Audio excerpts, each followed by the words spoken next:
Chapter 1943. She knew that she had been holding it in, holding it in, holding it in until the hatred in her heart was shackled. Now that the grass had moved, the shackles could no longer hold it in. 2 lifetimes of hatred. She had held it in for too long.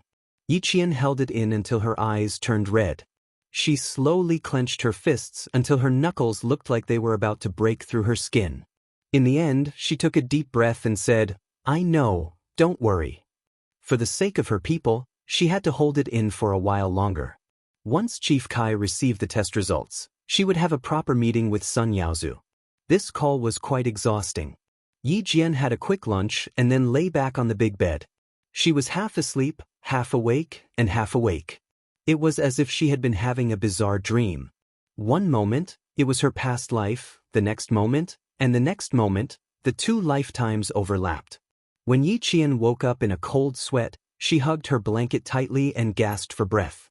She didn't like to dream at all, and the dreams she had were never good dreams. When Yi Qian got out of bed, she realized that she was sweating profusely. Even her pillow was wet. She looked at the time and saw that it was less than half an hour before 5:30 p.m. The pale-faced Yi Qian seemed to have grown a pair of wings and rushed to the shower in the blink of an eye. There was still 20 minutes before 5 o'clock p.m. Yi Qian crossed the road and was less than 100 meters away from the Venus Hotel. Lu Xian had been paying attention to his surroundings. When he saw a figure walking in front of him with her head held high and her arms swinging naturally, he couldn't help but stand up straighter. He even straightened his military uniform, afraid that he would be impolite. When Yi Qian got closer, Lu Xian actually felt a little nervous. Even without a military uniform, Yi Qian still looked valiant and valiant. There was something about her that made him feel a sense of awe. When he stood in front of her, he didn't even realize that he had saluted her.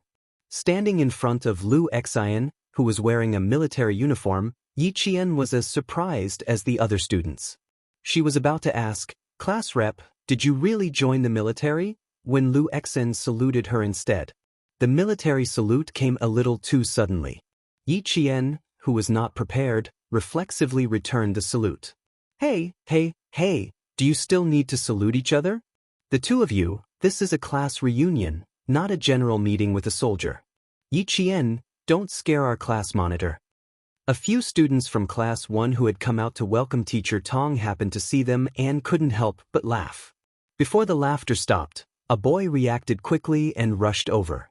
He grabbed Yi Qian's hand and said happily, "Shake hands, shake hands. Quick, take a picture, take a picture. Is there any more film? Take a few more pictures. I'll sponsor the film. Brat, you're too smart. I've been thinking about this for a few days, but you beat me to it. Don't take his picture.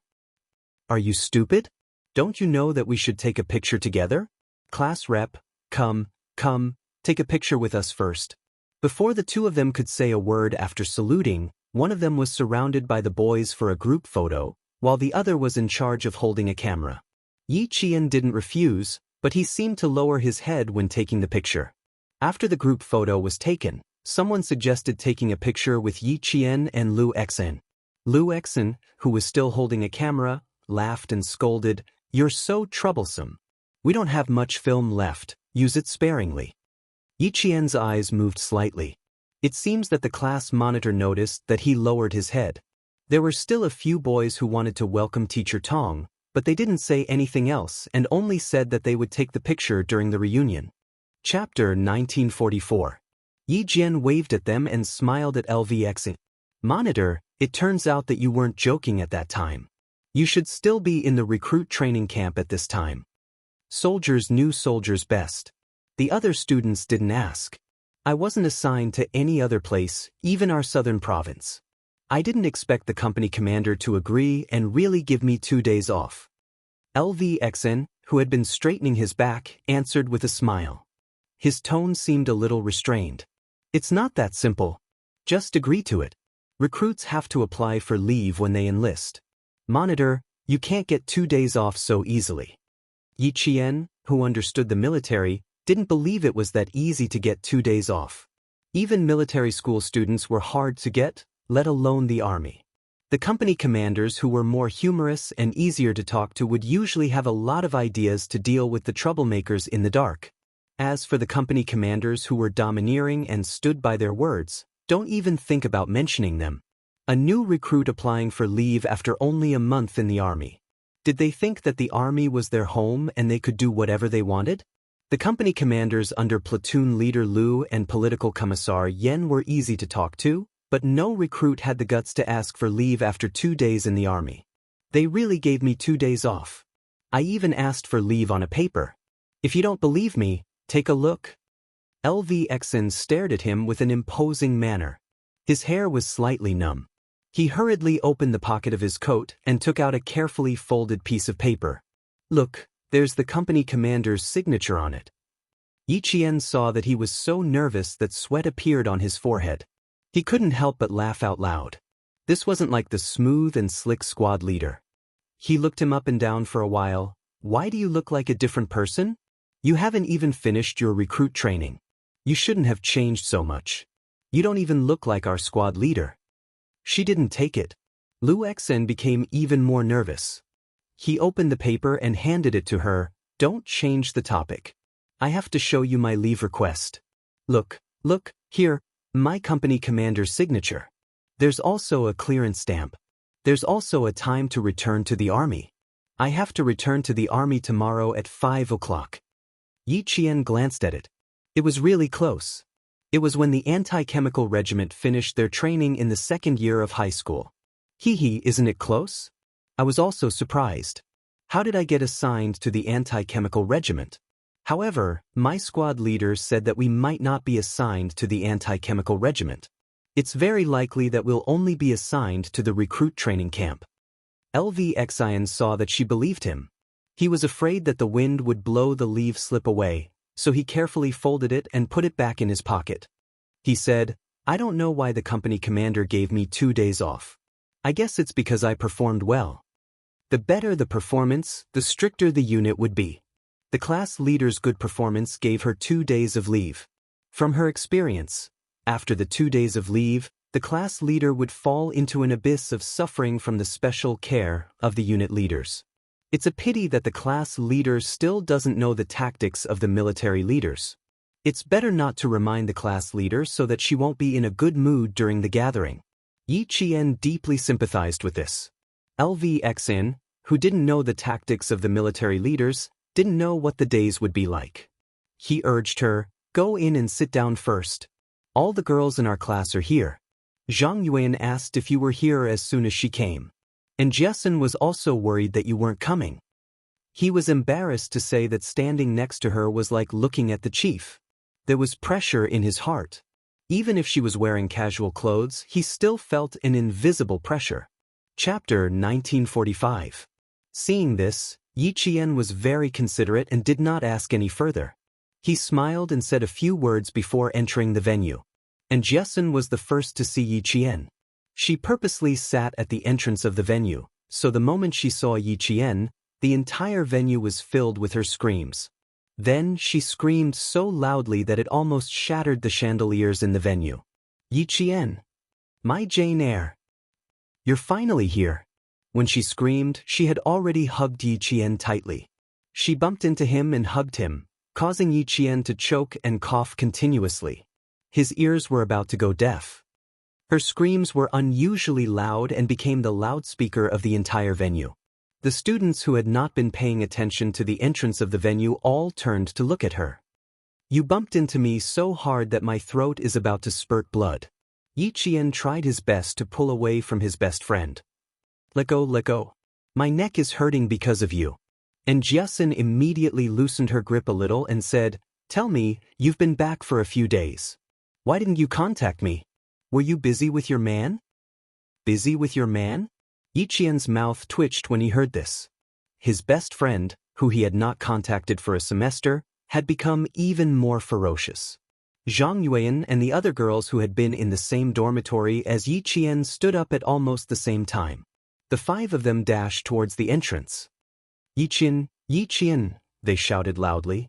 The students sitting down could not help but stand up and smile collectively at Yi Qian, who had won the admiration of the entire class. They all smiled and greeted him. The party had not started yet, but because of Yi Qian's arrival, there was a small climax. Everyone gathered around to greet Yi Qian. Zhang Yueyan and the other 4 girls were so excited that they were in tears. The reason why they were able to get into a top-tier university was because of Yi Qian. If it weren't for Yi Qian, it would have been good enough for them to get into a second-tier university. After all, the few of them had entered the school through connections. Otherwise, they would not have been able to enter the provincial first high school. And Jiesun clung onto Yi Qian. She didn't want to leave, but faced with the enthusiasm of her classmates, she had no choice but to let go. I finally get to see you. When did you come back? Why didn't he contact me? Did he arrive at the provincial capital long ago? There were too many things he wanted to say and ask, so he quickly said, ask later, ask later. We are all waiting for you to come. Just now, I was wondering why you didn't come even though it's already so late. I was wondering if you weren't coming over. I've been on holiday for almost a week. I've been busy with some things and it's not convenient for me to go online. I only found out a few days ago that there was a class reunion. Yi Qian seized the time to answer his good friend's question first before speaking to the other students. Meng Wen, who had been competing with Yi Qian since the beginning of school, was still the same as before. She was the type of person who did not hold back with her words. She leaned on a girl's shoulder and said with a faint smile, a top student who comes at the right time is indeed different. I almost thought that Teacher Tong had come. You are indeed the idol of the entire class. You are surrounded wherever you go. Meng Wen, it's a good thing that you got into a good school. If you got into a normal school today, the entire class would be jealous of you. Yi Qian looked at her with a smile. He raised his voice slightly and said teasingly, it's also a good thing that you got into a good school. Otherwise, I wouldn't be able to cause trouble with my classmates today. Chapter 1946. In the 2 years of high school, other than Yi Qian, Meng Wen was the only one who had been criticized by Yi Qian in front of the entire class. However, Yi Qian was still quite magnanimous towards Meng Wen. Whatever she said, she would laugh it off and wouldn't really take it to heart. After all, she had lived 2 lives, and it would be ungentlemanly of her to haggle over every little thing. In addition, Meng Wen was just being stubborn with her words and didn't do anything shady. Yi Qian, who had always disliked arguing with others, wouldn't make things difficult for her. However, it was different today. It was already rare for them to meet each other. In the end, as soon as they met, Yi Jian's mouth was already unforgiving. No matter how good Yi Jian's temper was, she could not tolerate Yi Jian's inappropriate words. What did she mean by a top student who came on time? She insinuated that she came on time on purpose and even mentioned Teacher Tong. Could it be that after half a year in college, she had forgotten the most basic principle of respecting your teachers and teaching? Meng Wen was someone who was amenable to the soft but afraid of the hard. She had always been used to going against Yi Qian. Although she was reluctant to part with Yi Qian after graduation, she couldn't help but feel a little arrogant when she saw that Yi Qian was still so popular and wanted to poke her. Who knew that Yi Qian, who had always disliked arguing with her, would actually embarrass her this time? Meng Wen couldn't react for a moment. When the surrounding students saw this, they all laughed together. They pushed Meng Wen, whose face was beginning to turn red, and joked, "Do you know your mistake now? Don't let Yi Qian give in to you every time. Giving in to you is her magnanimity. Meng Wen, don't always take Yi Qian's magnanimity lightly. Even a rabbit bites when it's anxious. You came up with such thorny words. We've been separated for half a year, and you're already a college student. How can you still be so petty? You're a top student after all." Meng Wen's face was already as red as fire, but she refused to admit her mistake. She straightened her neck and said, "I was born with such a mouth. You guys just ignored me." Yes. We all know that you're good at talking, so we're paying attention to you. If you have a sharp tongue and a sharp heart, not many people would dare to talk to you. Seeing this, Jiesun laughed and fell into Yi Qian's arms. She said, "My stomach hurts." Even if she wanted to nitpick, she had to look at the time. Her classmates hadn't seen each other for half a year, and they weren't even in a hurry to catch up, unlike her. "Meng Wen, you have to change that mouth of yours. What if you meet a boy you like in the future? You clearly like him, but your mouth doesn't spare him. Even boys will be scared by you. And Jiasun teased her. She didn't like her in the past, but Yi Qian told her that some people were just like that. They said things that offended others easily, but they were still kind at heart. Mengwen was such a person. When she heard that the house in Yi Qian's hometown had been washed down by the rain, she was worried for a long time. Her classmates knew about it, so they didn't target Mengwen. They only reminded her to watch her words in the future. However, Yi Qian saw a flash of awkwardness in Mengwen's expression because of Jiasun's words. He raised his eyebrows slightly and felt that there was something going on, so he joined in the teasing. Mengwen, I think what Jiasun said makes sense. If that's really the case, won't you regret it to death? Sigh, I already regret it to death. Mengwen sighed heavily. She was really worried. It wasn't easy for my heart to ripple, but I scolded him and chased him away. I regret it so much that I'm beating my chest. When the surrounding classmates heard this, they actually wanted to persuade her. No one knew who was the first to laugh out loud, but they all laughed. Chapter 1947. The class monitor, Lu Exin, came in with Teacher Tong and the other teachers. They happened to hear the loudest laughter of the students, which came from within. It seemed that all the students were still sitting in the classroom of grade 12 class 1. Preparing for the college entrance examination. Teacher Tong, your students are still the same as before. I feel comfortable just looking at them. It's also the best batch of graduates I've ever taught. Yi Qian contributed the most. She pulled the whole class to fight together. Teacher Tong, she is the unifying force of this class. Teacher Tong was deeply touched by the words of the teachers. Yes, Yi Qian is the best student I have ever met in my decades of teaching. She is very resilient and has a pure heart. She is very rare. Us boys call Yi Qian boss in private. We feel more confident when we study with her. The boys who went out to receive the teachers agreed with the teacher. Yi Qian was indeed the unifying force of the class. It seemed that with her around, everyone had a direction in their hearts and would not be easily lost. A long time later, when the news media interviewed this teacher who had taught a female general, 2 leaders of the Great Hall, 5 provincial officials, a diplomat, and several big entrepreneurs, they asked her what teaching methods she had used to let these students achieve the glory of number 1 high school in the province. The news media asked her what teaching methods she had used to let these students achieve the glory of number 1 high school. At that time, the white-haired teacher Tong smiled and said to the reporter, because there is one person who is the unifying force of the class of 99. My students all say that with her around, their goal and hope will always be there. The reporter asked Teacher Tong, who had dedicated her life to education, who was the person she was talking about. Teacher Tong smiled and looked at the photos of the class of 99. After a long time, she answered, who do you think is the unifying force of this class? At this moment, the students of grade 12 class 1 didn't know what their future would be like. When they saw Teacher Tong and the other teachers standing at the entrance of the hall, just like how they used to do in class, they immediately stood up respectfully and greeted the teachers one by one. Yi Qian loved the 2 years of high school. Although there were teachers like Yi Ying and Yao Jing, all the teachers stood by her side and handled the matters between the students fairly. As for the form teacher in junior high, she had already forgotten about it. The time of laughter passed faster than any other time. The students planned to play all night, while the teachers needed to go home. The male teachers were in charge of each class.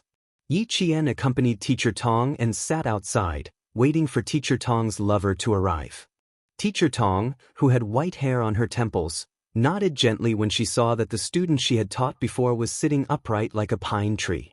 She was very pleased. It's only been half a year since we last met. Yi Jian, you've changed the most in class. Even when I'm sitting in front of you, I can feel the valiance of a soldier. You are really very, very good. Seeing that you've come so far and still hold on to your original beliefs, Yi Jian, I believe that you'll definitely achieve great things in the future. She had taught so many good students, but Yi Qian had left the deepest impression on her. Sometimes, she would even dream of him walking to the front of the classroom and explaining difficult questions. Such a good student, I'm afraid I won't be able to meet another one for the rest of my life. Yi Qian respected Teacher Tong very much. When old Madam Yi brought Yi Zhixiang to cause trouble, it was Teacher Tong and Principal Chow who stood in front of her, afraid that she would get hurt. That was also the most touched she had ever been. After that, she tried her best to help her classmates in order to repay the school and teachers for their sincere protection of her. Chapter 1948. You don't have to do anything, but you have to have a clear conscience. Yi Qian helped Teacher Tong sit down and smiled. I remember when I first entered the school, I told you, sometimes, hiding your talent doesn't mean that you're weak. It's also a form of protection. And you said, only the fittest survive. You also told me, the provincial first high school is a big dance, right? It has a sky that allows students to roam freely. It was because of your words that I slowly started to interact with my classmates. Teacher Tong smiled as she looked at her student who remembered her words. The pride in her heart was self-evident. To tell you the truth, when I returned to school, I was prepared to be isolated.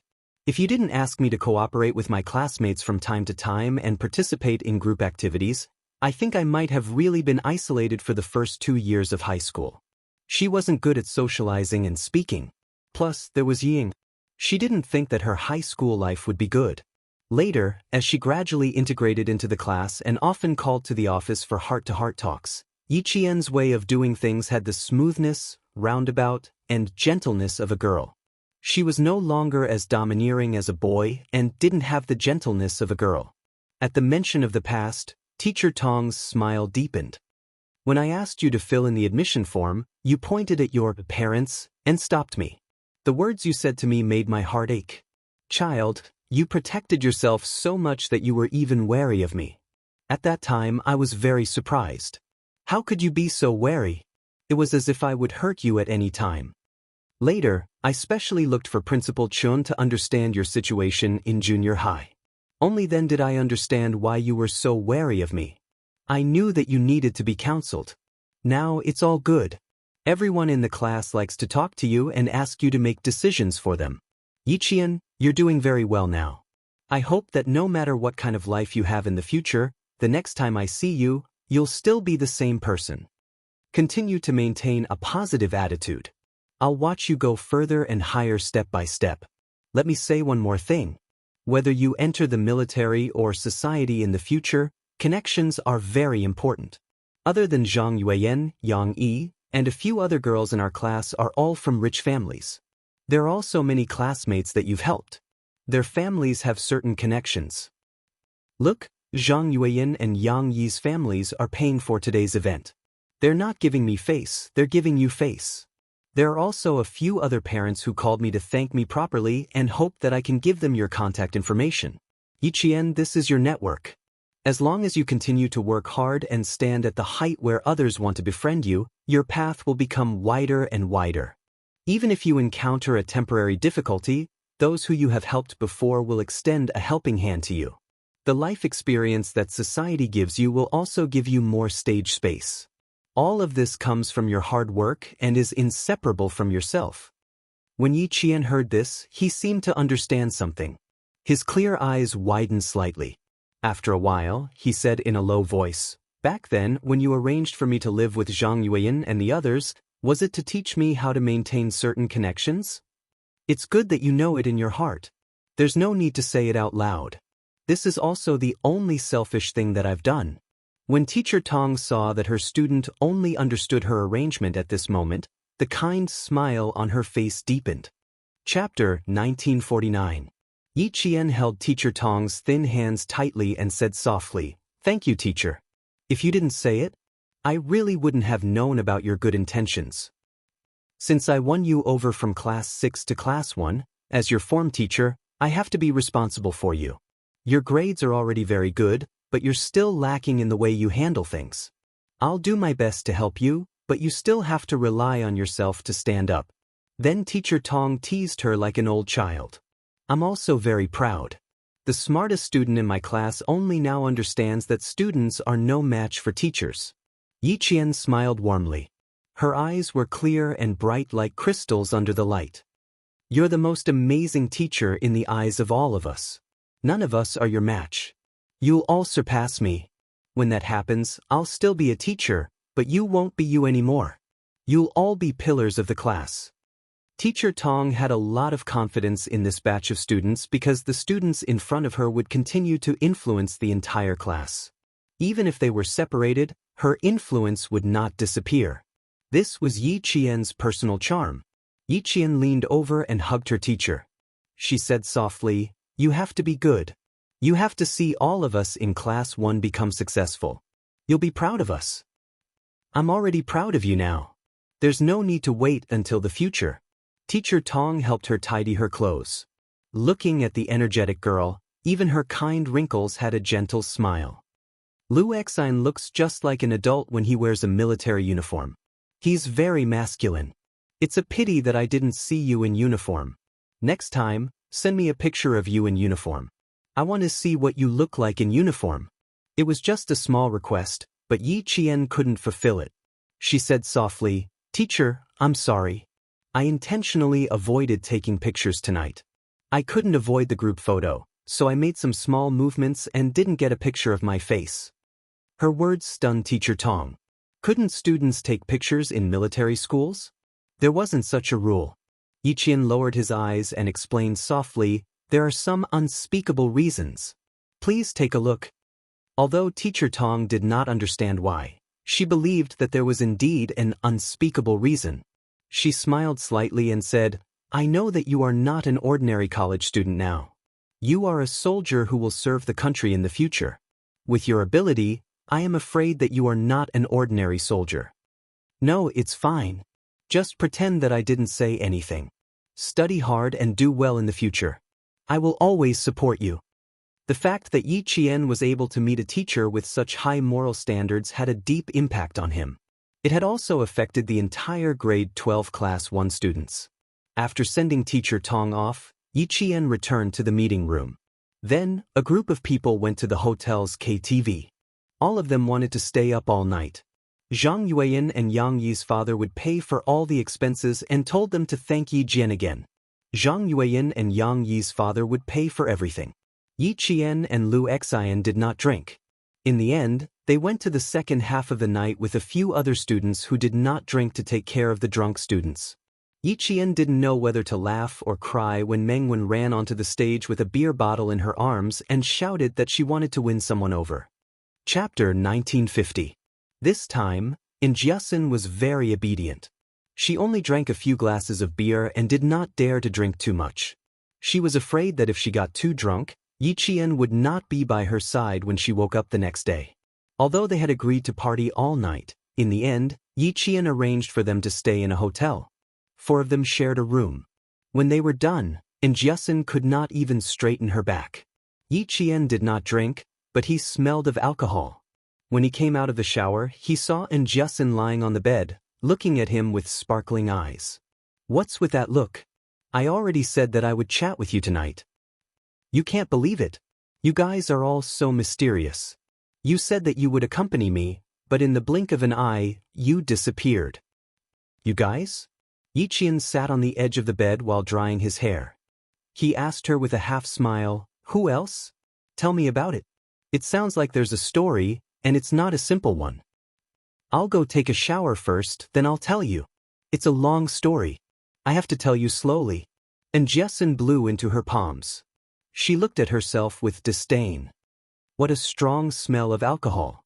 "Wait for me. Don't sleep. I'll be done soon." Yi Qian did not feel sleepy. The class reunion was very warm. Even the students who had failed the exams chose to attend instead of avoiding it. In their words, 1 year later, we'll be good men again. Everyone chose to revise. With their abilities, their grades would not be too bad. The only pity was that the class monitor, Lu Xian, did not repeat his studies and chose to join the army. Yi Qian suddenly slapped his forehead. Why didn't he remind Lu Xian that he could enroll in a military school even if he joined the army? As long as he met the basic requirements for enrolling in a military school, he could definitely give it a try. Thinking of this, Yi Qian recalled Lu Xian's room number and dialed it without hesitation. He had to take care of a few drunk boys, so he was definitely not resting. Lu Xian quickly picked up the phone. When he heard Yi Qian's voice, he was surprised. "Why aren't you resting? It's already past 4 in the morning. Class monitor, I want to ask you about your future plans. Are you going to be a conscript? Or volunteer? Or do you have other plans? Yi Qian did not immediately say what she was thinking. LV Xian was a very opinionated boy. She should ask him first. If he did not have any plans to enroll in the military academy, she would bring it up appropriately. LV Xian laughed. Don't tell me you called me just to talk about this. Yes, didn't I say that I wanted to talk to you? Yi Qian leaned against the headboard with a serious expression. I just feel that it's a pity that you didn't repeat your studies and directly join the military. No, there's nothing to pity. Joining the military has always been my dream. When I found out that you were determined to enter the military academy, I was shocked. I didn't think that there would be a girl like me. Plop, sound came from beside him. While speaking, LVXN turned his head and saw a drunk boy fall directly from the bed to the ground and roll to his feet. She covered the boy with the quilt on the bed and answered with a smile, I have some other ideas. I'll talk to you when I have the chance. I don't know if it'll work out yet. If it does, I'll get in touch with you. Since he already had plans, Yi Qian did not mention it again. After exchanging a few words with him and saying, good night, Jiesun walked out of the room with wet hair and slippers. When she saw Yi Qian hanging up the phone, she giggled and asked, no way. You were on the phone with that person at your house? I realize that you're getting more and more troublesome after going to university. Why don't you blow dry your hair? We can have a good chat after you're done. Yi Qian left half of the bed empty and waited for her to dry her hair. Chapter 1951. I was afraid that you wouldn't be able to wait any longer, so I decided to blow it a few times. Jiesun jumped onto the bed and nimbly got under the covers. She looked at her best friend with a smile, and the more she looked at her, the deeper her smile became. It made Yi Qian's hair stand on end. What a strange look. Who are you looking at through me? Who are you thinking of? She smiled so sweetly as if she was in love. A guy who's been chasing me. He's just like your husband. You both know him. Jiesun pursed her lips and smiled, revealing a row of neat, white teeth. Come, guess who he is. Someone he knew, someone who knew Captain Xia, and even someone who knew Jiesun. In less than a minute, Yi Qian narrowed his eyes.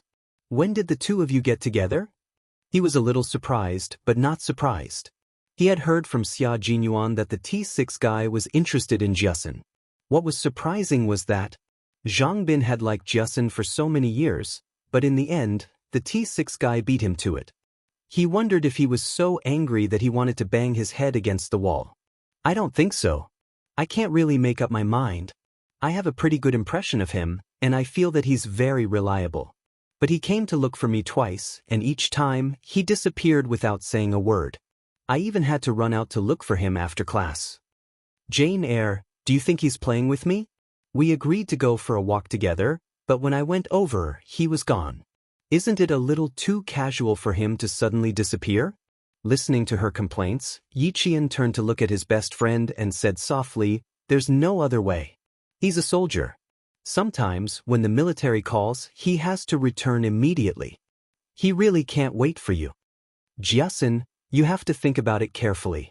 He can indeed give you a sense of security, but he'll also make you feel uneasy. He'll suddenly come back to give you a surprise, and then suddenly disappear to give you a scare. Jiesun, you'll lose a lot of sweetness if you date a soldier. Especially if you were in a relationship with a special forces soldier who often carried out missions. Sometimes, you wouldn't even see him once a year. Sometimes, you would only receive a call for a few months or half a year. It would make you feel like you weren't actually in a relationship. They often disappear without a trace. It's normal for them to not call you for half a month. It's also normal for them to not call you for half a year. It's also normal for them to not call you for half a year. It's also normal for them to not meet you once a year. One minute they're still chatting with you. The next minute you might have to send them away. Yi Qian looked at the tears that flowed out of his good friend's eyes. He reached out and gently wiped away her tears. He did not stop because of this. She needed a reason not to make a choice, but she also needed a reason to make a choice. He would say what he should say and what he shouldn't say. In the end, the choice would still be up to Jia Xian. Jiesun, if you can accept that you don't have his company when you're sick, that you don't have his comfort when you're sad or crying, that you don't have his sharing when you're happy or laughing, that you can accept the fact that there are couples on the street while you're lonely even though you have a boyfriend, then you can accept him. I can guarantee you that there's absolutely no problem with his character. As long as he has time, he'll be willing to use this pitiful time to accompany you wholeheartedly. He'll pamper you like a princess and treat you like a treasure. However, this kind of time is too little. Perhaps it's only a few days, half a day, or a few hours.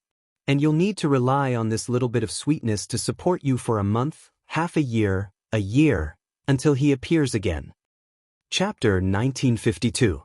Yi Qian could see the confusion in her best friend's eyes, as well as the struggle in the depths of her eyes. She knew that right now, she wasn't advising her best friend on what to do. Instead, she was explaining the problems that her best friend had to face. This cycle continues day after day, relying on a short period of sweetness to support the days without him. Jiasun, ask yourself if you can accept this kind of life, if you can bear this kind of life. I can't give you any advice. I can only analyze and tell you what to do. Only you can make the choice. No one else can help you or make the decision for you. And Jiasun, who hadn't cried out loud, choked up and couldn't say anything for a while. Yi Qian pulled out a tissue to wipe the tears on her face and quietly and patiently accompanied her. And Jiasun waited until her emotions gradually calmed down. Her voice was hoarse, and her eyes were filled with pain. She asked softly, "What about you? Are you the same?" "Jiasun, I'm different from you. The person I love and I are both soldiers. We both chose to join the military, which means that we have the same direction. Separation and silence are normal for us. We will get used to it and accept it, but our direction will never change. So, I'm different from you." And Jiasun didn't give up. She struggled to ask, "Jane Eyre, can you accept that he wasn't by your side when you needed him the most?" "I can, because I know that even though he wasn't by my side, his heart has always been by my side. When he needed me by his side the most, I didn't accompany him. But my heart is always thinking about him. I can endure separation, accept separation, and get used to separation. Because every time we separate, we will work hard for the next time we meet." Yi Qian's words were very thorough. And Jiasun understood even more clearly that accepting a soldier with a special status required a lot of effort. And Jiasun had never thought so deeply. She only thought about why he liked to leave without saying goodbye since he was pursuing her. She also thought that it was too rude and didn't take her seriously. Yi Qian's words were like a bolt of lightning that struck her heart. She suddenly realized that there were so many problems in dating a soldier. Think about it carefully. You can only make a choice if you think it through. Yi Qian saw the confusion on her face and reached out to hug her friend gently. He said softly, "You won't be able to figure it out in such a short time. You're still in your first year. Why are you so upset over these things?" T6 was probably sincere to her, and she had no right to doubt T6's sincerity. However, she needed to tell Jiasun how difficult it was to be in a relationship with T6. One was a comrade in arms, and the other was a good friend. She naturally hoped that the two of them could live well. However, she didn't want the two of them to fall in love in the future, only to hate each other in the end. The room fell silent. Even though it was past 4 in the morning, the city was still dark. Yi Qian, who was lying in bed, gradually closed his eyes. After some time, Yi Qian suddenly heard Jiasun ask him cautiously, "Jane Eyre, what if I join the army? Am I the same as you?" The sleepiness that had just surged up was instantly swept away. Yi Qian opened his eyes and looked at her with clear eyes. "Jiasun, I said just now that I'm different from you. You don't have to be like me. You just have to look at your own heart. My choice and my identity can't be your reference. Do you understand?" Chapter 1953. She couldn't do this and couldn't do that. How was she supposed to choose? And Jiasun bit down on her lower lip. The struggle in her heart only intensified. "I don't think you've reached the stage where you've decided on him yet. Why do you have to make a decision so quickly? Jiasun, there's still time ahead. You can take your time to think about it." Yi Qian looked at her friend seriously and said slowly, "Decisions made in a hurry are often incomplete. You can think about it carefully, But once you've made a decision, you can't regret it. And Jessen nodded slightly at her friend's serious expression. Okay, I'll think about it carefully. Like you said, I haven't decided on him yet. I just think he's not bad. He's someone I can date properly. Yes, he's an outstanding soldier. You have good taste. In Yi Qian's eyes, his comrades in the Snowfield Brigade were all outstanding. She couldn't keep her eyes open. She rubbed her head against the soft pillow and yawned. Go to sleep. Let's talk when we wake up. And Jessen couldn't take it anymore, but she forced herself to keep her eyes open. She waited for Yi Qian to fall asleep for a while before she closed her eyes. However, when she woke up, she was the only one lying in bed. She called out Zhe in a daze. She, who was half asleep and half awake, did not receive any response. She opened her eyes abruptly and raised her voice. Qian? Other than her, Ling Chen, who was still sleeping with her, was no longer in the room. She muttered, "Don't tell me they went to visit me." Out of the corner of her eye, she saw a piece of paper on the bedside table. Her eyes were still groggy, but she could read a few words on it. And Jessen had a bad feeling. She quickly picked up the piece of paper with a few lines of words written on it. After reading it, Jessen leaned against the headboard as if she had lost all her strength. Her best friend said that she had something important to do and needed to leave. She couldn't play with her for a few more days and asked for her advice. The last line was especially striking. Please forgive a soldier for leaving without saying goodbye. Most of the time, it's not that they don't want to say goodbye, but that they don't have the time or the means to say goodbye. Just like the soldier you like, leaving without saying goodbye is the last thing they want to do, but they have to do it. And Jessen clenched the message and let out a long sigh. She muttered to herself, "Damn it, I made a wasted choice last night. I need to think about it carefully. Think about it carefully." It turned out that when Yi Qian had gone to bed in the wee hours of the morning, she hadn't gone to sleep because she was making a choice. And then, Yi Qian's quiet departure made her decide to be with T6, waver again. When the students woke up one after another, they found out that Yi Qian had something to do and had left at the last minute. Zhang Yuan woke up with a hangover and looked at the gift in her hand that she hadn't given out yet. She cursed herself under her breath and took back the gift that she had prepared at home untouched. By the time the first class left the hotel, Yi Qian had already returned to her room on the 23rd floor of the Caesar Hotel. She sat next to the fax machine and stared at the faxed papers. Her expression was terrifyingly cold. Chief Kai said that he would send over the test reports as soon as possible. He still needed to return the original copies. As soon as the first page was sent out, Yi Qian couldn't wait to pick it up. When his gaze fell on the blood type column, his pupils constricted slightly. The blood type matched. Before the second page was sent out, Yi Qian's eyes were already filled with hostility. There was even a murderous glint in his eyes.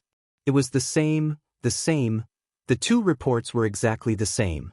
Chapter 1954. When the second page was sent over, Yi Qian compared the results of the two reports.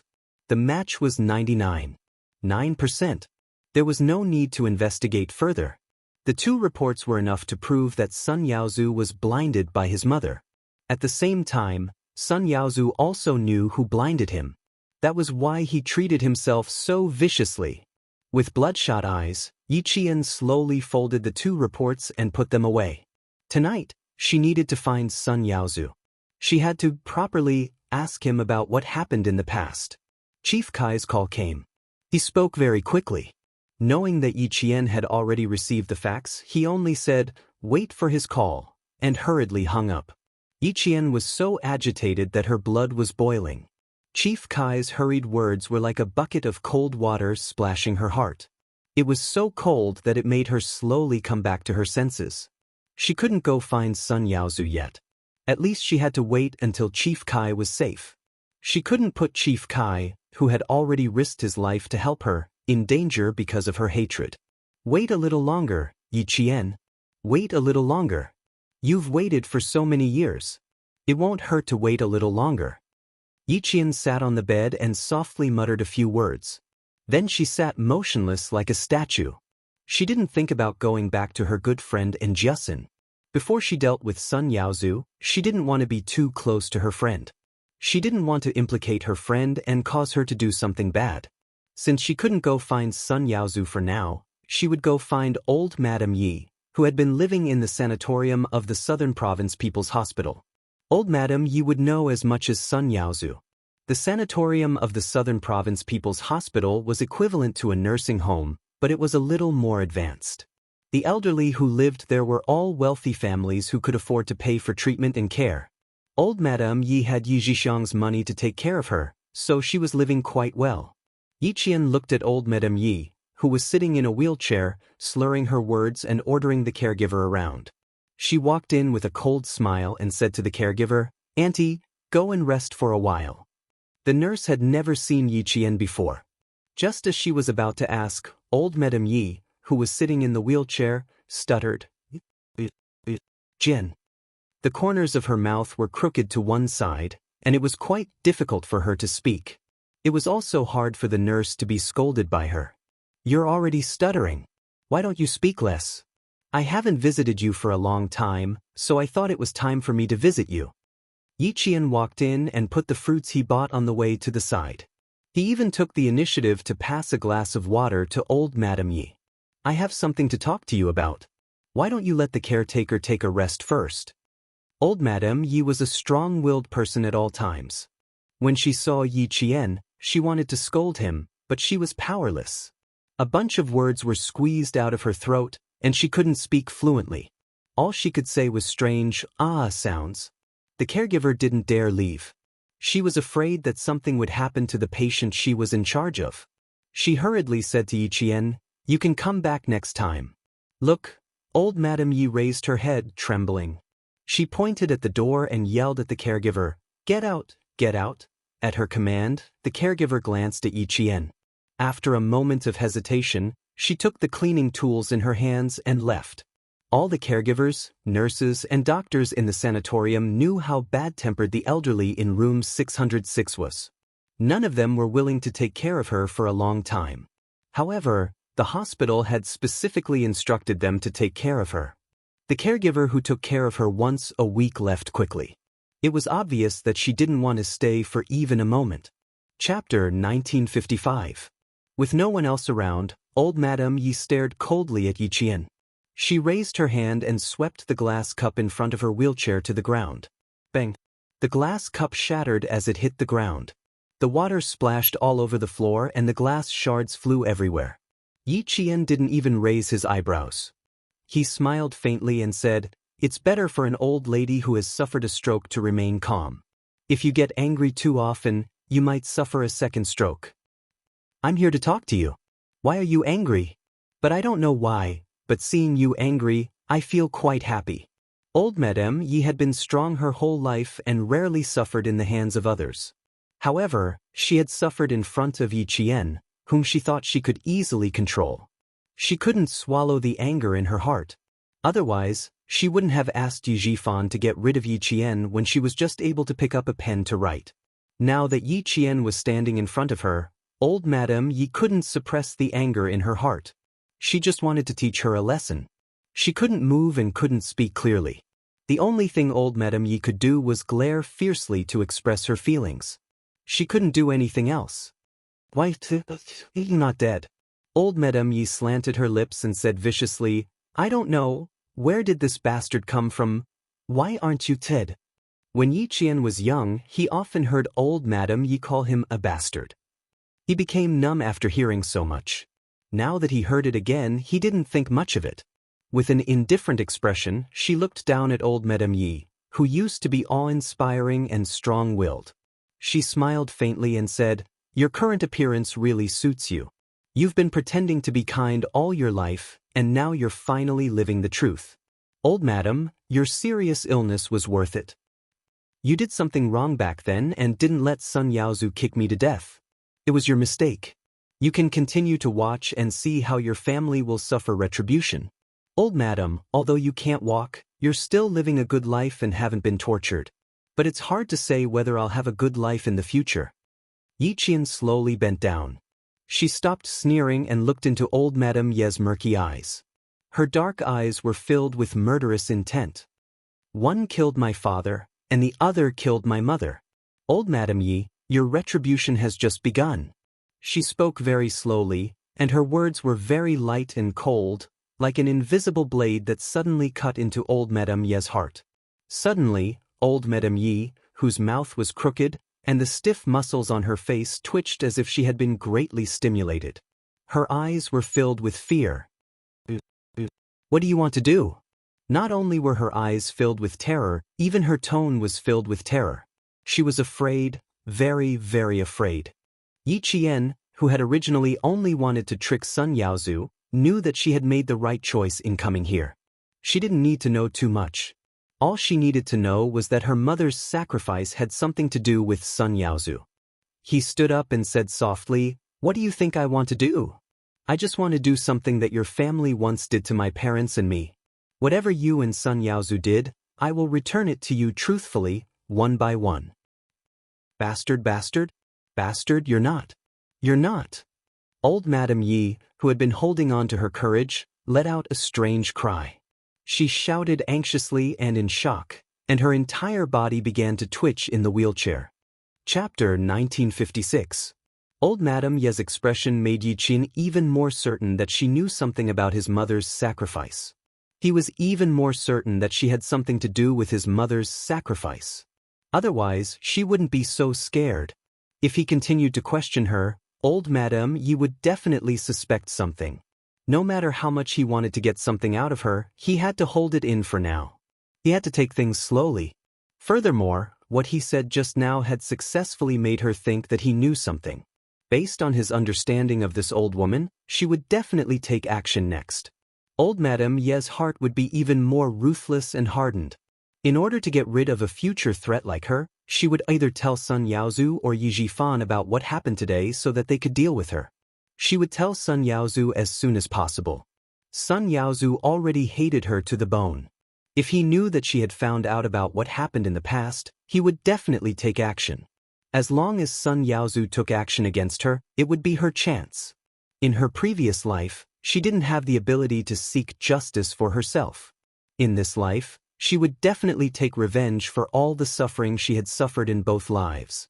She would laugh as she watched old Madame Ye's family and Yi Zhifan's family fall from the clouds into the mud. Looking at the old woman who had completely lost her ability to move, but her mouth was still unforgiving, Yi Qian's murderous eyes flashed with a cold light. His gaze became even more terrifying. "Save your energy. I just told you that people who have suffered a stroke should be calmer. In your case, it's only a matter of time before you have a second stroke. If you have a second stroke, I hope you won't leave so soon. It's better for you to stay in bed for the rest of your life." Yi Qian spoke calmly, revealing a look of contempt that old Madame Yi couldn't stand. "I'm sure you're willing to live a life where you can't move your hands, can't speak, and have someone feed you when you eat or drink." Old Madame Yi, who had always thought of herself as high and mighty, naturally couldn't stand Yi Qian's contempt.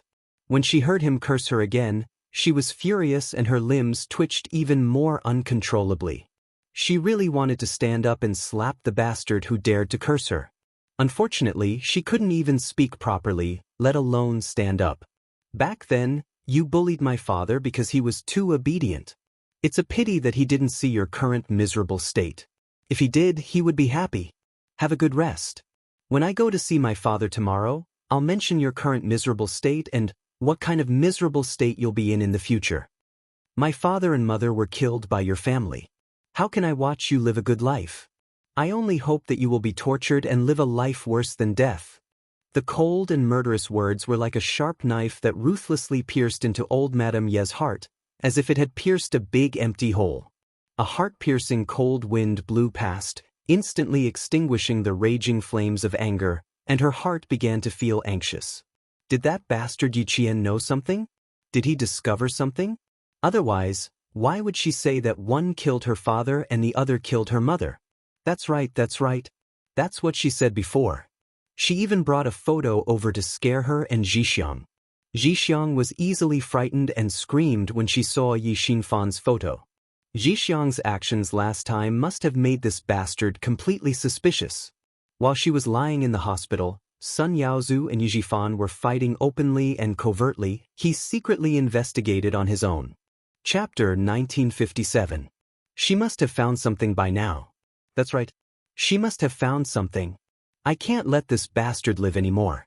I can't let her live anymore. He had to kill her, he had to kill her. Only by killing her can Zhixiang's family be safe.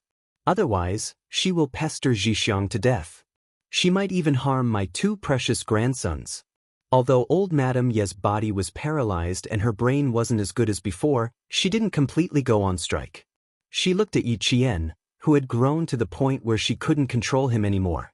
Seeing that he wanted to stand up for Yi Xinfan and son Xueqing, who had died early, old Madame Yi, who was anxious just a second ago, suddenly laughed crookedly.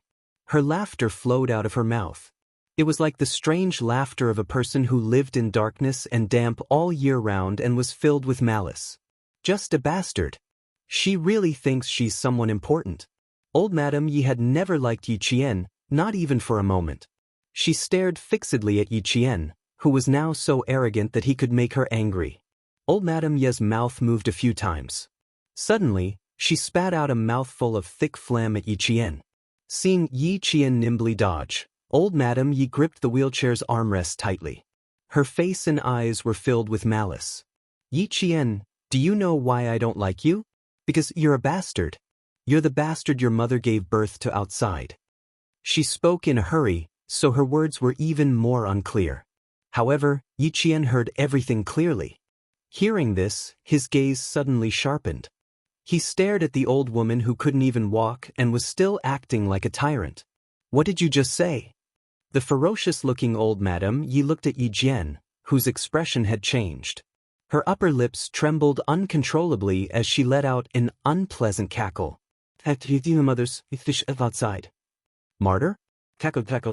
Your mother is such a promiscuous slut. How can she be a martyr? Old Madame Yi was overjoyed and said happily, Let me a bastard. Yi Qian, who was about to leave, narrowed his eyes. He squatted down again and looked at old Madame Yi with a gloomy expression. So, you scolded me because of this? What right do you have to talk about my mother? What right do you have? Boss is a good-for-nothing. He clearly knows that his wife gave birth to a bastard, but he doesn't even dare to sleep with her. I raised him up, but he didn't listen to me and strangled a bastard like you. He wants me to treat him well? But, just a piece of trash. The gloomier Yi Qian's expression became, the more comfortable old Madame Yi felt. Strange laughter kept coming out of her throat. A martyr with a lover, how ironic. Shut up. Yi Qian could not tolerate such a vicious person slandering her mother. The killing intent that she had been suppressing grew again. She reached out and grabbed old Madame Ye's neck. She gritted her teeth and said fiercely, Those who slander my mother, die.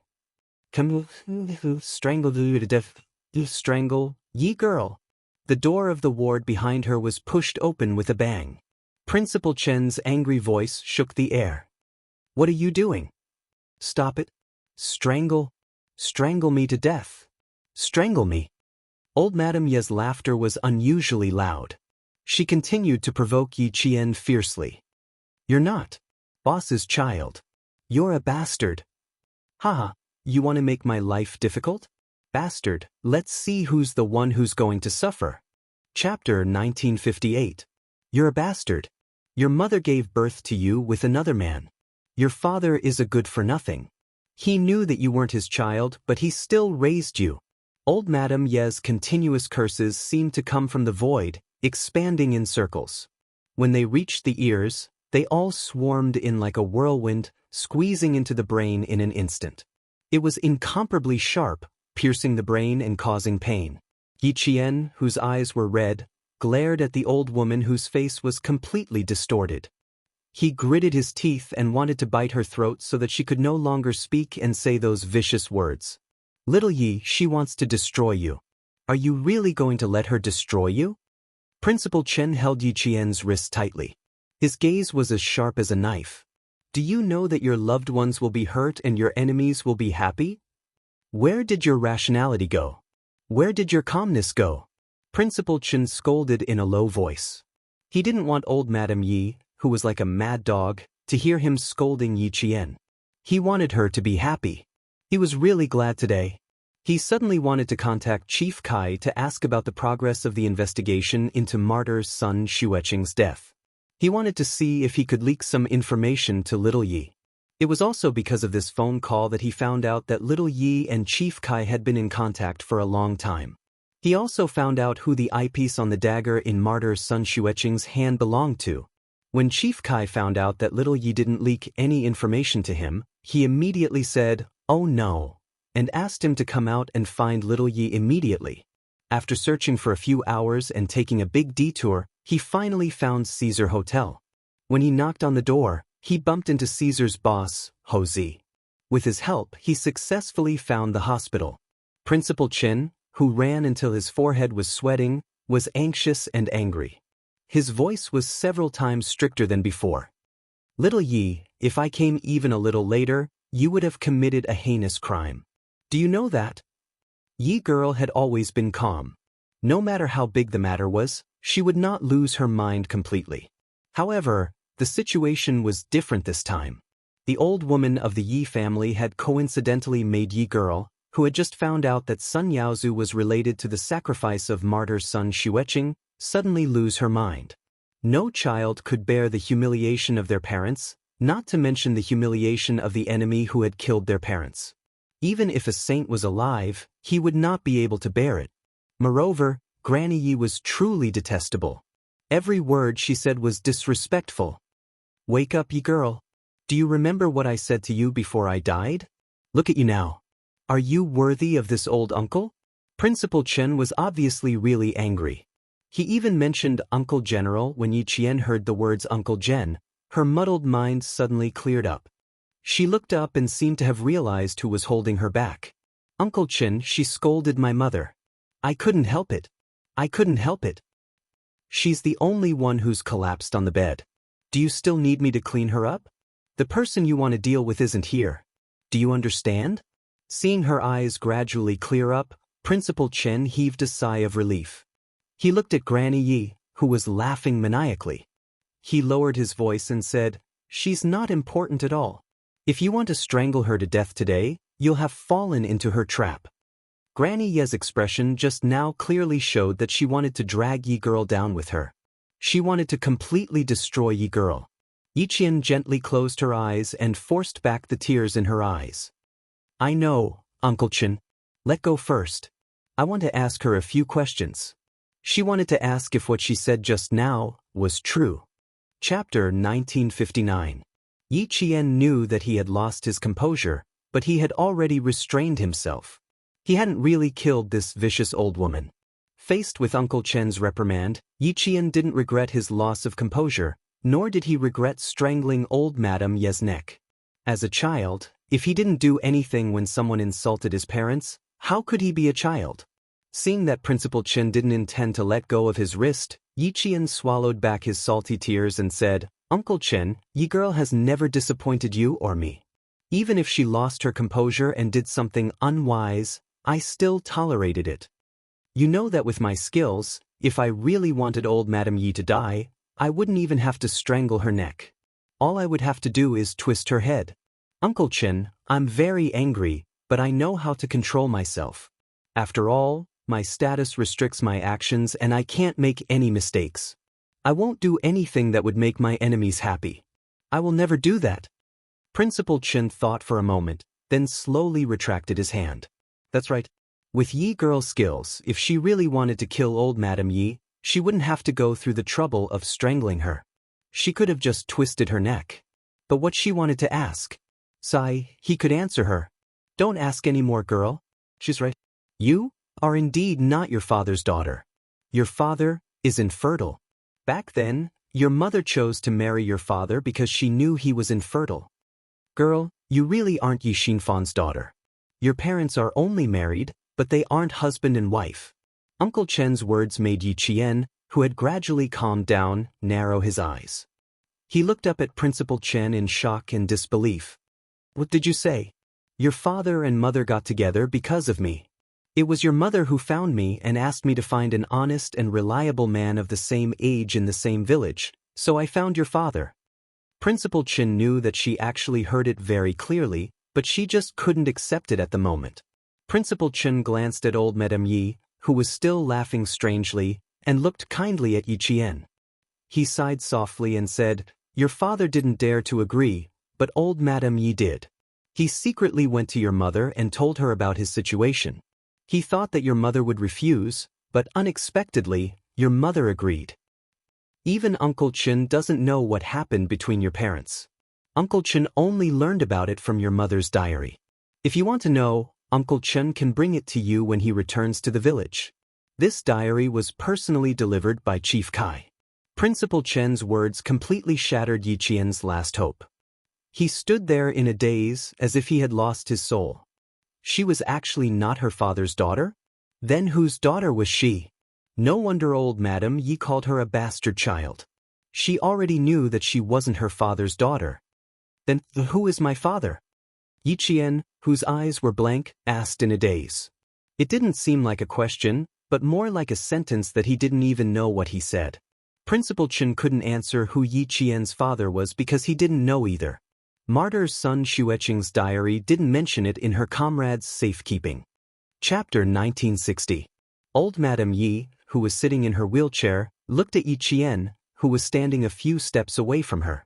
Her eyes were filled with disappointment. That wretched girl was becoming more and more tolerant. She could actually hold herself back from humiliating son Xueqing like this. The laughter in old Madame Yi's throat didn't stop, but her heart was sinking. That wretched girl who could hold herself back had already become a big problem.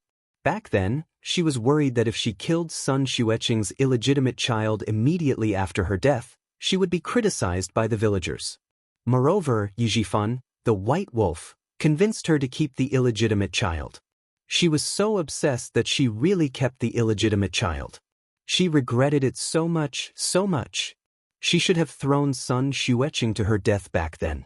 Falling to her death would have eliminated all future troubles. If she had fallen to her death, today's events wouldn't have happened, and she wouldn't have to worry about the bastard's revenge in the future. Now, the bastard was no longer the little girl who could be bullied by others. She had already become a big problem that made her afraid and anxious. No, she couldn't hold back anymore. Either Yi Zhifan would do it, or her son-in-law would do it himself. She had to see the bastard die while she was still alive to be at ease. She had to see the bastard die before she could leave with peace of mind. Old Madame Yi, who had thought of 10,000 ways to make Yi Qian die on the streets, stared darkly at Yi Qian, then at Principal Chen. For a moment, old Madame Yi hated Principal Chen again. The principal of this town's middle school was also a busybody. Just now, he had appeared in time and ruined her plan. Old Madame Yi couldn't hear what Principal Chen was saying in a low voice. She glared at Principal Chen a few times in anger and raised her trembling hand to touch her neck. She didn't pinch too hard, so there shouldn't be any handprints left. If there were, she would have a way to ruin the bastard's reputation. Her gloomy and calculating gaze made Principal Chen involuntarily sweep his sharp gaze over. A sniper's gaze was undoubtedly frightening. Old Madame Yi, who was caught in the eye, was so frightened that she couldn't breathe properly. Waves of violent coughs came from her throat. Yi Qian slowly turned around. His eyes, so dark that they seemed to be able to swallow everything, stared straight at old Madame Yi. Step by step, he walked up to the old woman who had done evil all her life. He said softly, "I will make your family pay for all the pain I've suffered." It was very light, but the smell of blood inside was so thick that one could almost smell it. "Bastard, what are you trying to do?" Old Madame Yi was shocked and angry at the same time. Even though she was still putting up a strong front, her paralyzed eyes had already revealed her true thoughts. She realized that Yi Qian's family included her two most beloved grandsons, Yi Lei and Sun Jiaqing. That was why she asked Yi Qian what he wanted to do. "I want to do what you're most afraid of." Yi Qian coldly spat out a few words, then ignored the struggling old woman. He turned to Principal Chen and said, "Uncle Chen, let's go." She knew enough. She could stop here for today. Next, she quietly waited for Sun Yaozu or Yi Zhifan to come. After leaving the hospital, Principal Chen didn't blame Yi Qian. When they returned to Caesar Hotel and walked out of the revolving door, a man in a suit who looked like a hotel attendant immediately came to greet them. He respectfully said to Yi Qian, "Miss Yi, Zigu invites you to his office." He glanced at Principal Chen and said, "He also invited the person beside you to come with us." Ho Zi's office was on the top floor of the hotel. The hotel's guest elevator hadn't arrived yet, but there was a special elevator that led directly to the top floor. Chapter 1961. When the elevator doors opened, they could see the bulletproof glass door. The man pushed the card open and invited Yi Qian and Principal Chen to enter. He then stood at the elevator entrance and waited. Ho Zi had been waiting for Yi Qian in the office. The moment Yi Qian stepped into the hotel, he received the news. He personally brewed tea and served it to Principal Chen. He smiled and said, "Please have some tea. I'll talk to Xiao Yi for a while. Please listen and see if there are any suggestions that need to be changed." Suggestions? Principal Chen glanced at Ho Zi calmly. Although he had never been in the underworld, he had heard of Ho Zi. He was a well-known underworld boss in the southern province and even in other countries. He was also a very law-abiding underworld boss. Both the white and the underworld would give him some face.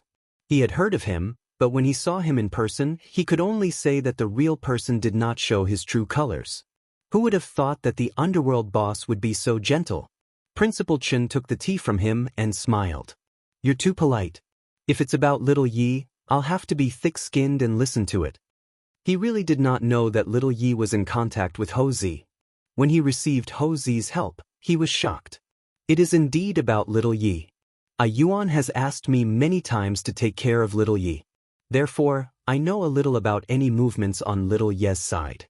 It can be said that little Ye's matters are Ho Zi's matters. Whatever she wants to do, I'll support her."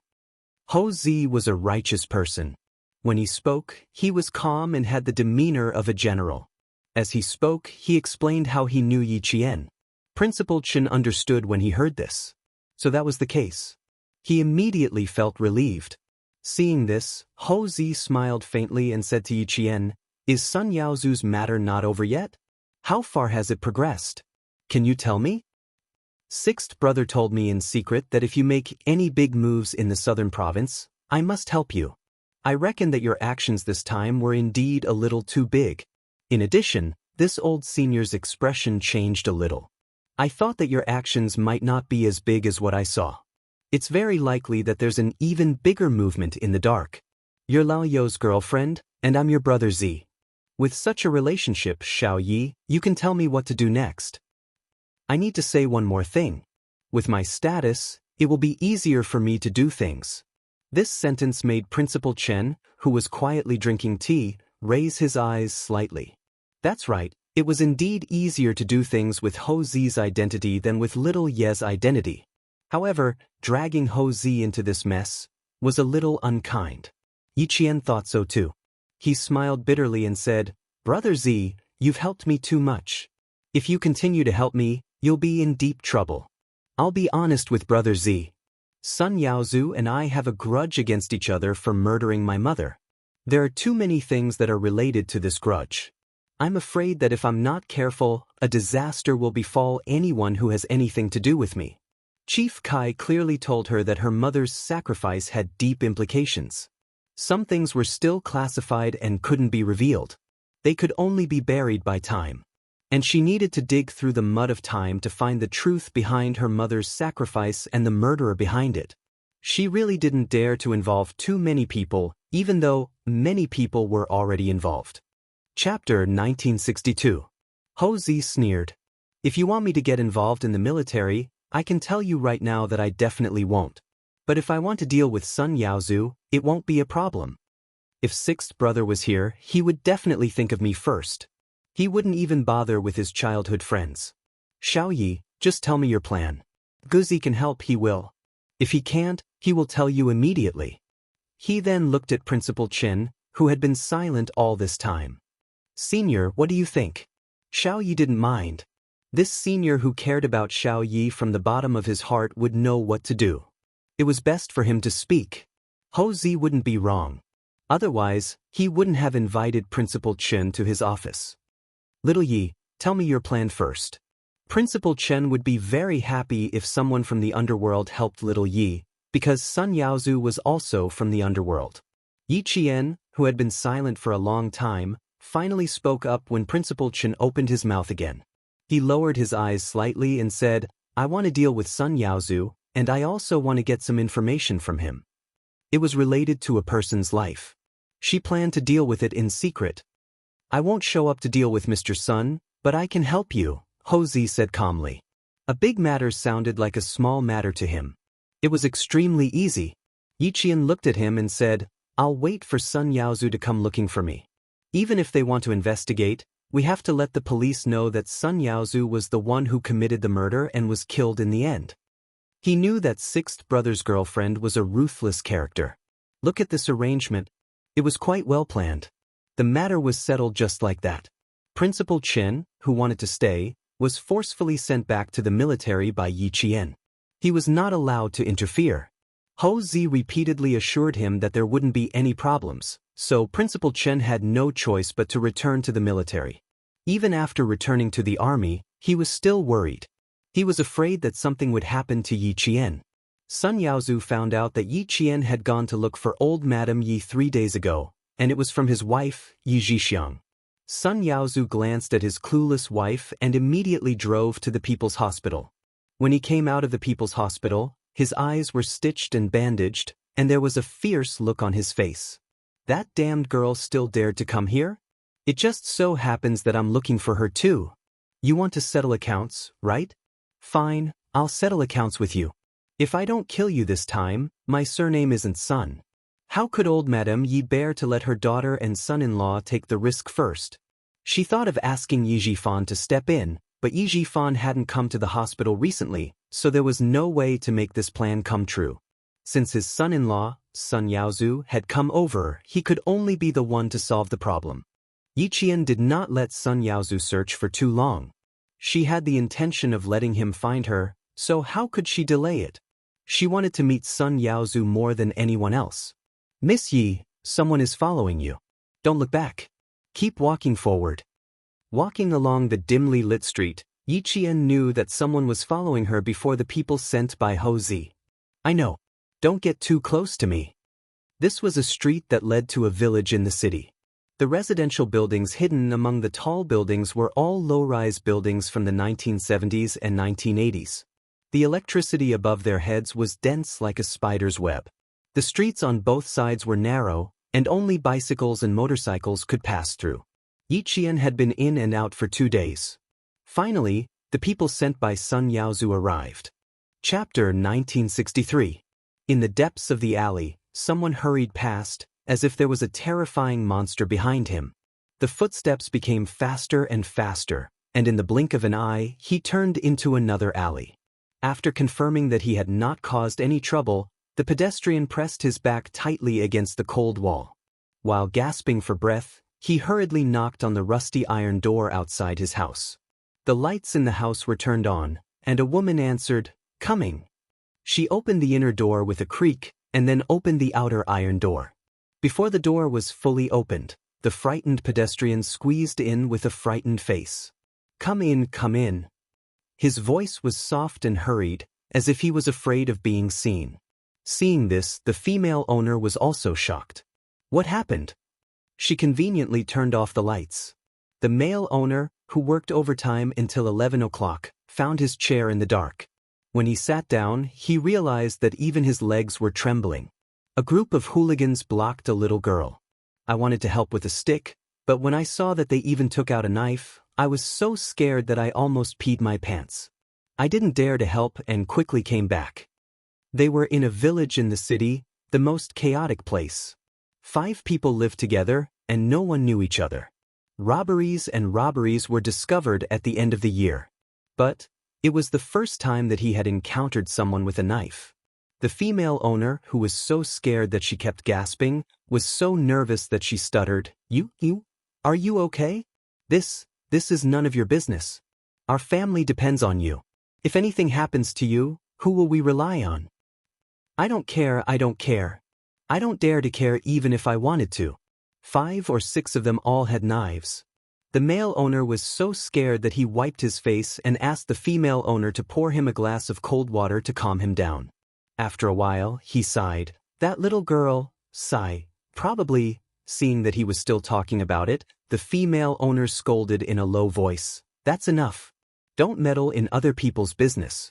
If you saw it, just pretend that you didn't see it. Keep your mouth shut and don't cause trouble for the family. Do you hear me? I know, I just feel What's the use of you thinking? Can you beat them with knives by yourself? Don't worry about it, go take a shower. You have to catch the morning shift tomorrow. Next year, you have to pay tuition fees again. Your parents are still waiting for you to send money back for your brother to get married. Don't meddle in it. The female owner was afraid that she would cause trouble, and the voices in the house became quieter and quieter until it was silent. On the other side of the alley, the footsteps were footsteps, the footsteps, the footsteps, the footsteps, the footsteps, and the footsteps, the footsteps, the footsteps, and the footsteps, the footsteps, the footsteps, the footsteps, the footsteps, and the footsteps. Of the footsteps, the footsteps, the footsteps, the footsteps, the footsteps, the sound. Brother Z, they took Miss Yi away. Someone looked in the direction of the van and spoke to Ho Zi with a phone glowing with a faint blue light. Head in the direction of Qingnan Middle Road. Ho Zi had already returned home and was making supper for Xia Yiwei, who had yet to return from work. He was wearing a blue and white checkered apron. He turned off the stove and walked out of the kitchen. Be careful. Call me if anything happens. Brother Z, can Miss Yi really do it alone? The assistant was a little worried and asked, Mr. Sun sent 6 people, all with knives. I'm afraid that Miss Yi will be at a disadvantage. Most importantly, if Miss Yi was at a disadvantage, how would Brother Z explain it to Sister Wei? How would he explain it to the crown prince of the family Xia? Chapter 1964. Ho Zi, who was now a good family man, sat down on the sofa with an apron on. He picked up the phone and made a call. The Miss Yi you mentioned is not simple. You can ask her for advice one day. Arrange the car. Pick her up immediately when she comes out. Clean up the scene. Don't leave any traces behind. Since he had promised, he naturally had to complete the task properly. It was never Ho Zi's style to leave any traces for others to catch. The doorbell rang. Ho Zi immediately got up. I'm hanging up first. Contact me if you need anything. Without waiting for his assistant to say anything, he quickly hung up the phone and walked a few steps away. Xia Yiwei, who was wearing a navy blue coat, walked over, braving the cold air. Before she could change her shoes, Ho Zi carried her to the living room where the air conditioner was turned on. It's been hard on you. How many days have you been working overtime? How cruel of you to leave your husband alone in the room every day.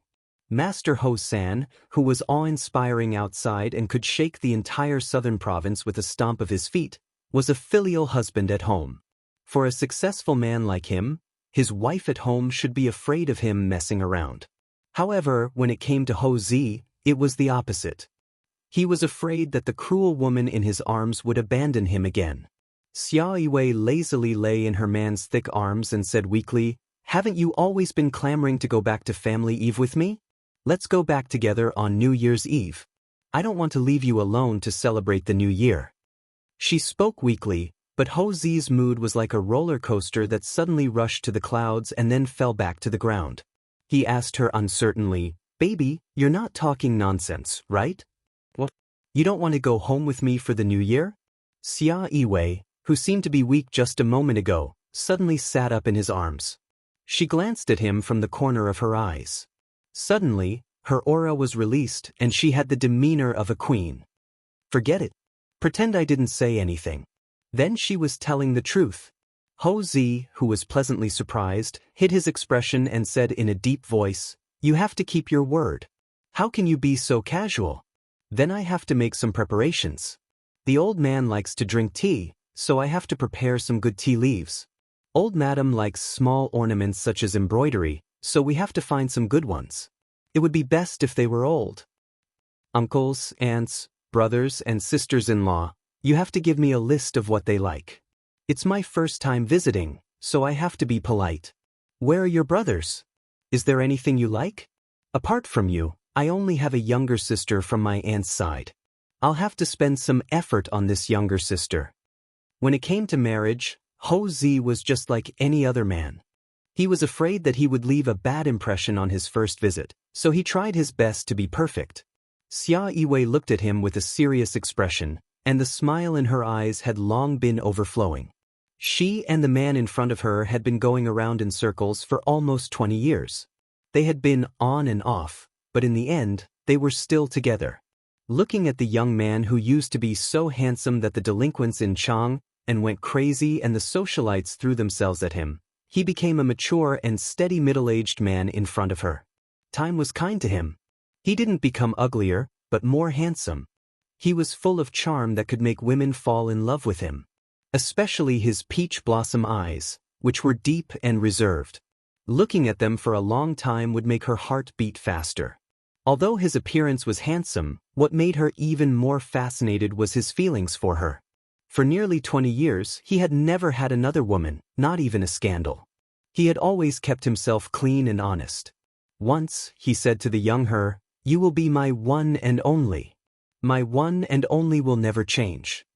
Chapter 1965. For nearly 20 years, she was indeed his one and only. She was in the past and still was now. He had always kept the promise he made when he pursued her. She was his one and only. A gentleman's promise was engraved in his heart. Xia Yiwei raised her slender arm and hooked it around Ho Zi's neck. She lowered her head and kissed his sexy lips that were still chattering away. "Master Ho-san, did you plan to come home with me a long time ago? Otherwise, how could you know so much about my family's hobbies? You even know that the old madam likes embroidery. Everyone thinks that the old madam likes reading." Ho Zi was the most vulnerable to Xia Yiwei's teasing. His sexy Adam's apple moved slightly as she nibbled on his lips. Even his breathing became heavier. "Of course I have to find out. Otherwise, who will I ask for help if there's a fire at home? Darling, you're a big family and I'm alone. I need the Yu family's support. Only with the Yu family's support can I." He turned around and pressed the bewitching woman in his arms onto his body. His peach blossom eyes, which had charmed countless women and frightened countless opponents, were filled with darkness. "Only then can I lock you by my side. Don't even think about leaving my side for the rest of your life." Meeting Xia Yiwei was the biggest disaster in his life. For her, he was willing to go through hell. Xia Yiwei smiled coquettishly. Her eyes were filled with deep affection as she stared at the man who moved her heart and wanted to spend the rest of her life with him. As his kiss traveled down her lips, she gently closed her eyes and murmured softly, "Giving birth to a child can lock me in. Yes, my queen." In front of the only woman he loved, Ho Zi, who was all-powerful in the underworld, tried his best to please the woman under him. "You will be my one and only. My one and only." He would use his whole life to fulfill this promise. The cold wind blew in the dark night. Somewhere, the crackling sound of firecrackers could be heard, bringing a bit of noise to the cold night. The assistant sent by Ho Zi followed them all the way to the villas under construction in Qingnan Middle Road. Seeing the van stop in front of a villa whose exterior had been painted, he said to the person beside him, "Drive the van to the back door. Be alert. I will contact you too at any time." "All right." The two men nodded and lowered their caps a little to cover most of their faces. Their coat collars were straightened up, and they left swiftly. The door of the van opened and two men pushed Yi Qian out of the car. They warned him in a low voice, "Behave yourself. If you dare to play any tricks, we'll break your legs." Yi Qian, who had a bag over her head, did not know where she was being taken. She shook her shoulders violently as if trying to shake off the two pairs of hands that were pressing on her shoulders. The two men who were holding her down looked even more ferocious. The man who jumped down first and walked to the front quickly walked into the villa. Soon Yi Qian was also brought in. There was the smell of paint and damp cement in the air. It smelled like a construction site.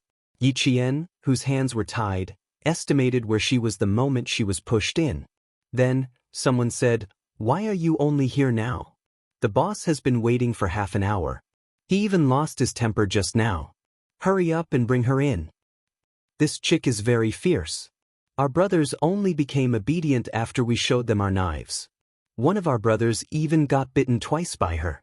Damn it, we'll deal with her later."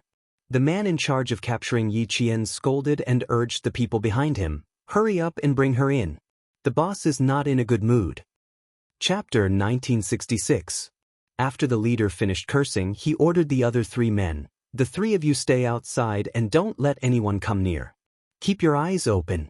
If the boss is unhappy, we'll all be in trouble." A total of 6 people went to surround Yi Qian. 3 of them stayed outside and the other 3 went in together. Yi Qian secretly moved her tied hands. As she walked through the dark corridor, her right hand suddenly twisted strangely. Her hands, which were originally tied to her wrists, were released in a minute. She secretly tugged at the rope with her freed hands. Not bad, it was indeed very sturdy. She would use it to deal with Sun Yaozu later. Yi Qian didn't move immediately. She only wanted to deal with Sun Yaozu. These people weren't in her area of concern, so there was no need to take more lives. With her head still tied up, Yi Qian felt that she had entered a very spacious room. Perhaps it was a new house. The air was damp and dusty. She was then pushed down the cement stairs. The stairs were uneven and filled with cement dust. After walking down one floor, she could clearly feel that the air was somewhat stagnant. It was as if she had entered an enclosed space. A basement? Was she being brought to a basement? When the tip of her foot touched a hard object, Yi Qian deliberately lost her balance to confirm her guess. She staggered forward and kicked the object with her foot. After a series of echoing clang sounds, Yi Qian knew that her guess was right. They were indeed in a basement. The man walking in front heard the commotion and turned his head to glare at Yi Qian, who was being dragged all the way. His 2 companions said unhappily, "Hold her steady. If she falls to her death, we'll be in trouble too." It was obvious that they were quite afraid of Sun Yaozu. However, Yi Qian slightly curled her lips. This kind of fear wasn't a fear of reverence, but a very simple fear of stopping a monetary transaction. It was also the most unreliable kind of fear. Then she wasn't afraid that these people would really sacrifice their lives for Sun Yaozu. They were only doing it for the money. They wouldn't really sacrifice their lives. Brother Z reminded her to be careful of the 4 bodyguards around Sun Yaozu. 2 of them were foreign bodyguards from South Asia. These bodyguards usually had their hands stained with blood. She was wary of these too. The good thing about foreign bodyguards was that they could shift the blame to others. After the man in front finished speaking, Yi Qian vaguely heard the echoes of roars coming from the basement. She couldn't hear it clearly, but it made Yi Qian realize that this basement probably had more than 1 floor. There were at least 2 floors. The roar came from Sun Yaozu. He had never had much patience. After becoming a boss, he restrained himself a little. But when it came to Yi Qian, he had absolutely no patience. Not long after his men went out, he began to ask questions. When Yi Qian didn't show up after 9 o'clock, he was already very irritable. When Yi Qian didn't show up after they caught her, he flew into a rage. The only 2 chairs in the room were smashed into pieces by him. When he heard the guards say that Yi Qian had arrived, he picked up a broken table leg and spat viciously, "Drag her in." Damned girl, she had finally fallen into his hands today. Tonight was the time to end her life. No, he couldn't cripple her in one go. Back then, that bitch Sun Xueqing blinded herself in one eye. No matter what, he had to blind both of her daughter's eyes first. He had to slowly torture that damned girl. Sun Yaozu, whose only eye flashed viciously, let out a few sinister laughs. His already ferocious face suddenly became as ferocious as a man-eating monster. He gritted his teeth and said to the 2 bodyguards beside him, "Do whatever I tell you to do later, do you hear me?" Chapter 1967. Yes, boss. The 2 bodyguards nodded. Their job was to do whatever their boss told them to do. It didn't take long to walk from the 1st floor to the 2nd basement floor. Sun Yaozu, who had just finished giving instructions, heard footsteps. The one-eyed man snorted coldly and stood in front of the 4 bodyguards, waiting for Yi Qian to come in. When he saw Yi Qian being dragged in by his men, he laughed heartily, then said fiercely, "Take off her hood." There were lights in the basement, and under the white light, Yi Qian, who had been in the dark for more than an hour, still hadn't gotten used to the light. Sun Yaozu stared at her and said sarcastically, "And you call yourself a military school student? Look at you, huh? Are there any military school students as cowardly as you? 2 foreign bodyguards stood beside him, and the other 2 bodyguards guarded one of the exits to the first floor and the other to the garage on the second floor. Yi Jian narrowed his eyes and looked around. Finally, his eyes fell on the exit where the wind came in, which was the exit to the garage on the second floor. Sun Yaozu, you've got guts, Yi Jian said coldly. You dare to kidnap a military school student? Looks like you're not afraid of being caught. Sun Yaozu laughed as if he had heard a joke. Catch me? Ha, damn girl, I'm the one catching you now. Who the fuck dares to catch me? Puma, I have money and people. You're just a poor military school student. What do you have to fight me? At this point, Sun Yaozu seemed to have realized that there shouldn't be too many people present. He yelled at the 3 men who brought Yi Jian in. Fuck, what are you standing here for? Get out of here. The 3 men were used to being yelled at, so they said, yes, and quickly turned to leave. After the 3 of them left, Sun Yaozu glared at Yi Jian fiercely. You want to cause trouble for me? Who the fuck do you think you are? The old hag said you want to kill my whole family? Damn girl, I'll kill you first today. It's normal for me to want to kill your entire family. You were the one who made my mother sacrifice herself back then. In the face of his viciousness, Yi Jian, whose eyes were as cold as water, said indifferently, you made my mother sacrifice herself. I want to kill your whole family. What are you angry about? Yi Jian naturally brought the topic back to the past.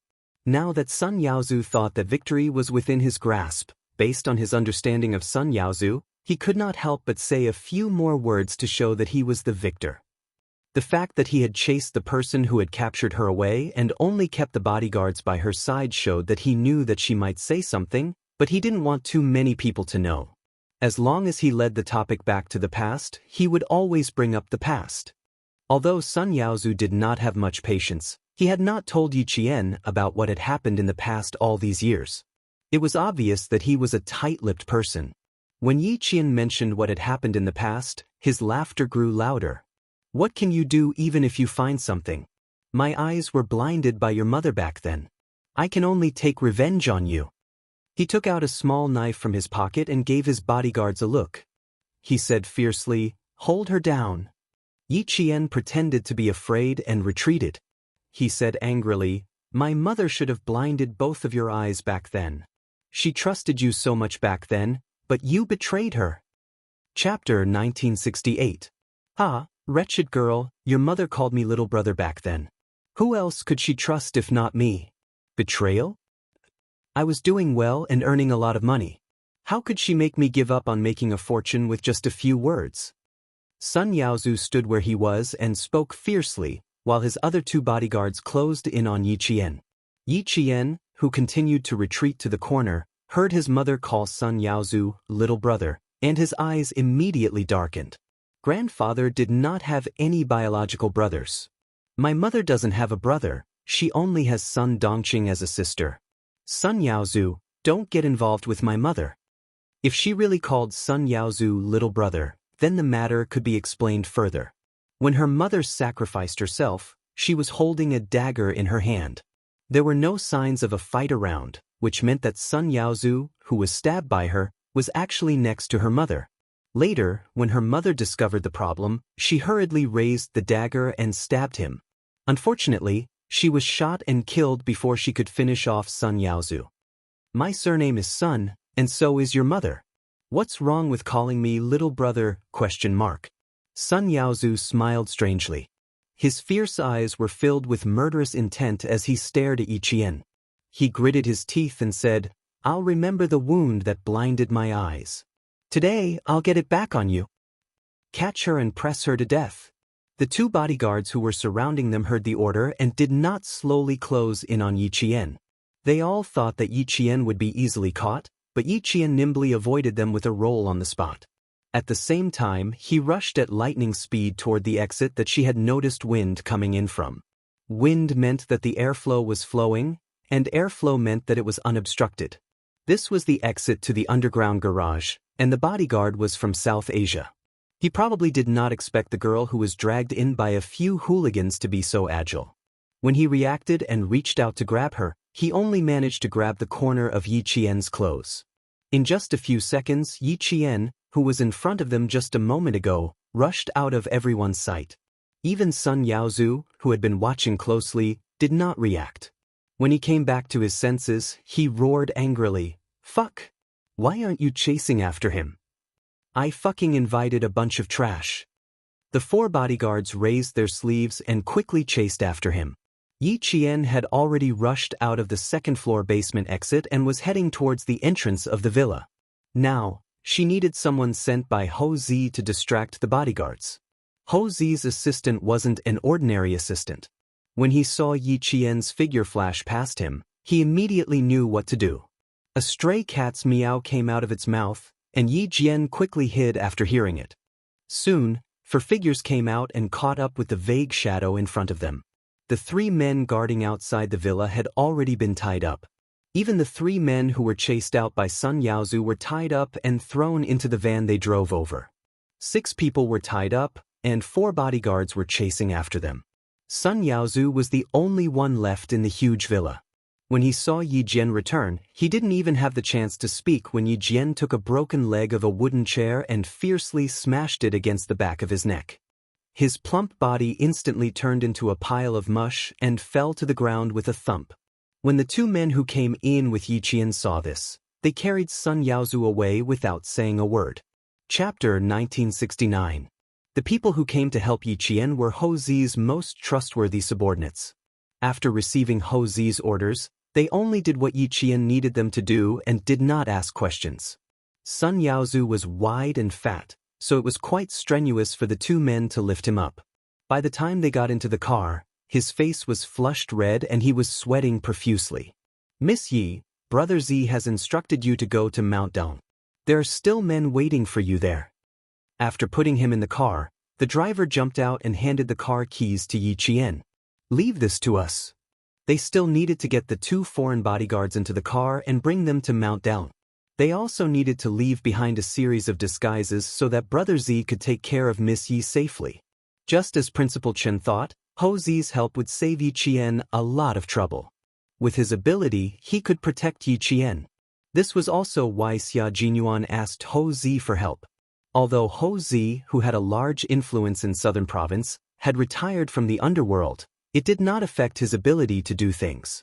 "Thank you for your hard work. The 2 bodyguards are South Asians. They might have retired from the government army. Be careful." At this point, Yi Qian did not stand on ceremony anymore. He took the car keys and drove away quickly under the gazes of the men. Mount Dalong was the largest natural forest park in Southern Province. Many places were listed as protected areas and prohibited from being developed. It was indeed a simple matter to get rid of 1 or 2 people in the depths of the forest. Sun Yaozu was woken up by the cold. The pain in his neck made him shiver violently. He opened his only eye in a daze and soon realized that something was wrong with his surroundings. A gust of cold wind blew past, and the pitch-black surroundings made him jump to his feet. "Damn it, what is this place?" Before he could stand firm, Sun Yaozu suddenly remembered that he was knocked out by Yi Qian. After that, he did not know anything. He was in the mountains. Sun Yaozu, who had completely sobered up, roared, "Damn girl, you actually fucking left me in the mountains." He had been careless and ended up being tricked by the wretched girl. Sun Yaozu clenched his teeth and leaned against the cold tree. His eyes were filled with malice as he said, "Wretched girl, just you wait." At this time, he was still unaware of the danger. Some wild animals were drilling through the frozen bushes. The sudden rustling sound startled Sun Yaozu. He then lifted his foot and kicked the tree he was leaning against. He cursed, "Damn it." Before he could finish his sentence, his raised left leg was pulled back, and his entire body crashed into a tree. Sun Yaozu, who was seeing stars, realized that his legs were tied up. When he tried to kick the tree, he tripped over himself. Yi Qian, who had been looking at him nonchalantly, said coldly, "You didn't really think that I would just leave you on the mountain, did you? Did they go all the way just to bring him to the mountains? Heh, they really thought too highly of themselves." Her voice was faint, but it was enough to make Sun Yaozu's heart sink. He raised his hand to cover his head and stood up again. He looked at the pitch-black surroundings and roared violently, "Damn girl, get out here." Back then, I was also thrown into the snow by your family. Didn't you say that you would let me have a taste of what it was like to be stabbed in the eyes? Then I'll let you have a taste of what it's like to be frozen to death. As for you wanting to stab my eyes, I won't give you the chance. Chapter 1970. Yi Qian, who was stepping on a pile of clothes, chuckled coldly. Then he slowly said, "It's not nice to be frozen to death. Enjoy it slowly." After being reminded by Yi Qian, Sun Yaozu was shocked and angry. Only then did he realize that he was only wearing a thin shirt and pants. No wonder it was so cold. It turned out that the damned girl had taken off all his clothes. No, this was the mountain. She couldn't have gotten him up the mountain alone. Someone was helping her in the dark. Sun Yaozu was shivering all over. He hugged his arms tightly. The ferocious glint in his single eye didn't diminish. He really thought of himself as a local tyrant who couldn't be offended. As usual, he shouted, "You want to play with me? I'll play you to death, you fatherless bastard." Sun Yaozu, who hadn't realized that his life was about to end, had the confidence to say these words because he had money and power. And in his eyes, Yi Qian was just a little military academy student who didn't have anyone to protect him. She wanted to kill him? Sun Yaozu didn't even think about it. Ho Zi's subordinates, who were guarding nearby, heard this and couldn't help but look up. Only this boss Sun didn't know that he was about to die. "Aren't I playing with you right now?" Yi Qian laughed softly. His laughter was even colder than the cold wind blowing past. "Your words are exactly what I want. If I don't play you to death tonight, I won't leave." He spoke softly and softly. His words were wrapped in the cold wind and drifted into everyone's ears. Instantly, the sound of a bloody massacre was heard. Sun Yaozu didn't feel anything. Instead, he raised his head and laughed loudly. "Play me to death? Haha, an orphan like you wants to play me to death? Haha, are you fucking kidding me? I have money in the southern province. I have people above and below me. You, a little military academy student, dare to go against me? Damn girl, I can pinch you to death with a single finger. Let go of me first, then kowtow to me 10 times. I'll consider letting you go tonight. Haha, you want to play with me? Ha, what do you have to play with me? Money? People? Do you have any? Ha. He laughed maniacally. He was absolutely certain that Yi Qian would not dare to do anything to him. That was what he thought. Yi Qian smirked. "You don't believe me? All right, let's begin then. The more you don't believe it, the more scared you will be in the end. If you are complacent, there will be a time when you beg for mercy." She didn't open her mouth to respond, and the surroundings quieted down. The cold wind blew through the pine needles that had even frozen the leaves, bringing a bone-chilling cold that could freeze the blood in one's body. After laughing maniacally, Sun Yaozu was still waiting for Yi Qian to kowtow and admit his mistake. When the surroundings were so quiet that he could only hear his own breathing, he began to look left and right. It was too quiet, so quiet that it was as if he was the only one here. It was too cold, so cold that his joints were about to stiffen. He couldn't help but panic in his heart. Even his confidence gradually began to falter. "Damn girl, get the hell out here. Get the fuck out here." Sun Yaozu roared loudly, but in return, there was still a deathly silence. There was not a single sound. He roared a few more times, but there was still no response. Sun Yaozu, who was so cold that he couldn't stop trembling, began to realize that he was in danger.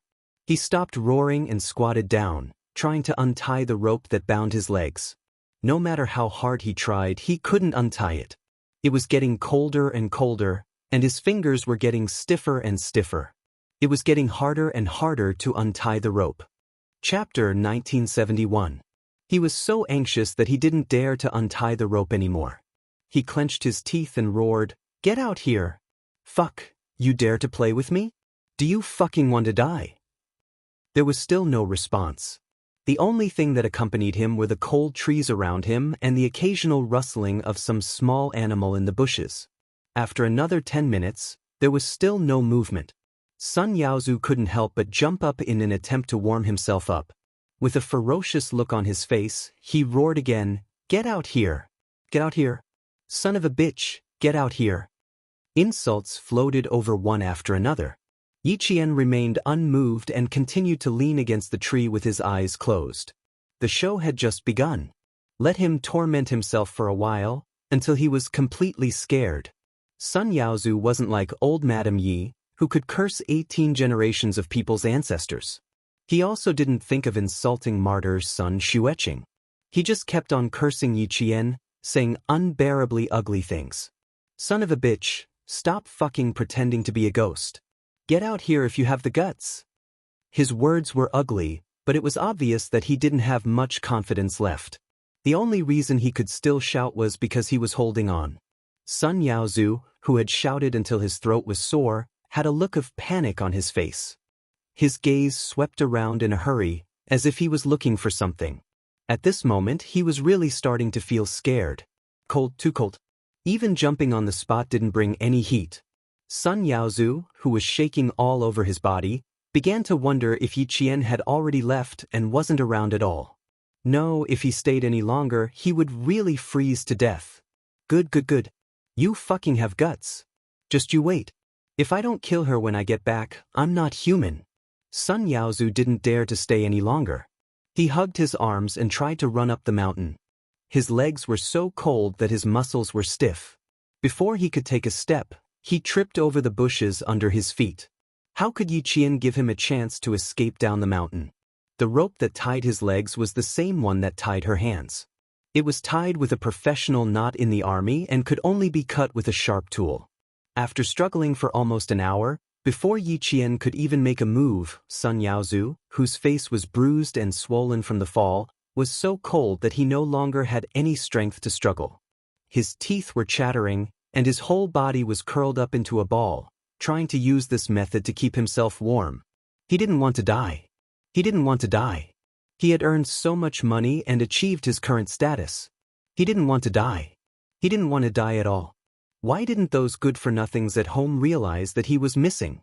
Where were the bodyguards that he had spent so much money on? All of them are fucking useless freeloaders. Damned old hag, if I go back and meddle in your business again, I won't be human. Sun Yaozu, who was so cold that even his head was trembling, clenched his teeth tightly. He cursed fiercely in his heart. Yi Qian, who didn't want to freeze him to death for the time being, saw that it was about time. Finally, she took a step out of the darkness. Her feet trampled over dead branches and leaves as she walked in front of Sun Yaozu. She turned on a dim blue flashlight. Her expression was cold as she looked down at him condescendingly. Sun Yaozu, the cold doesn't feel good, right? Sun Yaozu, who was so cold that he was about to lose consciousness, vaguely heard someone talking. He struggled to lift his eyes, but only saw a dim blue light. As for who was talking to him, he couldn't tell at that moment. Save me. Save me. Someone wants to kill me. Save me. He subconsciously asked for help. There was no trace of his initial arrogance. Chapter 1972. Sun Yaozu, whose lips had turned purple from the cold, did not know that the person he was asking for help was Yi Jian. With only a ball of blue light in front of him, he raised his heavy eyelids and kept murmuring, "Save me, save me." Yi Qian, who was not moved at all, asked coldly, "Why did you shoot my mother?" "Shoot?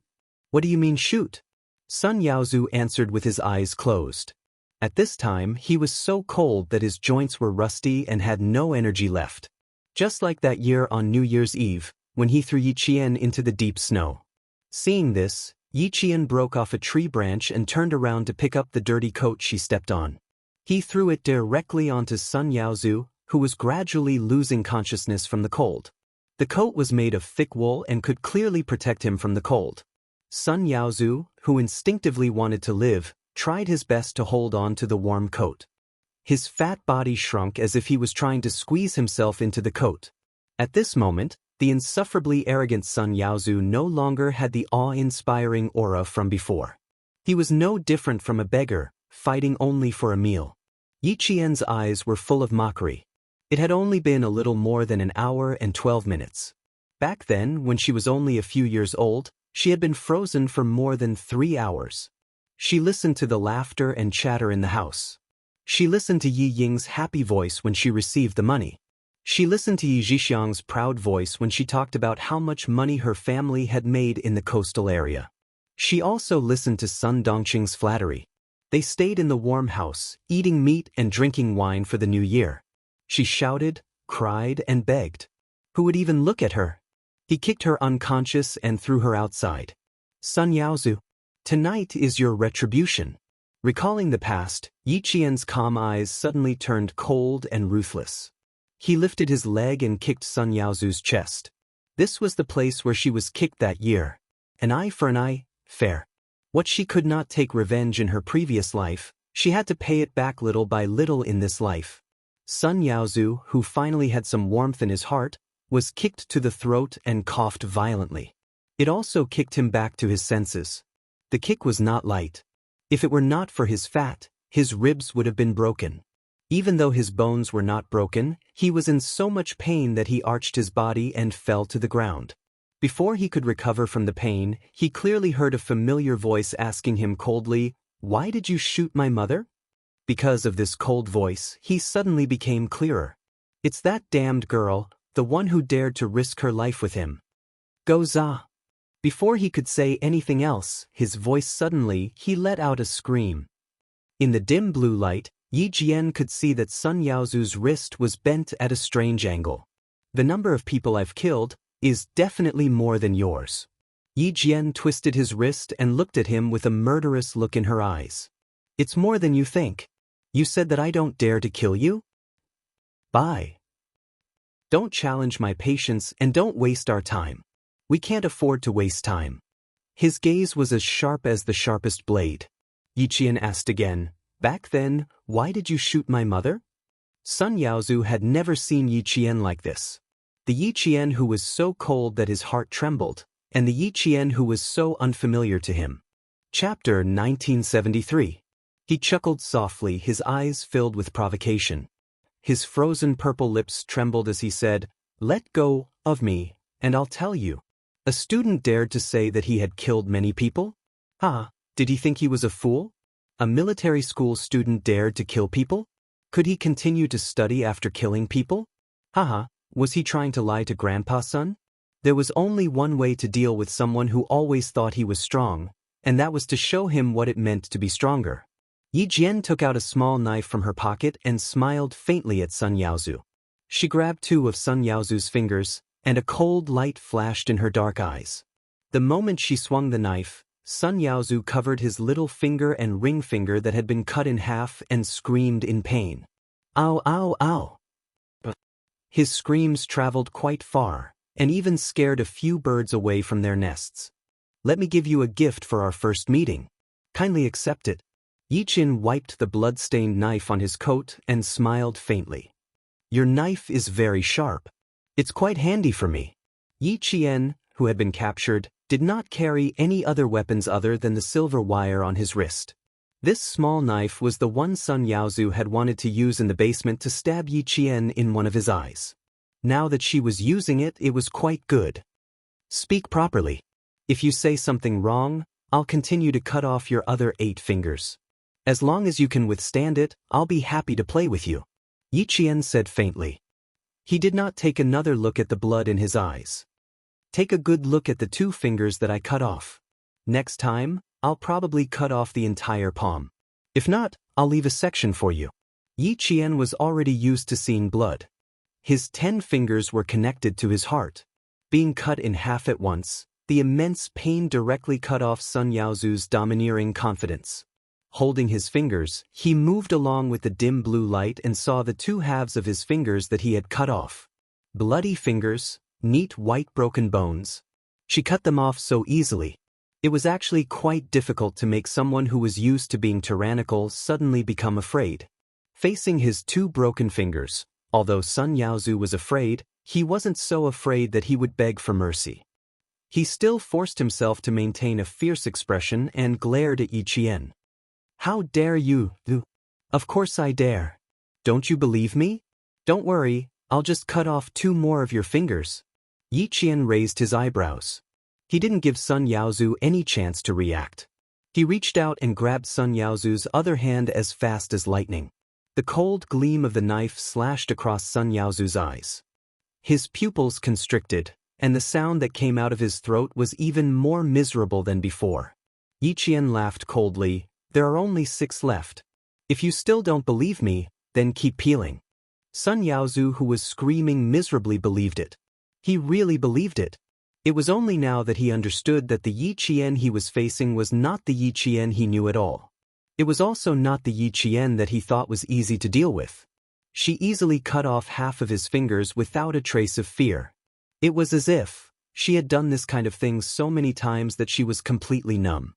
Thinking of this, Sun Yaozu, who had always been domineering, was finally so scared that his eyes were filled with terror. He fell to the ground and could no longer hold his hands tightly. He was in so much pain that sweat broke out on his forehead and he ground his teeth. The wretched girl that he was calling out and the bastard that he was cursing would really kill her. She would really kill her. Chapter 1974. The pain in his body told him that the wretched girl he looked down on was actually a ruthless character. How many people could cut someone's finger just like that? The coldness on his body told him that it was the wretched girl he looked down on who had planned to bring him to the mountains. How could such a ruthless person be caught by his men so easily? Moreover, she was able to escape from the 4 bodyguards he had hired at a high price and come back so easily. She had planned everything long ago and was just waiting for him to fall into her trap. The cold and painful Sun Yaozu finally realized that he had fallen into her trap. Just like she said, she was actually waiting for him to come over. Sun Yaozu's heart was trembling, but he did not dare to continue crying out in pain. His teeth trembled as he said, I'll talk. Let me go, I'll tell you everything. He stated his conditions, but in return, Yi Qian sneered contemptuously. What right do you have to negotiate with me? Money? People? You'll lose everything if you die? Unfortunately, I don't care about what you have. What right do you have to negotiate with me? Back then, why did you shoot my mother? She asked sternly again. Sun Yaozu, who was terrified, trembled as if the doorknob in his mouth was broken. He was so shocked that he blurted out a lot at once. Smuggling. Back then, when I was working as a smuggler, every batch of goods that came from the sea didn't need to be inspected. I don't know when your mother came over. One day, she accidentally found out that I was helping to move the goods. The smuggled goods couldn't go through the docks, so they went through the undeveloped seaside. The workers were all controlled vagrants. Your mother happened to see me moving the goods that day and recognized me at a glance. She thought that I was being controlled and was very anxious. She found me when I was moving the second batch of goods. At that time, I didn't think that there was anything wrong with her. I thought that she was sent by the people in the army to cooperate with us. Fortunately, your mother spoke first. Although your mother didn't say why she came over, the people in the army greeted us and said that there might be someone who had mixed in with our route and that we should be careful.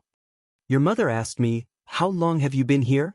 Then I understood that your mother was sent to find out about the smuggling route and not to help us. Your mother left a few days later.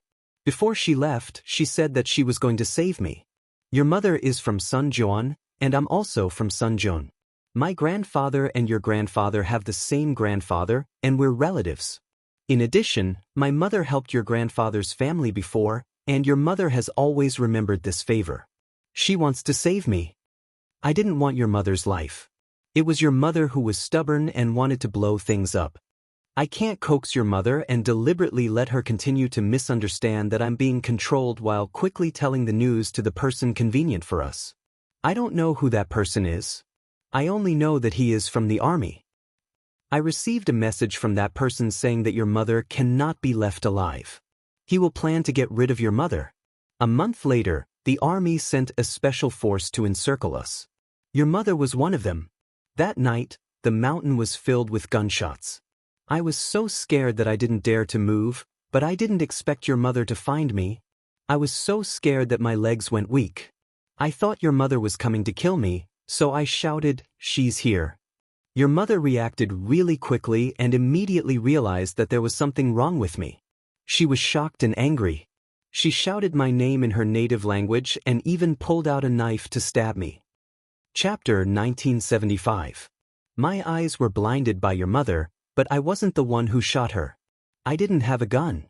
The one who shot her was someone wearing the same clothes as your mother. It was your mother's men who shot her. It had nothing to do with me." He spoke very quickly, afraid that he would make Yi Qian angry if he spoke too slowly. But because he spoke too quickly, Yi Qian began to doubt the veracity of his words. Yi Qian, who was getting closer to the truth, didn't want to waste any more time. "You're telling too many lies," she said darkly. She pressed the knife against his right thumb with the back of the knife and said, "The diary my mother left behind is very different from yours. Do you really want me to cut off 2 more of your fingers?" Sun Yaozu screamed in fear again. He looked at the young man's ruthless face and shouted, I'll talk, take the knife, away. Sun Yaozu didn't suspect that he was being tricked. He really thought that Yi Qian had the diary. Otherwise, why would she come looking for him? Someone found me, told me to let your mother see it on purpose. I don't know who it was. I took a sum of money and listened to his arrangements. I let your mother see it on purpose. Someone wanted your mother's life.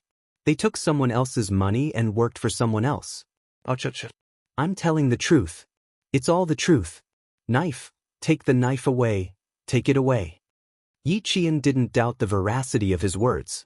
Chief Kai told him that his mother seemed to have realized that she might not be able to return safely, so she secretly asked her comrades to help her and handed the diary to Chief Kai, whom she trusted the most. In other words, his mother had already guessed that someone wanted to kill her. Yi Qian, whose heart felt like a huge rock, asked in a hoarse voice, Who are they? Did you see the person who shot my mother clearly? The person who shot her mother was wearing the same clothes. The truth was so cruel that she couldn't believe it was the truth. How could they shoot their own comrades? She couldn't believe it. There must be something wrong. There must be something wrong. I don't know. I really don't know. I've told you everything I know. I didn't shoot your mother. I didn't do it. Yi Qian stared at him closely, scrutinizing his eyes and facial expressions. This time, he was not lying to her. You were a fugitive. Why did you recover your identity later? Yi Qian asked his last question. As long as he got an answer, the culprit in front of him who had worked together with another person to kill his mother should be dealt with. Someone helped me and told me that they could help me resolve my identity, but the condition was that I had to keep a close eye on Yi Zhifan. But I couldn't go and cause trouble for Yi Zhifan. His voice was processed, so I couldn't tell who he was. I'm not lying to you. I really don't know who this person is. Sun Yaozu didn't hide anything at this point. He told her everything he needed to know in order to save his own life. I know about your father's death too. The old woman didn't like your father. All he did was ask about where he could earn the most money, but the work was dangerous. Your father was forced to leave home by the old woman. The work he found was also forced by the old woman. Yi Qian, I've told you everything I know. If I hide anything, may the heavens strike me with lightning and I'll die a horrible death. He even swore a deadly oath. Yi Qian, who knew enough, glanced at Sun Yaozu, who still thought he could leave this place alive. He smiled faintly and said, Okay, I got it. I'll continue to investigate what you said. She would continue to investigate until she found the truth. Chapter 1976. In the face of difficulties, Yi Qian in this life would always face them head-on. Even though she could tell from Sun Yaozu's words that her mother's sacrifice involved the higher-ups of the army, she wasn't afraid. She wouldn't risk her life to find out the truth. Having been reborn, she cherished her life very much. She wanted to find out the truth, and she also needed to protect her own life. As a martyr, her mother shouldn't have sacrificed herself like this.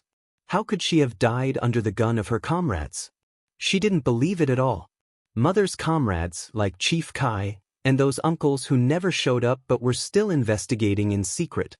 They were loyal, hot-blooded, and had an unwavering sense of justice. How could someone like them raise a gun and shoot at their own comrades? She didn't believe it at all. When Sun Yaozu heard Yi Qian say that she would investigate thoroughly, a sinister sneer flashed across his eyes. Investigate thoroughly? That's right. He admitted that he had underestimated Yi Qian. He also knew that he had been too careless. He had fallen into her trap and almost froze to death on the mountain. But she said that she would investigate thoroughly. Although she was a ruthless person, she was a ruthless person who didn't know the immensity of heaven and earth. That person could easily mobilize an army and cooperate with a smuggling team. She even had a way to collect illegal money. Would someone like that be afraid of being investigated? With such power, who would dare to investigate? She actually said that she would investigate thoroughly? Fine, he would wait for her to investigate thoroughly. If she did, she would end up like her mother. She would end up losing her life. Sun Yaozu, who didn't notice anything from her indifferent expression, sneered in his heart. He put on his coat, and his body of fat warmed up his limbs. His mind became active again. He smiled ingratiatingly and said, "Oh, investigate, investigate. I won't disturb your investigation. I have to go. If I don't go now, I'll be covered in blood. I'm afraid I'll bring you trouble." Was he threatening her? Yi Qian sneered. "You won't bring me trouble. You won't have the chance to bring me trouble." She was involved in the murder of her mother, and she still wanted to leave alive? Naive. Looking at Yi Qian, who was smiling at him, Sun Yaozu narrowed his eyes. He swallowed hard. "You, what do you mean? Aren't my intentions clear enough?" Yi Qian raised his eyebrows. "Oh, that's right. You think I don't dare to kill you? Didn't I just say it? I've killed many more people than you can imagine, and..." There was a cold smile on Yi Jian's beautiful face. She slowly bent down and looked at the other party with a little coldness in her clear black eyes, as if there was a handful of snow. "And it's all legal killing. Although killing you is not legal, it's still a very simple thing." The girl in front of him smiled faintly. Her youthful face gradually overlapped with the face in his memories, as if they were the same person. The only difference was that the Rong Yen in his memory was worried about him and told him that she would definitely save him. But the youthful face in front of him was filled with murderous intent. One wanted to save him, the other wanted to kill him. Sun Yaozu retreated in horror, trying to find a place where he could feel safe. No, you can't do this. Murder is against the law. Aren't you a military academy student? How dare you kill me? If you kill me you won't have a good ending. Chapter 1977. If I don't kill you, do you think I'll let the tiger return to the mountain and wait for you to come back and kill me? Yi Qian laughed. His dark eyes were filled with endless murderous intent. Do you think I'm stupid enough to wait for you to come and kill me? I don't want to do it myself. I'll just kill you the way you tried to kill me back then. No, if you kill me, you'll be destroying yourself. Yi Qian, it wasn't easy for you to get to where you are today. Yes. Look at how hard it was for you to escape from the Yi family. Now Yi Jifan can't do anything to you. Yi Ying will forever be inferior to you. You can't kill me. If you kill me, you'll go to jail. Sun Yaozu, who was so cold that he was about to lose consciousness, now truly felt that he was going to die here. Fear and panic came crashing over him like a raging tide. He was very, very afraid of death. He never thought that death would be so close to him. Right now, he could only beg for mercy. He cried bitterly and begged for mercy. He wanted to live. He didn't want to die. A life for a life. If you kill me, you won't have a good ending either. If Yi Ying knew about this, she would be so happy that she would immediately return to the country. Yi Jifan and Sun Dongxing would be even happier. Yi Qian, let me go. I beg you, let me go. Tell me what you want me to do. I'll definitely work for you obediently from now on. Old hag Yi, you must hate her, right? She also took money back then. She also had a part to play in killing your mother. I'll get rid of her for you, okay? If you let me go, I'll be a dog in your hands from now on. If you tell me to go east, I won't go west. In order to live, Sun Yaozu threw away all of his dignity just to live. As long as he was alive, there would be a chance for revenge. However, Yi Qian laughed softly when she heard this. She had always been a narrow-minded person. Seeing him kowtow to her and beg for mercy, she had to admit that it felt good to see it. All right, I won't tease you anymore. Sun Yaozu's eyes lit up when he heard Yi Qian's words. He thought that Yi Qian was just teasing him when he said he would kill him. He was so scared that his beer belly deflated a little. Then he heard Yi Qian say coldly, "I'll let you go as soon as possible. It's boring to tease you for too long." From heaven to hell, Yi Qian only needed to say a few words. Sun Yaozu looked at her and raised her hand. Someone walked out of the darkness and asked her respectfully, "Are you going to tie him to the tree directly?" "Yes, and he's wearing too many clothes. Let's take them off." Yi Qian's casual words made Sun Yaozu completely despair. His fat legs twitched violently a few times, and a strong smell of urine drifted over with the cold wind. The man standing in front of Yi Qian glanced down and said to Yi Qian without changing his expression, "The car is parked at the foot of the mountain. We still need to walk some distance before we can get there. We'll take care of the rest. The 2 foreign bodyguards have also been taken care of. As long as we clean up this place, we'll be done." The subordinates that Hou Zi sent to Yi Qian were all his trusted aides. They were all quite capable and always did things cleanly. Not even a fingerprint would be left behind at the scene. Before he finished listening, Sun Yaozu's eyes rolled back a few times and he actually fainted from fear. Yi Qian didn't stay. Hou Zi said at the time that it would be better for him to take care of the rest of the matters. Just as Sun Yaozu said, it wasn't worth it to ruin her own future for him. Looking back at Sun Yaozu, who was tied to the tree like a dead pig, Yi Qian narrowed his eyes slightly. He hid his deep sharpness and left the scene with a calm and fearless aura. After taking care of Sun Yaozu, what awaited her next was an even bigger storm. And she was already prepared. Chapter 1978. After Yi Qian left for a while, the man in charge of handling the aftermath gave Hou Zi a call. At that time, it was almost 3 in the morning. Hou Zi was anxious to go to the Yu family for the new year. After coaxing Xia Yiwei to sleep, he sneaked out of bed and dealt with the important matters at hand.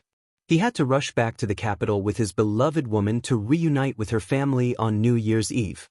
While working at his desk, he heard his phone ring. He looked at the caller ID and suddenly remembered that he had a big matter to deal with outside. He was so busy that he had forgotten about it. He replied with a faint, "Hello," and his subordinates reported the situation at Mount De. After knowing that Yi Qian had listened to his orders and did not personally deal with Sun Yaozu, he also did not make things difficult for his subordinates and went down the mountain. Hou Zi's slender fingers lightly knocked on his desk. A faint smile appeared on his handsome and mature face. "Okay, I got it. Clean up the loose ends. It won't be very peaceful in the next few days. Brothers, be careful for a few days." Hou Zi still had his concerns. If it was in the past, he would not have to worry about dealing with a few people. He would have to personally instruct his subordinates to be careful for a few days. Hou Zi was used to controlling everything himself. Therefore, Yi Qian could only participate in the first half. When Yi Qian told him that he wanted to deal with Sun Yaozu, his suggestion was for him to deal with the loose ends. In his previous life, Yi Qian understood Hou Zi's way of doing things through the boss of the security company. In this life, he had interacted with him many times. He knew that this was a gang leader who was used to controlling the entire situation. In the end, no matter what he said, she nodded. He did not want trouble after the incident. She did not want to trouble him at all. However, in the end, he was still the one who troubled her. Naturally, she had to listen to his arrangements. Otherwise, she would be seen as someone who did not know what was good for her. Yi Qian's cooperation made Hou Zi feel a little surprised. This decisive girl did not refute him directly. After the incident, she would definitely do something to reassure him. This was her personality. Hou Zi also had this bad habit. However, she did not. She completely followed his instructions and cooperated. This made him a little surprised. She actually trusted him so much. She was not worried that he would not clean up the loose ends. In the end, she would lose everything. That's interesting. Hou Zi glanced at the phone on the desk. He stood up and stretched with a smile on his face. Tonight's work was over. Since she trusted him so much, he couldn't let her down. Yes, she also knew her limits and knew how to get along with him. Or it could be said that she was very clear about his style of doing things and understood his personality. If it was someone else who knew him so well, they would have said that he wouldn't live long, but she was the daughter-in-law that Old Six had chosen, and Yiwei also admired her very much. For the sake of their relationship as a family in the future, he was very willing to help this girl who had relied on her own efforts to get to where she was today. Old six, your wife is not simple. You are really lucky. At that time, a clan with 3 generals will be recorded in the annals of history. After saying that softly, Ho Zi turned off the lights and left the study. She returned to the bedroom and fell asleep with her warm and fragrant jade in her arms. After returning to the hotel, Yi Qian took a shower and laid on the bed. However, he did not feel sleepy at all. He was still thinking about every word that Sun Yaozu said. He was trying to find the most useful clues from it. The initial confusion gradually turned into a clue. Yi Qian suddenly sat up from the bed. He picked up the pencil that the hotel had prepared and started to write and draw on a piece of paper. Chapter 1979. Soon, a relationship chart appeared on the paper. In the end, Yi Qian focused on the someone who helped Sun Yaozu recover his identity and asked him to keep an eye on Yi Jifan, but didn't allow him to cause trouble for Yi Jifan. In the end, Yi Qian drew a thick line around the someone. Could she assume that this person was the person she was looking for? Yi Jifan took her mother's jade pendant and rose through the ranks. This person, who hadn't helped Sun Yaozu recover his identity for so many years, suddenly made a move one day and asked Sun Yaozu to keep an eye on Yi Jifan. Could she assume that this person was afraid that he wouldn't be able to control Yi Jifan in the future, so he asked Sun Yaozu to keep an eye on him? That didn't seem right. How could he not be able to control Yi Jifan? The reason Yi Jifan was where he was today was all because of this person's guidance. Right? When Sun Yaozu mentioned the army, Yi Qian drew a star in a thick circle and a promotion/promotion sign. This meant that if this person was still in the army, then he must be a high-ranking official. There was another question. If he was a high-ranking official in the army, how could he reach out to political power? What if this person's family members were high-ranking officials in the political arena? Every time Yi Qian thought of a question, she would write it down. Every time she thought of a possibility, she would write it down. Yi Qian, who had a strong sense of logic, circled one question after another based on what Sun Yaozu said. She then analyzed the various possibilities. She sorted out the messy situation bit by bit and slowly organized it.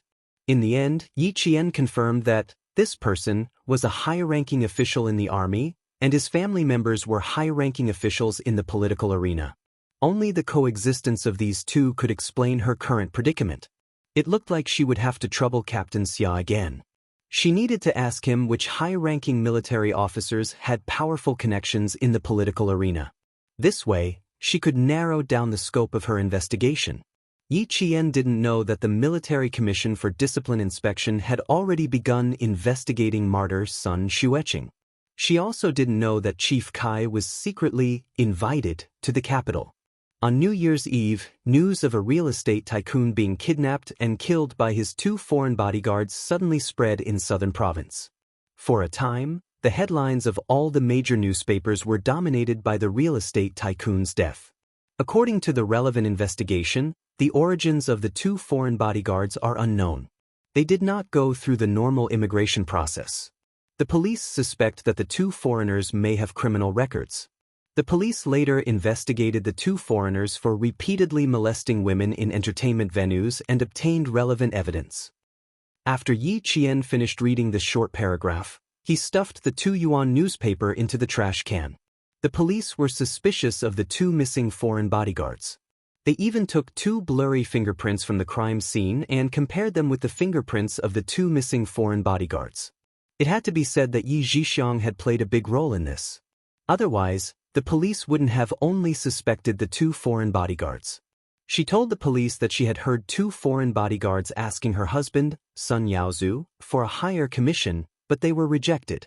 Therefore, she suspected that the 2 foreign bodyguards must be holding a grudge. If he had a wife who lowered his IQ, such as Yi Jifan and Sun Yaozu, she would only drag him down at critical moments. When old Madame Yi found out that her son-in-law, Sun Yaozu, had died from a nurse, her heart sank. When old Madame Yi thought of her son-in-law's murderer, the first person she thought of was Yi Qian. After being paralyzed for so long, although she had food, water, and taken care of, she had still lost weight. Old Madame Yi pointed at the nurse with a trembling finger. She was so thin that her face completely revealed her mean nature. Her lips trembled as she asked sternly, "You, what are you talking about?" Chapter 1980. The young nurse did not have a good impression of the old lady, who was mean and would scold others at the slightest displeasure. But she was Director Ye's mother, so they didn't dare to say anything. They looked at each other and passed the newspaper to her. "Look, we only found out after reading the newspaper. Real estate tycoon killed in kidnapping." The words that took up most of the page rushed into old Madame Ye's eyes. When she saw the name clearly, her body twitched violently. Her cloudy eyes flashed with obvious fear. She wasn't frightened because of Sun Yaozu's death.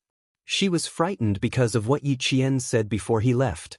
She was the one who told her son-in-law to solve the problem in secret as soon as possible. She was the one who told him to clean it up before the new year. Because there were many crimes before the new year, as long as it was handled properly, the police wouldn't necessarily know if a life was lost. Who knew? The bastard was fine, but her son-in-law was in trouble. At this moment, old Madame Yi didn't think of the two foreign bodyguards as the culprit, but Yi Qian. Her intuition told her that Yi Qian had a lot to do with this. What a coincidence! She suspected that Yi Qian had something to do with her son-in-law's death. When she saw the newspaper and what her daughter Yi Zhixiang said to the reporters, she muttered, "Idiot, idiot." She was still holding the newspaper when she suddenly foamed at the mouth and fell out of the wheelchair. Just as Yi Qian said, old Madame Yi had a second stroke. Before she could tell Yi Zhixiang about her suspicions, old Madame Yi, who had a second stroke, wasn't as lucky as the first one. The doctors tried their best to save her, but they couldn't pull her back from death. Yi Zhixiang, who had just lost her husband, hadn't completely accepted it. When she heard the doctors say that old Madame Yi had passed away, she went crazy and threw her bag at the doctor. "Trash. You're all a bunch of trash. You're all a bunch of quacks. I give your hospital more than 100,000 yuan a year, and you can't even save my mother. You're all a bunch of liars." The doctor wanted to comfort her, but he didn't expect a weapon to fall from the sky and hit him squarely on the head. When Yi Zhixiang came at him again, the doctor raised his hand to block it and quickly stepped back. He said sternly, "This is a hospital, not a place for you to be unreasonable. The old lady is easily irritable. Us doctors, nurses, and the nurses who take care of her have to remind her to pay attention to her emotions every day to prevent a second stroke. I remind him every day, but the old man turns a deaf ear every day. We've also made it very clear to the family about the consequences of a second stroke. Now, the old man has suffered a second stroke due to emotional agitation. Our hospital is already doing our best to save him. If you continue to be so unreasonable, I will directly call the police." How could Yi Zhixiang listen? The two nurses who were driving her were kicked several times. Yi Zhifan, who had rushed over, happened to see Yi Zhixiang throwing a tantrum. His expression immediately darkened. "What are you doing? Don't you think things are messy enough?" Sun Dongqing, who came later, took a look and gloated, "She's never worried about messy things. The messier the better." "Shut up." Yifan, who had been in a bad mood all day, glared at his wife and hurried over. "Doctor, something big happened to my sister's family, and now something happened to my mother. She's in a bad mood. Please forgive her." He didn't know that old Madame Yi hadn't been saved yet. For Yi Zhifan's sake, the doctor nodded with a cold face and didn't say anything else. He covered his bleeding forehead and left. Chapter 1981. Yi Zhifan's arrival was a relief to the hospital. Although he was a provincial official, he was not arrogant and had a good temper. He never made things difficult for others. Every time he came back, he would advise the old lady not to make things difficult for the hospital and to be more considerate. The staff in the nursing home were all looking forward to his arrival. After the doctor left, the nurse comforted him with "my condolences," and quickly left. They could understand the family member's emotions after the death of a loved one, but it was wrong to hit someone. The doctor tried his best to save her, but not only did he not get a word of thanks, he was also beaten up. Anyone would be angry. After the staff left, Yi Zhifan's face darkened and he reprimanded, "Do you think this matter is not serious enough? Who do you think you are? You even hit the doctor. Do you really want to sit in the police station for a few days before you're happy? Things have never gone well for you. You've only made things worse. When the reporters interviewed you, look at what you said. You said it was definitely the work of the 2 foreign bodyguards. Are you sure? Even the police can't be sure. The old lady passed away. The doctor's hair was wet with sweat after saving her. You didn't even say, thank you, when you came up. You even hit someone. Yi Zhixiang, you're really something. You really think you're not afraid of anything just because you're rich? Listen to me carefully. Sun Yaozu and the old lady, who made money for you, are gone. If you continue to be so arrogant, you'll destroy the 2 children. Yi Zhifan was indeed afraid that Yi Zhixiang would drag him down. Things were different now. If anything happened to a government official, the media would swarm over like flies. They were just waiting for you to commit a crime so they could expose you. Although he had people protecting him, he was still cautious. If he were to become the subject of gossip because of his relationship with Yi Zhixiang, he would definitely teach her a lesson. At this time, Yi Fan was not concerned about the old lady's death. He was worried that Yi Zhixiang would implicate him in the future. Yi Zhixiang didn't inherit old Madame Ye's intelligence, but she inherited her temper. How could she be intimidated? Hearing this, she straightened her neck and roared, "Yifan, don't put on airs in front of me." The moment she shouted, Yi Zhifan's expression changed. If there weren't people walking around, he would have slapped her. Yi Zhixiang seemed to have found a place to vent.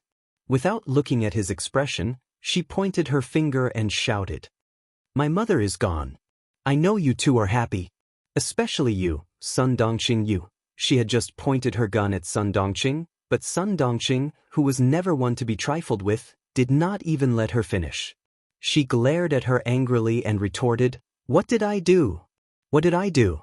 That's because your mother is gone. Shut up, all of you." When Yi Zhifan saw that the 2 of them were arguing unreasonably, he couldn't restrain his anger and shouted, "Don't you think it's embarrassing enough?" Sun Dongqing would not let herself be taken advantage of. With the old lady's death, she suddenly felt that she was in charge. Yi Zhixiang happened to be in charge. How could she let it go so easily? She looked coldly at the crazy Yi Zhixiang and said, "I'm happy. What can you do to me? You and your mother bullied me years ago. I've been looking forward to this day. It's finally here. Why can't I be happy?" Yi Zhixiang was infuriated by Sun Dongqing's words. She roared and swung her bag at Sun Dongqing's head. "Bitch, bitch. I'll kill you, bitch."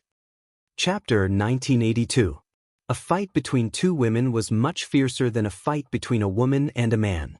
No matter how fast Yi Zhifan's reaction was, he couldn't stop both of them at the same time. More and more onlookers gathered, and more people were pointing at them. The doctors and nurses who heard the commotion had no choice but to join in. In the end, the security guards came out and evacuated the onlookers. Then, they dragged the 2 shrews back to the doctor's office. Only then did the quarrel stop. The doctor couldn't stay. For Yi Fan's sake, he said a few words like, "We all understand," to save some face for him. He left the office to the 3 of them and left with the excuse that he needed to check on the ward. Yi Fan, who had lost all his face, was so angry that his face was ashen. He swept his gaze over the 2 of them with raging anger. He didn't have the habit of hitting women, otherwise, he would have hit them with a chair. "You 2 are really something. One is the wife of a real estate tycoon, and the other is the wife of a provincial official. Do you think that not many people in Nan Province know you? Do you want to make a name for yourselves today? Only then will you feel happy when people point at you on the streets." Every word was said through gritted teeth. Every word was cold and ruthless. "Now you got what you wanted. I dare say that only the 2 of you showed up today. No one doesn't know you 2 shrews." At this point, Yi Zhifan's anger flared up. He slapped the doctor's desk. Bam! Sun Dongqing and Yi Zhixiang's hearts skipped a beat. They saw Yi Zhifan pointing at his face and roaring with a ferocious expression, My face has become the laughing stock of the entire Nan province. His ancestors' faces have been disgraced by you 2 idiots." Yi Zhixiang, who was a little scared, sat down. She covered her face and cried loudly. Second brother, what should I do? What should the company do? Lei Lei and Ching Ching are so young. What should we do in the future? Oh, now you're calling me second brother? Weren't you very impressive when the dead old woman was still alive? Sun Dongqing wasn't afraid of drama. Looking at Yi Zhixiang's current appearance, she was very happy. What should we do? How would we know? It's just a salad. Yi Zhifan saw that she only knew how to target others and was not worried about her own situation at all. He scolded angrily, "Do you think it's easy to deal with? At that time, those people who flatter you will be gloating behind your back. I'm sure you'll feel very comfortable in your heart." "How dare they?" Sun Dongqing shouted coldly. "Whoever dares to gossip about my family, I'll teach her whole family a lesson." Yi Zhifan, who had completely lost faith in his wife, was too lazy to persuade her any further. She was a stubborn woman. No matter how good or bad you were, she would only think that she was right. Get lost. Yi Zhifan took a few deep breaths. Unable to suppress the anger in his heart, he pointed at the door and shouted, "Did you hear that?" Scram. He still needed to ask about Sun Yaozu. Keeping Sun Dongqing here would only add to his troubles. Sun Dongqing didn't want to stay. She rolled her eyes and said sarcastically, "Who wants to stay? What bad luck." She walked to the door and turned around. She glanced at Yi Zhixiang with disdain. "What bad luck? Give me a call before you go home. I'll use mugwort to smoke you." Yi Zhixiang, who was covering her face and crying, immediately raised her head. She glared at the person who dared to go against her. She gritted her teeth and said, "Sun Dongqing, don't be so smug. How dare you curse my mother? You will also suffer retribution." Chapter 1983. Sun Dongqing snorted in disdain and said, "I think it's your family that's going to get retribution." Then she walked away smugly. Yi Zhixiang was so angry that she almost fainted. "Brother, look at her. Look at her. She didn't even shed a tear when Mom passed away, and she's still making sarcastic remarks." Now, the only person Yi Zhixiang could think of was Yi Zhifan.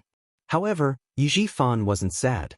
Sun Dongqing had suffered a lot in the hands of old Madame Yi when she first married him, so it was only right for her to vent her anger.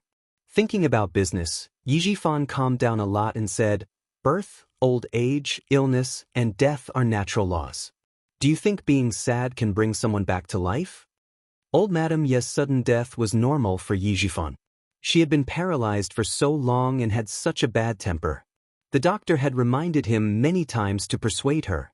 If she continued to be irritable, she would definitely have a second stroke and her life would be in danger.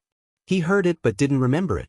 In the Yi family, other than Yi Qian who hated her the most, Yi Zhixin also hated her. When he received a call from Yi Zhixiang saying that old Madame Yi had another stroke, he used the excuse that he was far away and that it would take him a few hours to get back. He didn't want to see this vicious old woman off, nor did he want to hear her last words. Yi Zhixiang couldn't accept Yi Zhifan's indifference. She looked at him in disbelief. "Brother Qiu, how could you be like this? Mom treated you so much better than Big Brother. Treated him so much better than Yi Xinfan?" Yi Zhifan sneered. "I know how to avoid your mother's anger. I'm just a little smarter than Yi Xinfan. Otherwise, I would be your mother's punching bag." Yi Zhifan didn't want to talk about history anymore. His expression was cold as he said in a businesslike tone, "I don't have much time to arrange your mother's funeral. I plan to let the company handle it. Today is New Year's Eve. You still have to go back to the Sun family for the new year. Your mother's funeral will be handled after the new year. I'll take care of it myself. You don't have to worry about it." Although the tea had cooled down after the person left, he had pretended for so long that he did not mind pretending to be a filial son for a few more days. Hearing this, Yi Zhixiang felt a little better. Then she heard him ask, "Now, tell me about Sun Yaozu. Tell me everything you know so I can talk to the police and have them investigate more carefully. Tell me, how did he recover his identity? I need to start investigating from here and see if anyone is using Sun Yaozu to do something illegal." He said it in a dignified manner, but in fact he just wanted to confirm the suspicions in his heart. After hesitating for a while, Yi Zhixiang decided to tell her everything she knew. He came home drunk that day and told me that if you ever dared to do anything wrong, he would make you pay for it. I was a little curious and asked a few more questions. Only then did I know that there was a noble person helping me. The condition was to let Yaozu keep an eye on you. But then I saw that damned girl, Yi Qian, appear on top of the city gate tower with the country's leaders. Then, your good daughter hit me and sent me to the hospital. I forgot about it. Yi Jifan's face darkened. He only guessed that the person might have helped Sun Yaozu, but he did not expect that person to want him to keep an eye on him. When he left the hospital, Yi Jifan's heart was still in turmoil. He did not have half a second of peace. On New Year's Eve, Yi Jifan's family was destined to not have a peaceful time. Yi Qian, who had returned to the sniper base, made dumplings with the soldiers and happily celebrated the new year. Chapter 1984. Yi Jian, who had been reborn in the second year of junior high, counted silently in her heart as she made dumplings. She realized that she didn't seem to have spent Chinese New Year in the army. She was either on the way to training or on the way to training. Looking at the less than 100 recruits and veterans of the sniper base gathered in the canteen to make dumplings in full swing, Japan's somewhat impetuous heart gradually calmed down. The familiar color and the familiar temperament were what she liked only in this life. Take it easy. Although there's still space in your stomachs, if each of you makes 100 dumplings, you'll have to make more than 1,000 dumplings tonight. If you can't finish them, you'll have to go back to the dormitory. A middle-aged man in the middle joked. His fingers moved nimbly, and in just a few words, he made a perfectly shaped dumpling. It was obvious that it was made by a master chef. The middle-aged man's surname was Deng. He was a captain and a company commander. He was the commander of the sniper base. He was also a soldier with outstanding military achievements. He was 34 years old this year. The soldiers all laughed. Someone replied, "I'm not afraid of being full. I'll run 3 kilometers after eating a few. 100 dumplings won't be a problem." "That's a good idea. Comrades, what do you think?" There was a collective objection. The laughter was joyous and harmonious. Yi Qian didn't have much contact with Commander Deng. Firstly, she had only been here for a short time. Secondly, when she was here, Commander Deng went out on a business trip and didn't come back until yesterday. Today, it was Principal Chen who introduced her to the sniper base that she spoke a few words with Commander Deng. Commander Deng, who came from the northeast, was a famous Chinese New Year holdout in the sniper base. He had been in the army for 8 Chinese New Years and hadn't come home. Including this year, it had been 9 years. He had planned to go home to visit his wife and children this year. An instructor who was supposed to be on duty during the Chinese New Year had a seriously ill father. Commander Deng took over his duty without hesitation and asked the instructor to go home early in the morning to visit his family. Principal Chen looked at Company Commander Deng, who was talking and laughing with the soldiers, and said to Yi Qian, "He bought the tickets a long time ago. The night before the business trip, he told me that he could finally go home this year to see his family and his daughter, whom he hadn't seen for a long time. He also told me about his old father at home. When his mother found out that he was going home, she was so happy that she cried. When he came back yesterday, he found out that an instructor's father was seriously ill. Without hesitation, he gave his train ticket to his comrade. He's also a true man. Little Yi, the thing we don't lack the most in our army is true character." Yi Qian thought they were just talking about Commander Deng, but when she heard the last sentence, she immediately understood that Principal Chen had put in a lot of effort into this matter. He was using this as an excuse to lecture her because he was afraid that she would act rashly again. "Chief Kai, did he say something to you?" Yi Qian put down the weirdly wrapped dumpling in her hand. She lowered her eyes and picked up another dumpling skin. She didn't look up at Principal Chen. Her long, thin eyelashes trembled slightly. "Can you tell me more?" Principal Chen felt that Yi Qian was good at everything, except for one thing: she was too thoughtful. He sighed softly and tried to persuade her. "Little Yi, I'm starting to suspect that your father and I have taught you to be so strong. Have we gone overboard? So much so that you want to solve everything by yourself, and you like to do it in secret. Even Uncle Chen doesn't know what you've been doing in secret. If it wasn't for Chief Kai's call, he wouldn't have known that she had left the base to seek revenge. 7 days. For 7 whole days, he still hadn't noticed anything wrong with this little Yi girl. Yi Qian pursed her lips and revealed a stubborn look. She gently pinched the dumpling's skin with her eyes lowered. She said softly, "You need to rest. I didn't want you to worry, so I didn't tell you." Chapter 1985. This time, I got some information from Sun Yaozu and found some clues myself. In the future, I won't be as impulsive as I was a few days ago. Because the enemy was powerful, if she continued to be impulsive, she would end up harming herself. It had not been easy for her to get to where she was today. How could she harm herself because of impulsiveness? After putting away the weirdly wrapped dumplings, Yi Qian, who knew she was wrong, finally raised her eyes and dared to look into Principal Chen's eyes. "Uncle Chen, what else did Chief Kai say to you? Can you tell me about it?" The cafeteria was very lively. Company Commander Deng even asked the soldiers to move the large color TV, which was usually used for news broadcasts, into the cafeteria and put it on 2 stacked steel tables. Festive songs were played on the TV, adding to the Chinese New Year atmosphere in the cafeteria. Principal Chen looked around and picked up a towel to wipe the flour off his hands. He said to Yi Qian, "Girl, let's go for a walk." It was snowing outside again. They walked out of the cafeteria and walked along the cement path towards the field. The light in front of them was very bright, but behind them was darkness. It was just like Yi Qian's life, who had walked through the darkness and was moving towards the light. The thin white snow left a trail of footprints that extended all the way to the field. Principal Chen pointed at the obstacle course that was usually used for physical training. "I haven't seen you do a 400-meter obstacle course in a long time. Let's go. Run a lap with Uncle Chen."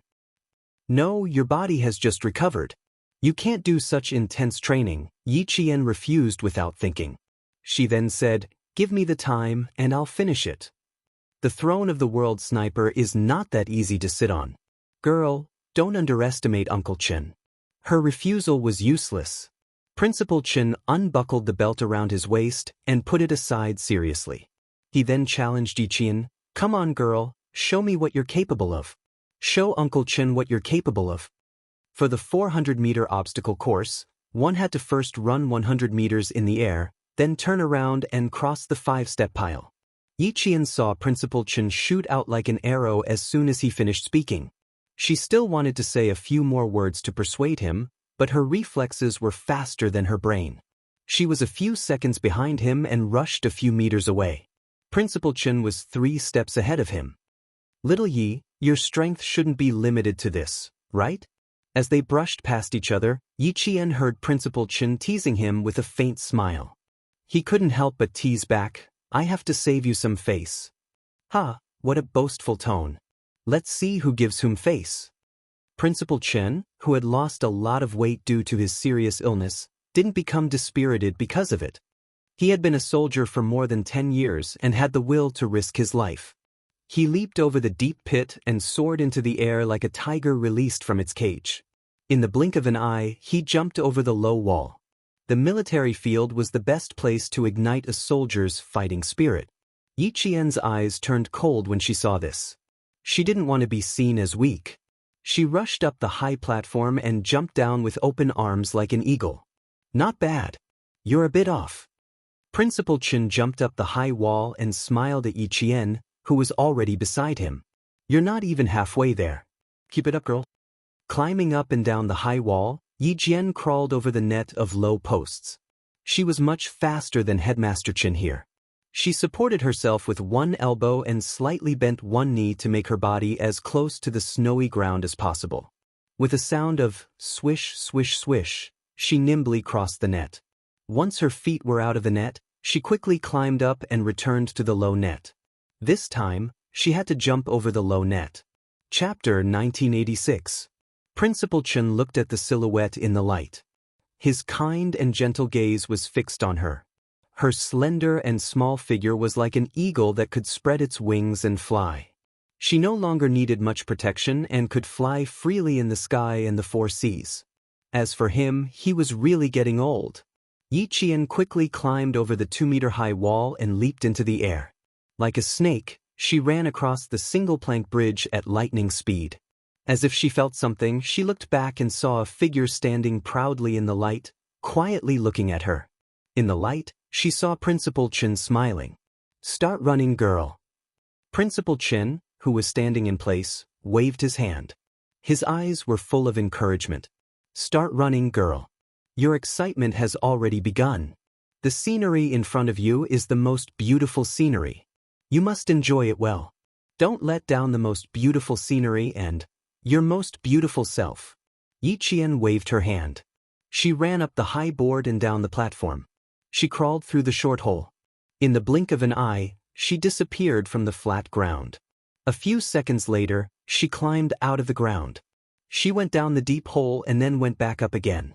It depended on her overall fitness. Once the 5-step pile was done, he turned back and completed the last 100 meters of the empty run. Yi Qian ran back. Although her breathing was messy, her eyebrows were high. She was full of fighting spirit. Wearing a combat uniform, she was a qualified soldier.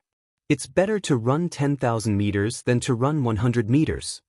Soldiers in the army would feel like dying at the end of the 5-kilometer and 8-kilometer runs. However, a 400-meter obstacle run would make soldiers wish they were dead. Although Yi Qian didn't feel like dying, her breathing was messy. She had to run, jump, grab, climb, and roll. She had to use all kinds of martial arts to pass the 400-meter obstacle run. Not bad, 1 minute and 54 seconds. Principal Chen nodded with satisfaction. Although it's not a record, it's still possible to break it under 1 minute and 40 seconds if you train harder. Yi Qian smiled.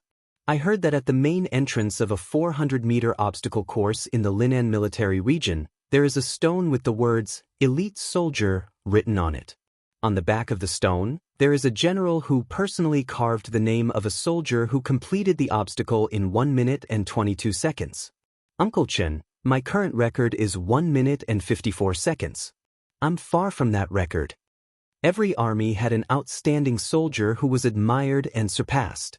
Even if he was just a private, the entire army should learn from him. When she mentioned these soldiers who were admired by the other soldiers, her dark eyes were as bright as the stars. They were filled with fighting spirit. When Principal Chen saw this, he felt as if a stone had been lifted from his heart. She was indeed a girl who wouldn't disappoint. Although she had thoughts of revenge, her goal was still the same and had never changed. Uncle Chen believes that in the future, you will also become an outstanding soldier who will be admired and surpassed, just like your mother. Even though she sacrificed for so many years, she still lives so vividly in the hearts of Chief Kai and the others. Principal Chen was gratified. He slowly changed the topic to Martyr's son Xueqing. "Chief Kai did mention to me that they suspected that your mother was shot in the back by one of their own. However, they later thought that it was impossible. How could comrades who had gone through fire and water with each other point their guns at their own comrades? But since it was someone who was wearing the same color uniform, it was indeed possible that it was someone from the army, just not their comrades. Also, your mother herself had a premonition. She guessed that she might be sacrificed, which means that she actually guessed who wanted her to be sacrificed. However, this person's identity made her somewhat apprehensive, so she had to avoid it." Chapter 1987. Principal Chen didn't know any more than Yi Qian did. After listening quietly, Yi Qian's hands swept across the parallel bars.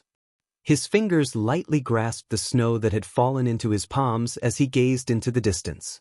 In front of the sniper base were towering mountains and precipitous ridges. As far as the eye could see, there were only rolling mountains. On the other side of the mountain, there might be another mountain, or it might be a flat road. Just like her journey today, there might be mountains blocking her way, or there might be a flat road. She didn't know what the future would hold. Now, she only knew to take every step steadily and not leave behind any regrets. Just like when she took action to get rid of Sun Yaozu, she didn't regret it at all, nor did she leave behind any regrets. Grasping the present was the foundation of a person standing. Uncle Chen, this person is very likely still in the army. He might even have become a powerful general. His family members are also involved in politics, so their power isn't low either, Yi Qian said in a low voice, his gaze resolute as he gazed into the distance. His tone was very calm, without the slightest ripple. Hearing this, Principal Chen's expression changed drastically. His tone was very strict as he said, "Chief Kai has been investigating for so long and has no leads. He only has a vague feeling that the person who harmed your mother is still in the army. Little Yi, how did you know? Are you hiding something from Uncle Chin?" His strict tone was filled with deep worry. Yi Qian tilted his head and smiled slightly at this concerned relative. "My stubbornness has caused you to worry during this period of time." He was afraid that she would do something extreme that would destroy him. Hearing that something was wrong, he immediately became vigilant. Even his usually gentle gaze became exceptionally sharp. Only a relative who was truly worried about him would have such a big reaction. Yi Qian didn't have any intention of hiding it from Principal Chen. Since he already knew, rather than let Uncle Chen worry, he might as well tell him the truth. He told him all his guesses that night. "The reason why I said that this person has military power and his family is involved in politics wasn't without reason. He helped Sun Yaozu go from being a fugitive to a normal citizen. He also helped Yi Jifan rise to the top. Uncle Chen, from these two things, we can see that his identity is not simple. Since his identity isn't simple, logically speaking, small fries like us shouldn't be able to hinder him. However, everything he has done is inconceivable. They all deliberately revealed to Chief Kai that I had fallen into the water and died prematurely, but at the same time spared my life. Uncle Chen, what do you think he wants? My mother let him go through so many twists and turns to take her life. I can still think that my mother might have discovered something about him and brought a certain threat to him. What about me? What threat could I possibly pose to him? Yi Fan, Sun Dongqing, and old Madam Yi treated me like that. I wonder if he was the one who instigated me to live in the past. He secretly spared my life, and also instructed Yi Jifan's family to raise me until I'm useless. Uncle Chen, am I worth him setting up such a big trap? I don't think so. I don't think I'm worth him spending so much effort to deal with me. But then I thought, since he plotted against my family, can't we say that as long as my family lives, we'll be a threat to him? Speaking of threats, my father passed away early, my mother sacrificed herself, and the adults are no longer alive. What else can threaten him? More than 10 years ago, I was only a 2 or 3-year-old child. What could I possibly threaten him? If he really felt that I was a threat to him, he could have asked Yi Jifan's family to find a way to deal with me when I was young. Chapter 1988. Falling into the water, falling. All sorts of accidents could easily take care of a 2 or 3-year-old child. But why didn't he do anything? Why did he only let Yi Jifan's family beat me, scold me, and torture me? Did he feel a sense of accomplishment for raising me into a good-for-nothing? In her previous life, she had become a good-for-nothing, and in the end, she had been chased around by Ying like a stray dog until she died. Did that fulfill that person's wish? I can't figure it out, Uncle Chen. I've thought about it for a long time, but I still can't figure it out. After listening to her analysis, Principal Chen couldn't calm down for a long time. He simply grabbed a handful of snow and rubbed it on his face. The cold feeling could at least calm his restless brain down a little. He asked her in a deep voice, "Girl, why are you thinking so deeply? After listening to your analysis, I faintly feel that there are more unspeakable secrets behind your mother's sacrifice." That night, before I took care of Sun Yaozu, I intentionally got information from him. Sun Yaozu was afraid of death and wanted me to spare his life, so he used what he knew as a condition and told me some things about the past. She summarized Sun Yaozu's words for Principal Chen. Her voice was cold and indifferent. Principal Chen's face darkened bit by bit. After about 5 minutes, Principal Chen's expression was so cold that it was heavy. "Girl, if it's possible, I suggest you mention this to Captain Xia. The army that your mother was in when she was alive erased all of your mother's deeds. It's very obvious that this person is in the army. Now, even Sun Yaozu's identity was taken care of by someone and asked him to monitor Yi Jifan. From this, it can be seen that this person has been keeping an eye on you. If Yi Jifan is also one of his people, he must have been suspicious of Yi Jifan when he asked Sun Yaozu to monitor him. Perhaps you can say that because you're successful now, He suspects that Yi Jifan has the intention to cultivate you, so he no longer trusts Yi Jifan and sent Sun Yaozu to monitor you. Principal Chen was also a logical and rigorous person. Coupled with his life experience, he would often cut straight to the heart of the matter and find the key to the problem. For Yi Qian, he suddenly understood why Sun Yaozu was sent to monitor Yi Jifan. Then he seemed to have thought of something. His dark eyes flashed like shooting stars, and even his tone became lighter. I know, Uncle Chen. Know what? Seeing how excited Yi Qian was all of a sudden, Principal Chen couldn't help but laugh. You're so happy all of a sudden. What did you find out this time? Yi Qian was very excited, as if he had found a thrill. As long as we know why you only want to waste me but don't dare to kill me, then we have nothing to be afraid of. What was there to be happy about?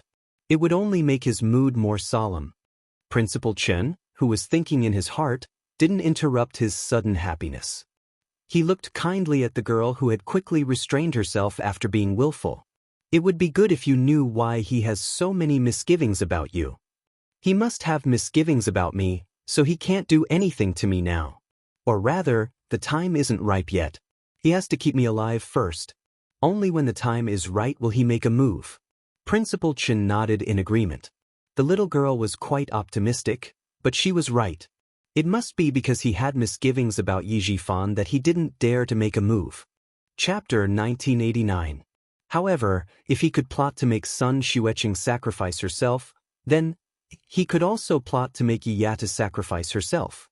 Principal Chen's heart sank, and he pursed his lips. No, he had to tell Captain Xia about this. He didn't know if his special forces had undergone strict screening. Yi Yatu, Uncle Chen will give you a suggestion. You can confess to Captain Xia about this. Revenge is important, but we need to act according to our abilities. Since the other party has a high position and power, you and I are not strong enough to fight him head-on. We must have external help.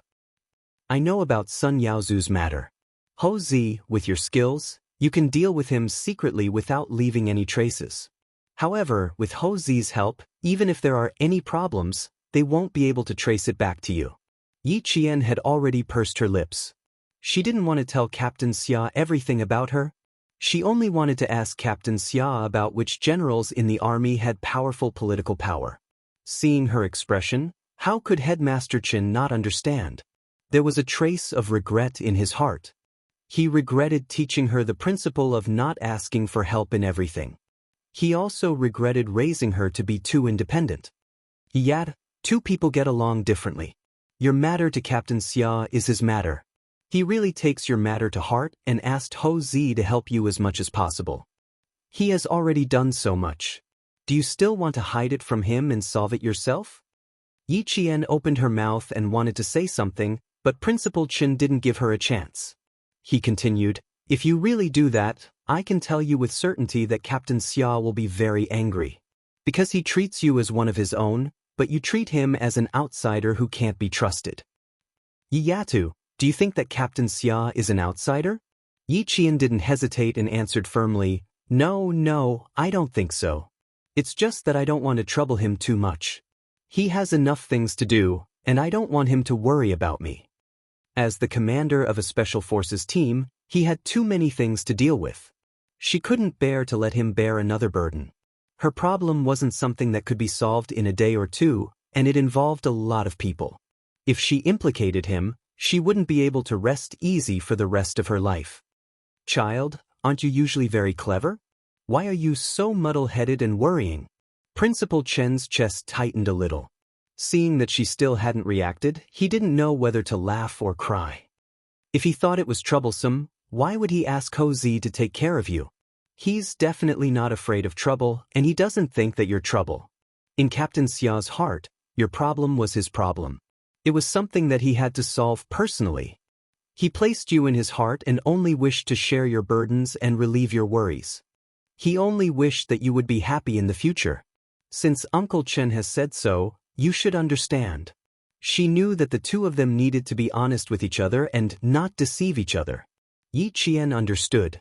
However, she treated the matter of avenging her mother as her own problem, so she didn't see the big picture and walked into a dead end. With Uncle Chen's advice, the quick-witted Yi Qian instantly understood. She bit her lower lip and softly said, "Okay, I understand, Uncle Chen. I'll tell him when he comes back." Chapter 1990. That's right. You can talk to Captain Xia about all your matters, especially big ones. He can even make the decision for you. Principal Chen paused after he finished speaking. He deliberated for a while before he continued, "Of course, you can't rely on him to make decisions for you. You have to have your own judgment and personality. After all, you don't have to rely on him completely." After all was said and done, Principal Chen still didn't want Yi Qian to always rely on others and lose his own personality. Yi Qian was already smiling. "Uncle Chen, you're really making things difficult for me. You're too contradictory. You want me to tell Captain Xia everything, and you also say that I have to make my own judgment. Then what should I do? Then you have to rely on yourself to figure it out. Uncle Chen only knows this much." Principal Chen also knew that his words were a little contradictory, but sometimes there was no logic to the interactions between men and women. It all depended on personal exploration. Then they talked about Chief Kai. After receiving the inspection report, she didn't contact Chief Kai again. Principal Chen said, "When she contacted me, she had just returned to Tongzhou. She should be celebrating the new year at home now. Tomorrow is the first day of the new year. I'll call Chief Kai early to wish him a happy new year." A soldier came over. Before he even got close, he said happily, "Chief Instructor, the dumplings are cooked. Sergeant Deng invites you over to eat the dumplings and say a few words to us at the same time." Military leaders usually didn't just say a few words, but Yi Qian knew that Principal Chen really only said a few words. Hearing that, he laughed. "Don't really say a few words. You should at least say 10. What's the point of saying so much nonsense? I'll try my best to say 10 sentences." Principal Chen didn't think much of it. He walked over to the soldier who came over and asked about the situation in the cafeteria. Hearing the soldier laugh, the three of them returned to the cafeteria. It was very lively at the sniper base. Every face was overflowing with a happy smile. Around 9 o'clock, the 4 landlines set up in the base began to be busy. The soldiers who had finished eating the dumplings lined up to call home. There were too few landlines. Principal Chen even took out his own cell phone and gave it to the soldiers. Yi Qian dialed Chief Kai's number to wish him a happy new year in advance. He called 3 times in a row, but no one picked up. Yi Qian frowned slightly. Just as he was about to call a 4th time, Chief Kai called. Chief Kai, who took the phone, listened to the beeping sound from the receiver. He looked indifferently at the soldier who brought his phone over. "Then I'll just tell you where I am now." "Yes, if the leader says so, she can know." The guard from the military commission nodded with a serious expression. "Try to get her to come over tomorrow." Tomorrow was the first day of the Chinese New Year. Within 10 seconds of picking up the phone, Yi Qian's face darkened. He immediately said, "Okay, I'll immediately rush to the earliest flight." "Chief Kai, don't make things difficult for yourself. The military commission is famous for being strict. Just be realistic and don't take the blame for me. You're treating the military commission as a tiger's den." Not only am I fine, but I think it's a good thing. You don't have to worry too much. It won't be too late to come over when you wake up naturally." Chief Kai laughed heartily at Yi Qian's words. This kid was really loyal. The earliest flight was 10 past 5 in the morning. Principal Chen personally drove Yi Qian to the airport. Don't panic when you arrive at the military commission. They won't be able to trace the Sun Yaozu incident back to you. After you arrive, you have to think carefully about what they ask, but you can't let them know. You have to react quickly. You can't leave any clues for them to find out. Do you understand? Chapter 1991. The Military Commission for Discipline Inspection was not an ordinary organization. Even if the highest-ranking officer made a mistake, the Military Commission for Discipline Inspection could still handle it. Yi Qian had been very worried before, but when he heard Chief Kai's voice over the phone, he didn't seem tired at all. He could even laugh loudly and talk to him. Sometimes, he would say something unrelated. That was what he said to the people around him. It was also an indirect way of telling him that he was fine, just that his personal freedom was restricted. Uncle Chin, as long as my mother's matter is not resolved, you'll be worried for me. This time, Uncle Chin, I have a feeling that the Military Commission for Discipline Inspection is interfering. Just like Chief Kai said, this is a good thing. There's just one thing I don't quite understand. My mother's life was erased by the army she was in before she died. Why do you think the Military Commission for Discipline Inspection suddenly launched an investigation? Could it be? Yi Qian's voice gradually trailed off. His pupils suddenly contracted as if he had discovered something big. Even his fingers couldn't help but tremble. Principal Chen, who was driving, couldn't help but take a quick look at her when she suddenly stopped talking and didn't say anything for a long time. He saw that her face was as gloomy as dark clouds, with faint traces of thunder lingering in it. He immediately asked her, "Could it be what? Could it be that this person has already come to the military?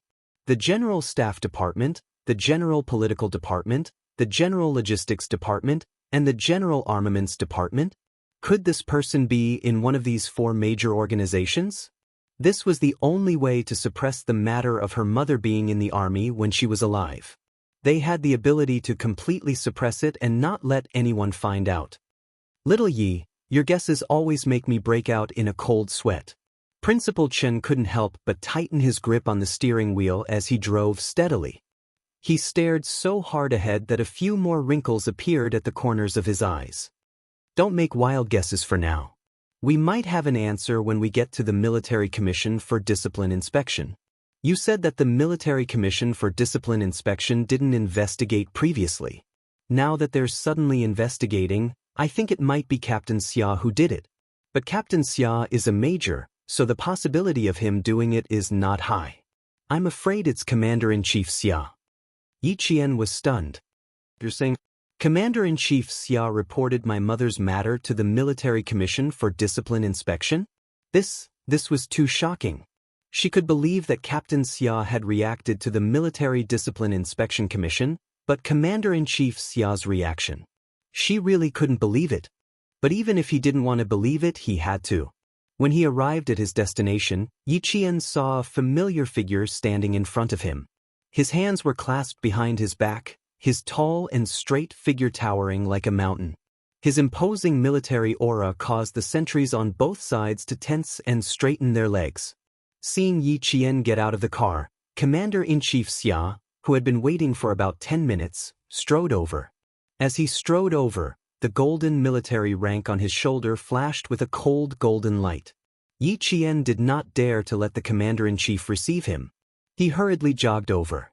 When he was a certain distance away, he strictly followed military etiquette and stood at attention. He saluted and greeted the Commander-in-Chief who was walking towards him.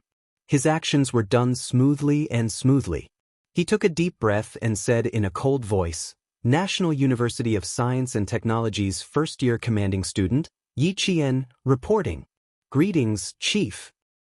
Happy New Year." Commander-in-Chief Xia smiled and returned the greeting. When he saw Yi Qian's imposing military aura, he was also very happy. He said, "You're really early. Didn't I tell you last night? There's no rush. It won't be too late to come over after you rest." This was his son's girlfriend and the daughter-in-law he was satisfied with. As a father, it was only right for him to care about her. Chapter 1992. Hearing this, Yi Qian understood that it was indeed Commander-in-Chief Xia who made the Military Disciplinary Committee investigate his mother's case. For a moment, his heart swelled so much that he didn't know what to say. Commander-in-Chief Xia saw this and thought to himself, "My boy really knows Xiaoyi. He even knows that she will be moved to tears when she finds out that he is the one who stepped in to help son Xueqing. Isn't that right? Look at how red her eyes are and how she is about to cry." Sigh, it's not easy. After going through so many hardships, he is still so pure and has the most sincere heart. It can be seen that his boy's taste is indeed better than his. "Xiaoyi, you bleed but not cry. As a female soldier, although you are a little emotional, I still hope that you can be very calm and face everything calmly." Although Commander-in-Chief Xia spoke with a smile, his expression was still quite serious. "Moreover, your matter is not your personal matter. It concerns the entire military. As the Commander-in-Chief, If I can't even handle this matter that shames the entire military, Xiao Yi, I don't need to step down myself. I will have to leave with my tail between my legs as soon as the General Assembly Hall issues an order. Yi Qian knew that his emotions were fluctuating. He sniffed lightly and slowly suppressed his fluctuating emotions. If my mother knew about this in the netherworld, she would definitely be very gratified. She knew that the country she was loyal to had never forgotten her. How can our country forget the martyrs who sacrificed themselves for the country? Do you see the Standing Heroes Monument? Our country will never forget the martyrs who sacrificed themselves for the country. Commander-in-Chief Xia's expression changed. From his stern tone, it could be seen how angry he was about this matter. An angry Commander-in-Chief Xia made people even more fearful. A few officers on duty passed by, and when they saluted him, their faces were very tense. Not only were the passing officers' faces very tense, but Yi Qian, who had been following him, was also very tense. When he was angry just now, his heart skipped a beat in fear.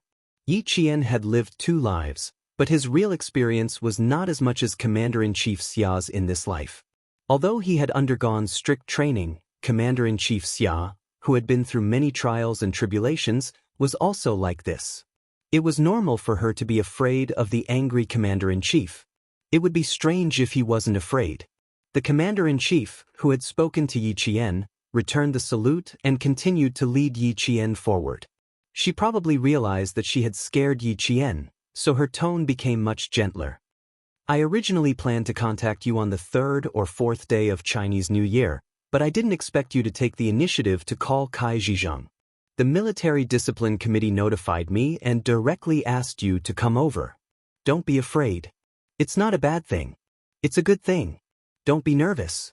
Relax and have a good chat with the comrades from the Military Commission for Discipline Inspection.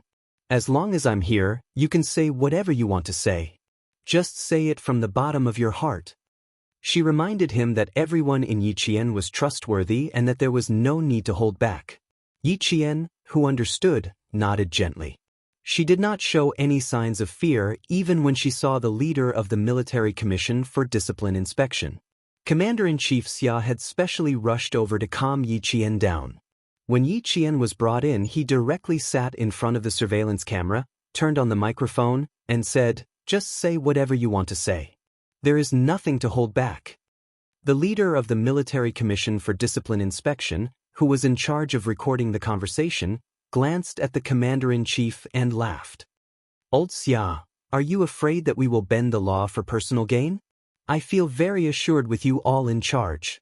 A military academy student facing a group of leaders will definitely feel a little pressured. I will counsel her a little." Commander-in-Chief Xia, who had turned off the microphone, sat down calmly. His calm words made the leader of the Military Commission for Discipline Inspection fall silent. Chapter 1993. Yi Qian's mental fortitude was excellent. She wasn't afraid of the Military Disciplinary Committee leader. Especially when she heard that Commander-in-Chief Xia could talk to her, she became calmer. "Please sit, classmate." The military rank of the leader who came in was not low. He was a colonel with 2 bars and 4 stars. He was the highest rank in the military and had a certain amount of power. He didn't walk in with a straight face. Instead, he smiled and introduced himself. "I am Tan Bin, the person in charge of asking your mother some questions. I was also the political commissar of your mother's company before she entered the military. Now, I work in the political department and am also one of the committee members of the Military Disciplinary Committee." Yi Qian didn't sit down. She saluted first and said, "Greetings, Chief." Then, she waited for Colonel Tan to sit down before she sat down. "You are very similar to your mother." Colonel Tan carefully looked at the military cadet in front of him and smiled. "Your mother was the sharpshooter in our company. At that time, the gun equipment was not as good as now. There were no sights or correctors. It was just a plain rifle. Aiming at the target depended on the crosshairs on the gun. Martyr's son Xueqing was not ordinary. She hit the bullseye the first time she practiced shooting. She shocked me and the regiment commander at that time. We thought she had hit the bullseye. We let her shoot 5 more times and she hit the bullseye again. Wow, she was amazing." She was a true female sharpshooter. The regiment commander and I asked Martyr's son Xueqing if she had practiced shooting before. In the end, your mother gave us an unbelievable answer. Yi Qian, can you guess what answer she gave us? Yi Qian's heart was burning when she heard about her mother's past achievements. She didn't expect her mother to be so outstanding when she was a recruit. It seemed that she had inherited her mother's strengths. That was why she had the marksmanship that even the devil and Q King praised. She shook her head and said softly, "Chief, I can't guess. The time I spent with my mother was too short. I don't even know her as well as you do." This made all the leaders who heard her feel sad. She didn't know her mother as well as other people? Sigh, their hearts were heavy. Colonel Tan sighed heavily. That was indeed the case.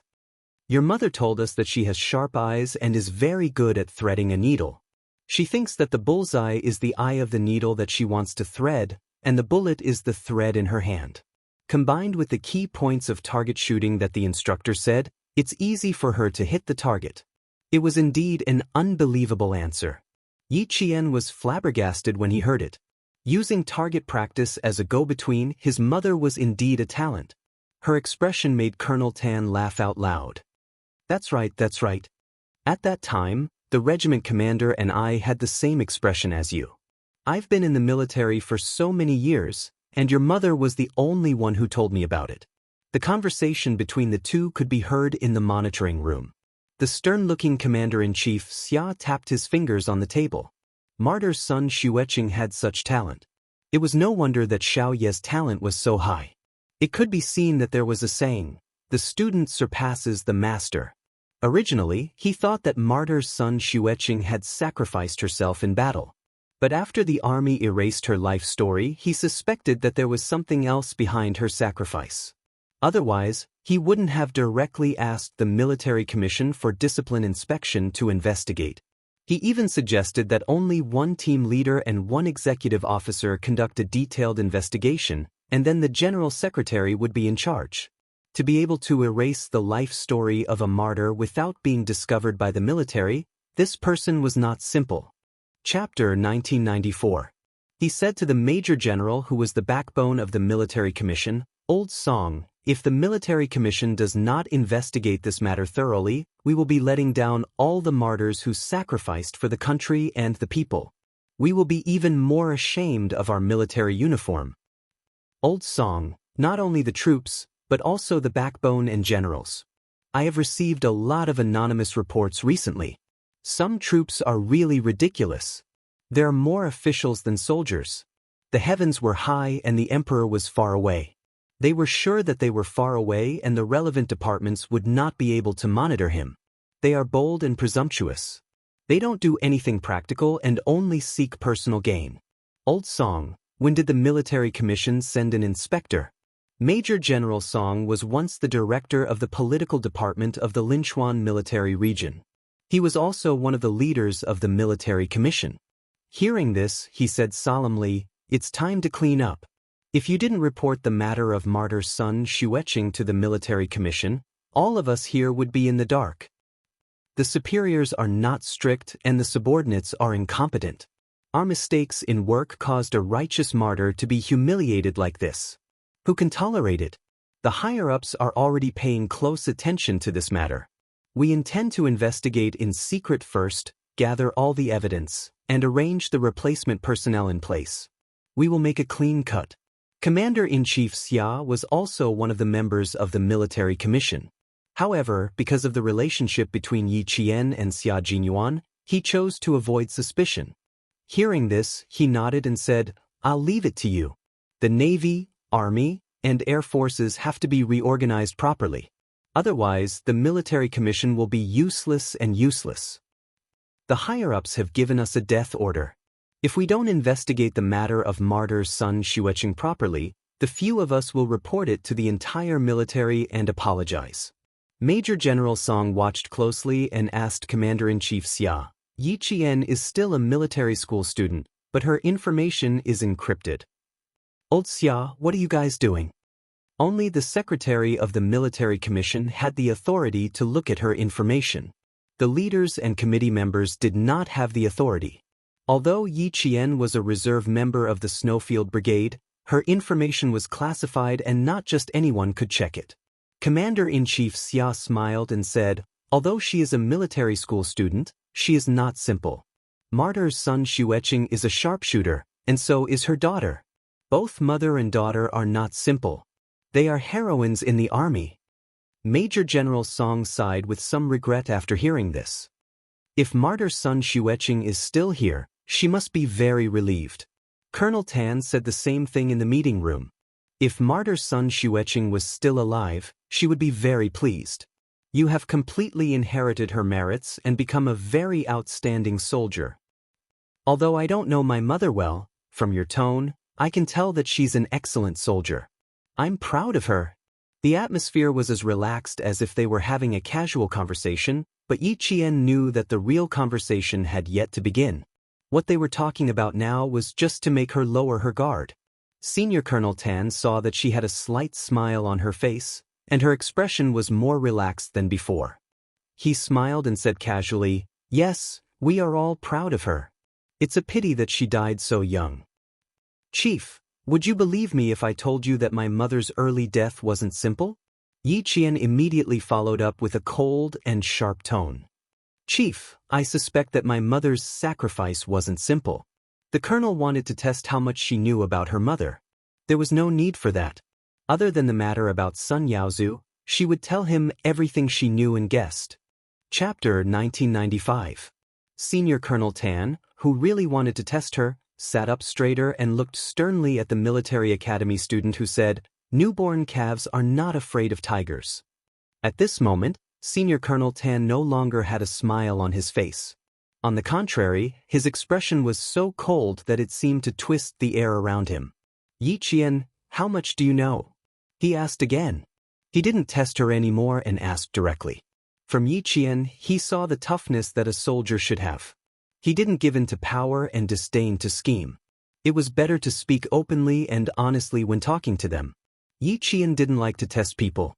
Since the military commission had already intervened and the commander-in-chief said that they were all trustworthy leaders, she trusted the commander-in-chief's arrangements and also trusted this senior colonel in front of her.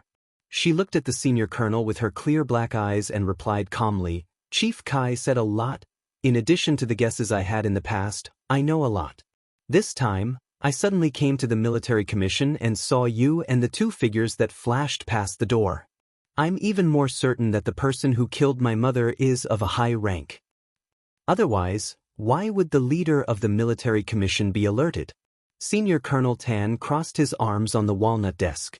He was surprised and asked in a low voice, "From what I know, Chief Kai didn't say much." "Yi Qian, how did you guess?"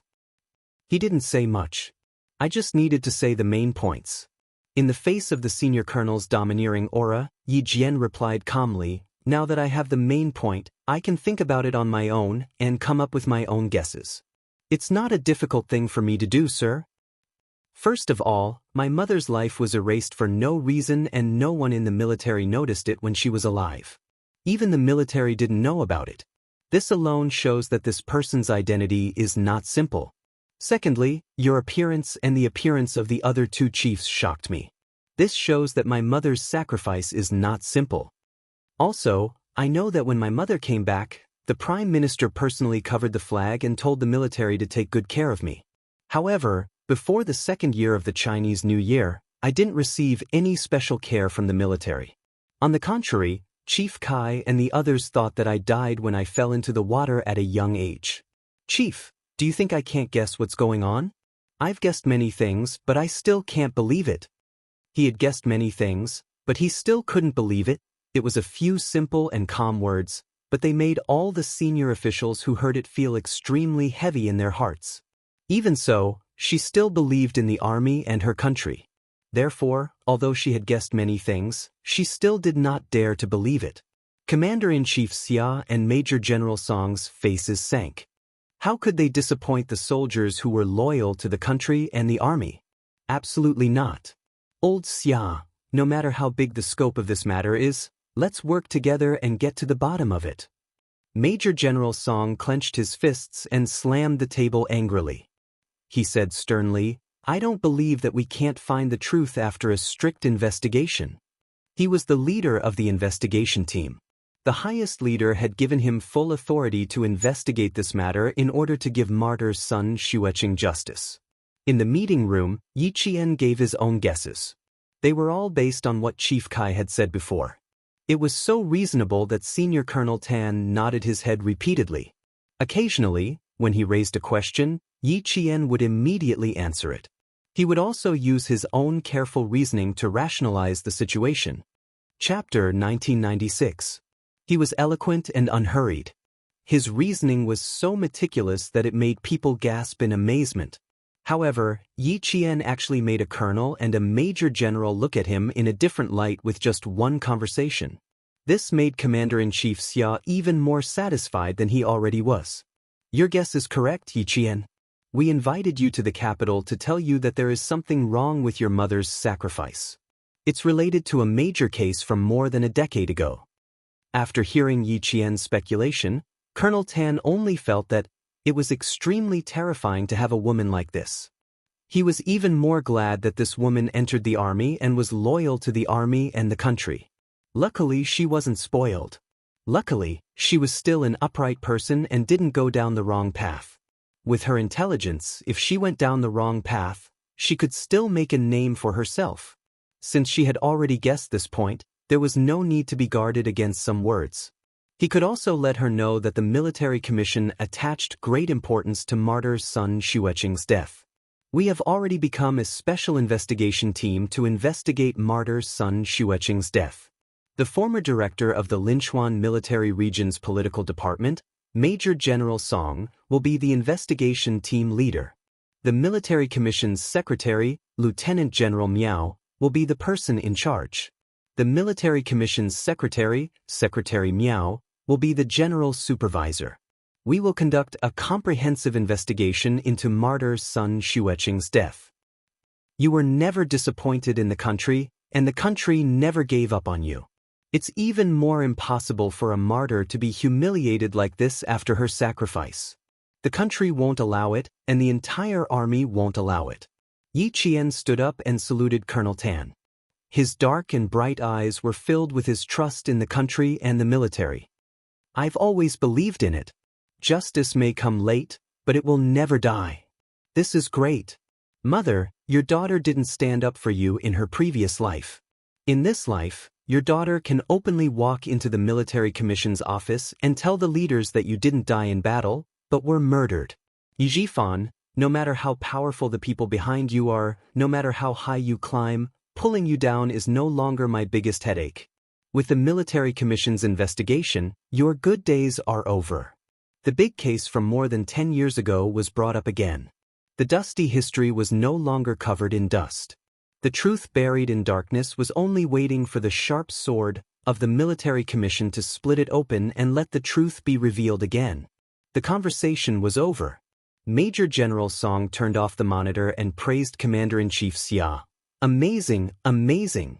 This cadet from the military academy was really something. I'm really glad that she's a military school student with the right values. If she had chosen the wrong path, she would definitely have caused trouble everywhere. He was too smart, so smart that it was terrifying. There was no shortage of smart people in the military, but Yi Qian's intelligence was not the intelligence of a flexible mind, but the intelligence of his ability to do things. She had meticulously dissected and slowly sorted out the clues, and in the end, she had actually gotten close to the truth. Listening to her analysis and her guesses made people break out in cold sweat for no reason. Commander-in-Chief Xia didn't like the last sentence. What did she mean by able to choose the wrong path and cause trouble everywhere? Even if Xiao Yi didn't join the military, she wouldn't be a bad person. Even if she didn't join the military, she's still an honest child. Just now, when she said, "I've guessed a lot, but I still can't believe it," it's enough to tell that she's an honest and righteous child. Commander-in-Chief Xia definitely had to protect his future daughter-in-law. Major General Song still didn't know about the relationship between Yi Qian and family Xia. When he heard this, he nodded in agreement. She's indeed an honest child. He suddenly changed the topic and said with great interest, "Old Xia, This is a good seedling. Your side even covered up her information. You're going to train her to be the sharp knife of the army. Chapter 1997. After the conversation with Yi Qian ended, Commander-in-Chief Xia also planned to leave. When Major General Song asked about Yi Qian's future plans, he pondered for a moment and said, I have such a plan. But before that, we have to investigate the case of martyr's son Xueqing. I don't want anyone to use their power again and cause the country to lose another outstanding soldier. Yi Qian has an uncle who is now the director of the Southern Province Construction Bureau. Back then she was fostered in his house. Yi Qian just said that the mastermind behind the scenes didn't dare to kill Yi Qian directly. They might have instructed Yi Jifan to raise her into a useless person. Old song, although beating the grass won't startle the snake, you can still startle the snake this time. Investigate Yi Jifan's history and let the Central Committee for Discipline Inspection get involved in the investigation. First, remove his official position. Then, pay attention to who in the military will care about Yi Jifan's fall. Then, we should be able to lock onto the target. Then, with this target as a coordinate, we'll start an investigation on the target's connections. At the same time, we'll be able to find out which big tiger is responsible for harming the country and the people of the army that Sun Xueqing was in. Major General Song thought about it for a while and nodded. What you said is a good idea. Okay, I will have a small meeting with them and plan out the follow-up step by step. It won't be difficult for the Central Committee for Discipline Inspection to get involved. The Legal News newspaper started to publish reports about officials' corruption and bribery last year. Let them go to the southern province to investigate. Yi Qian didn't know that Commander-in-Chief Xia's words had caused Yi Jifan's career to come to an end. She walked out of the meeting room and pursed her lips. She seemed to have made up her mind and asked Senior Colonel Tan, who had ordered the guards to come over, Chief, can I ask you something? Yes, why not? Ask away. Senior Colonel Tan, who had a good impression of Yi Qian, smiled and said, I've already told you everything about your mother. If you ask again, it won't be easy to answer. Yi Qian shook her head. No, it's not that. I'd like to ask Chief Kai. Is he doing well? They had been talking about her mother just now, so she didn't dare to interrupt. Kai Zhizhang, he's doing well. Don't worry, he'll be fine. He just needs to stay for a few more days. There are also a few comrades who have a good relationship with your mother and are investigating together with Kai Zhizhang. They haven't come yet. When they come, we can ask them some questions and then let them leave. With Colonel Tan's words, Yi Qian was relieved. Just then, a guard came over, and he followed the guard out of the Military Discipline Inspection building. She always walked fast. Commander-in-Chief Xia only chatted with Major General Song for 2 minutes before she saw Colonel Tan walking over alone. Where's Xiaoyi? Gone? Colonel Tan saluted before replying, She just left. I asked the guards to send her away. Is there anything else you need from her, Commander-in-Chief? Yes, I have something to ask her. Go look for Old Song. He's still waiting for you. When Commander-in-Chief Xia heard that Yi Qian had left alone, he quickened his pace and led the guards outside. It was the new year and he hadn't given her a red packet yet. As for the old mansion, he wouldn't make things difficult for her for the time being. She would definitely feel uncomfortable following him there. He could only wait for his brat to come back and take her to the old mansion to visit Old Master and Old Madam. Yi Qian had already asked the sentinel at the door. She knew that the commander-in-chief hadn't left, so she stood outside and waited. In less than 5 minutes, she saw the commander-in-chief hurrying out with 2 guards. It's good that you didn't leave.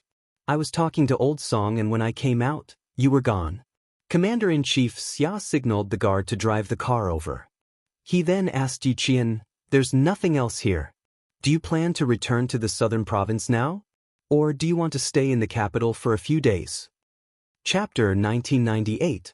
Before Yi Qian came, she thought that she would have to stay in the capital for a few days to cooperate with the military commission's investigation. Who knew that they would just let her go after asking her a few questions? Therefore, when Commander-in-Chief Xia questioned her, Yi Qian actually felt a little uneasy. Since she was already in the capital during the New Year, it would be rude of her not to go to Commander-in-Chief Xia's house to give her New Year's greetings. But if she were to go, Captain Xia was not by her side. Would it be inappropriate for her to go just like that? There was also one more thing to consider. Commander-in-Chief Xia should not be in the courtyard for the new year.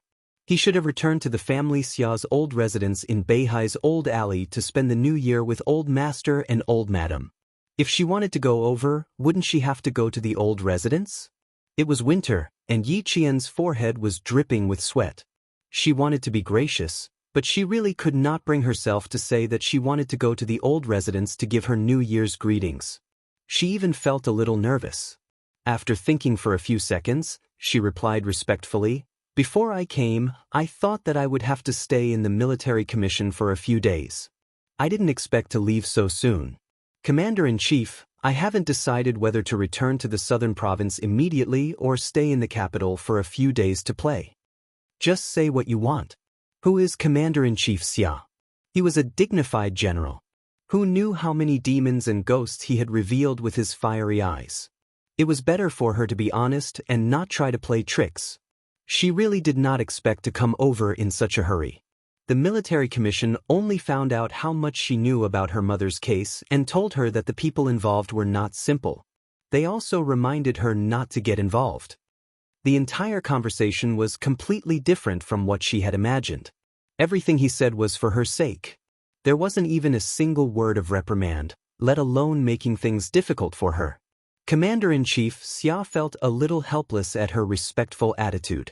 As a very open-minded parent, he had repeatedly expressed to his future daughter-in-law that he was an easygoing elder. But in the end, she was still as reserved in front of him. She lowered her head and looked at him submissively. She did not have the imposing manner she had when she was talking to committee member Tan. Could it be that he had no affinity at all?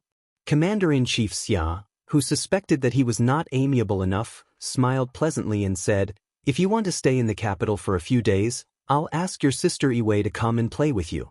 If you want to go back to the southern province to accompany Old Qin, I'll ask the guards to send you to the airport now. I won't take you to the old mansion today. If Old Sixth was here, I would have asked him to pick you up without hesitation. But he's not in the capital now, so I'll have to wait for him to come back." Commander-in-Chief Xia could naturally see the hesitation in Yi Qian's heart. This child was quite good. He never put on airs in front of the people around him and was open and honest. Family Xia didn't need a scheming daughter-in-law, nor did he need a daughter-in-law who was full of schemes. Family Xia just wanted a daughter-in-law who was as indomitable and broad-minded as a man. Yi Qian knew that Commander-in-Chief Xia must have seen through his concerns. He pursed his lips in embarrassment and said, "Commander-in-Chief, when Captain Xia comes back, I will go to the old mansion to visit old master and old madam." He planned to go back to the southern province on the same day. "I'll tell Old Sixth about your intentions and ask him to set a time with you to visit old master and old madam. It just so happens that the two elders have been looking forward to your visit." The guard had already driven the car over. Commander-in-Chief Xia got into the car and said directly, "Go to the airport." Yi Qian felt relieved and grateful at the same time. He felt that Commander-in-Chief Xia's family was very easy to get along with. In the future, yes, in the future, she would be filial to the Commander-in-Chief, Old Master and Old Madam. Chapter 1999. Thinking of this, Yi Qian blushed. She was determined to marry Captain Xia. Do whatever you need to do when you return to Southern Province. Don't be distracted by the conversation with the military commission. I believe you've seen the military commission's attitude towards you, so don't take it to heart. In the car, Commander-in-Chief Xia maintained a gentle tone and told Yi Qian that he was a friendly and open-minded parent. Sixth brother didn't accompany you during the new year. I hope you can spend the holidays happily and don't burden yourself. Dad, Yi Qian, who was still blushing, almost choked on her own saliva. She thought uneasily, did the Commander-in-Chief see through my thoughts just now? The thin-skinned Yi Qian felt her face heat up even more. Commander-in-Chief Xia saw this and laughed out loud. He teased, little Yi, you can't be so thin-skinned if you want to get along with Sixth brother. Do you still remember what I said?" She remembered everything and did not forget it. Yi Qian, whose face was burning red, nodded. "I remember. I need to be more thick-skinned." "That's right. Sixth brother's skin is known to be thick-skinned. If you want to subdue him, you need to train yourself to be more shameless than him. However, the two of you have your own way of getting along.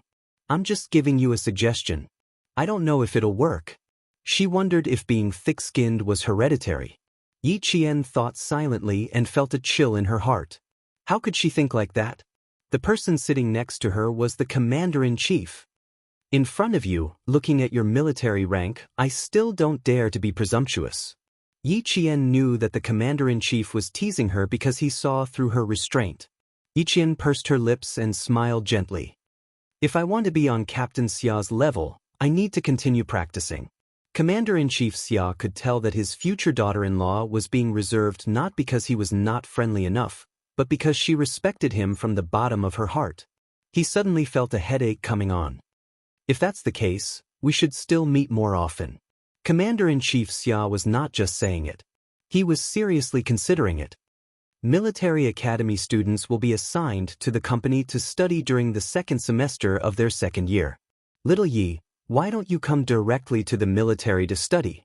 Yi Qian was shocked. To study, to study. She hurriedly said, if I have time off in the future, I will definitely come to the capital to visit you. Then it's settled. The commander-in-chief laughed heartily. Even though he was wearing a military uniform, he still looked like an amiable elder. For some reason, Yi Jian had a feeling that the commander-in-chief had been waiting for her to say that. There was some distance between the Military Discipline Inspection Commission and the airport. The guard in the front passenger seat booked Yi Qian's flight for 2:00 p.m. Commander-in-Chief Xia looked at the time. It was only 11:00 p.m. He could still go to the airport for a light meal. Worried that the Yi family would be waiting for him, the commander-in-chief called the old housekeeper and asked him to tell old Master Xia and old Madam Xia that he would not be home for lunch. Yi Qian, who heard the commander-in-chief's call to the Yi family, sat up straight. He was afraid that he would make a noise. The old housekeeper would not ask about his master's itinerary in detail. Commander-in-Chief Xia saw that he agreed and ended the call. He continued to chat with Yi Qian about daily life and matters in the military. Although Yi Qian was a little reserved, she was not so reserved that she stuttered when she spoke. She was in awe of the commander-in-chief. She felt that she could express herself well. She spoke fluently and could answer any of the commander-in-chief's questions immediately. However, Commander-in-Chief Xia felt that she still had a lot of room for improvement. When the guard went to collect her plane ticket back to Nan Province, Commander-in-Chief Xia said earnestly, "Little Yi, you can be in awe of me in the military. But you don't have to be in real life. You can still talk back to Dad like sixth brother." Yi Qian, who almost couldn't hold her plane ticket properly, could only nod. Her back was sweating profusely. "Take care of yourself. I'll come back to visit you next time." Her heart's ability to withstand the pressure from the commander-in-chief increased. Chapter 2000. Uncle Chen felt that this was very good. From their conversation, it was clear that Commander-in-Chief Xia was very satisfied with Yi Qian. Commander-in-Chief is right. You have to respect him in the army and in your daily life, but you don't have to be afraid. Is there a need to be afraid when your family gets along well? After running around the capital, Yi Qian returned to the sniper base at 7:00 in the afternoon. She held a cup of hot water and told Principal Chen everything that Commander-in-Chief Xia had said to her. Principal Chen was very happy. Commander-in-Chief is Captain Xia's father and also your elder. His attitude is very important. He paused for a moment, then said meaningfully, "You're valued by Commander-in-Chief. Little Yi, you'll have someone to rely on in the future. Do you understand?" Someone to rely on? But she had never thought of finding someone to rely on. She only wanted to rely on her own hard work to win everything. Yi Qian gently placed the cup on the table. There was a hint of doubt in her eyes. "Uncle Chen, are you saying that my mother's situation was actually all because of Commander-in-Chief Xia? Is that right?" "You can understand it that way." After having a heart-to-heart talk with Yi Qian last night, he found out that she still wanted to hide her situation from Captain Xia. She thought that it was her own problem and did not want to trouble Captain Xia. Principal Chen knew that he had to teach Yi Qian another side of her that no one knew, but everyone knew about. Yi Qian, who had heard Principal Chen say something like this for the first time, couldn't help but sit up straight. Uncle Chen, don't tell me that my hard work today can't even compare to a relationship? A backer? There was a hint of anger in her calm tone. Why was she angry? Because she had lost too badly in her previous life. But she admitted it. Who asked her to be so useless? What if she lived a cowardly life? In this life, she had worked so hard with her life on the line. Did she still need a backer? In order to reach Uncle Chen's level of sniping, she carried more than 5 kilograms of weight on her hands. Even if she was so tired that she could not lift her arms, she would still grit her teeth and continue training the next day, just to be able to hold the sniper rifle steadily at any time and in any environment. In order to be able to figure out the model of the gun with her eyes closed and find the parts that truly belonged to this gun from a pile of parts, she could stay up all night just to reach Grandpa Jen's standard. In order to be able to react quickly, she listened to the bullets as they flew past her. She tried to find a way to survive the bullet's trajectory and avoid being hit by the bullet. In order to reach the peak of overall fitness, regardless of wind or rain, he never missed a day of training. He never raised his hand and said that he wanted to rest because he was tired. In order to become a qualified Special Warfare Special Forces soldier, she advanced and retreated together with the male soldiers. She could do what the male soldiers could do. Even if the male soldiers couldn't do it, she would still grit her teeth and complete it. Uncle Jen and Principal Chen had taught her that it was better to rely on herself than to rely on anyone else. She had been through a lot in her previous life, so she believed in their words and tried her best to only rely on herself. She did not want to rely on anyone. But now, Uncle Chen still told her how important it was to have a backer. Was it really that important? Faced with her doubts, Principal Chen was very certain. He also told Yi Qian in a realistic manner, "That's right, Lily. In the future, you will have Commander-in-Chief Xia as your backer. Your future will be much smoother." I'm not saying that you don't have to do anything in the future. I'm just telling you that with Commander-in-Chief as your backer, some people will be afraid of you and won't make things difficult for you. But Uncle Chen only thinks that your future will be smoother. He doesn't think that you don't have to work hard anymore and completely rely on family Xia. Hearing this, Yi Qian suppressed the anger in her heart. Uncle Chen would not say such things to her for no reason. He must have his reasons. She had to listen carefully. Chapter 2001. She had to listen attentively. Otherwise, she would think that all her efforts were in vain. It would be easier to find a strong backer.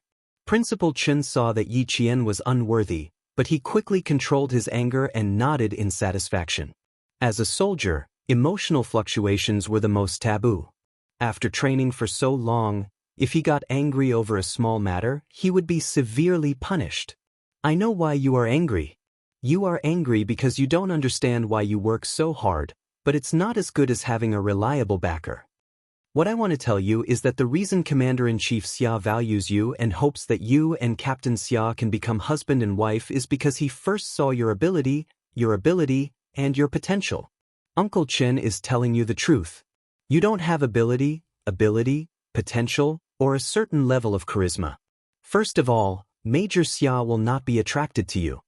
What kind of person is Captain Xia? His family has power and influence, and he is outstanding and capable. He is worthy of being a young talent. Why would someone like him like a girl who came from the mountains? Why does Commander-in-Chief Xia value you? Uncle Chen said just now, it is also because of your ability, and potential. Why are you angry? And why are you angry? Girl, don't deny your hard work. You should think of it this way. It is because of your hard work that you are where you are today. It is because of Captain Xia that you have such an outstanding boyfriend, and it is because of Commander-in-Chief Xia that you have such an amiable elder. If you are a useless person with a smart brain but no clear goal, Uncle Chen is telling you, you will never be able to get the attention of Captain Xia, let alone Commander-in-Chief Xia. If you don't work hard enough and don't have the ability to be appreciated and praised, how can you get the attention of others? Principal Chen said with a very serious expression. He clearly told Yi Qian that there was no need for her to be angry. The reason why she found Commander-in-Chief Xia as her backer was not because of anything else, but because she worked hard enough and was outstanding enough. Yi Qian, who was listening intently, gradually understood. Just like today, when she walked out of the military commission building, she couldn't quite believe that the military commission had such a good attitude towards her. It didn't seem like they had come to the capital to investigate, but more like they wanted to chat with her. He also understood that Commander-in-Chief Xia was the reason why the Military Discipline Committee treated him so kindly. She had always wanted to rely on herself to find the truth, but the closer she got to the truth, the more she realized how realistic Uncle Zhen's words were. Without enough foundation, how could they enter Captain Xia's world? How could he gain the favor of Commander-in-Chief Xia? How could he shake a tree with deep roots and lush leaves? She was glad that she had the chance to be reborn. She was glad that she had listened to Uncle Zhen and Uncle Chen's arrangement and put her hatred aside. She would only talk about revenge after she had gained a foothold. She was even more glad that she had met Uncle Zhen, Uncle Chen, Lu Tuan, Political Commissar Yen. They had allowed her to not be blinded by hatred, and she had not been blinded by her past life. I understand what you mean. You are telling me that with Commander-in-Chief Xia as my backer in the future, I shouldn't relax because of this. Instead, I should work harder. That way, I won't let them down. The clear-minded Yi Qian didn't give Principal Chen a headache. He quickly understood his painstaking efforts. Yi Qian gazed at the elder who cared about and cherished him. He said softly, I won't embarrass the Commander-in-Chief. Chapter 2002. How could she disgrace the Commander-in-Chief? How could she disappoint the Commander-in-Chief? How could she disappoint her loved ones who cared about her? She lived for herself, but she also had to live for the people who cared about her and loved her. Living in this world, wasn't it all about fighting for one's dignity? She had lost so badly in her previous life, so she had to fight for her dignity in this life. She had to fight for all the dignity she had lost in her previous life. At the same time, she had to admit that it was because of her relationship with Captain Xia and Commander-in-Chief Xia that her mother's case could be brought up again. She didn't have to be angry because she was related. She should cherish it. Only when she knew how to cherish it would she know how important it was. She didn't get to where she was today because of connections. Just as Uncle Chen had said, if she didn't have enough ability, how could she have gotten Captain Xia's attention? Her mother's case being taken seriously by the military commission was also related to her hard work.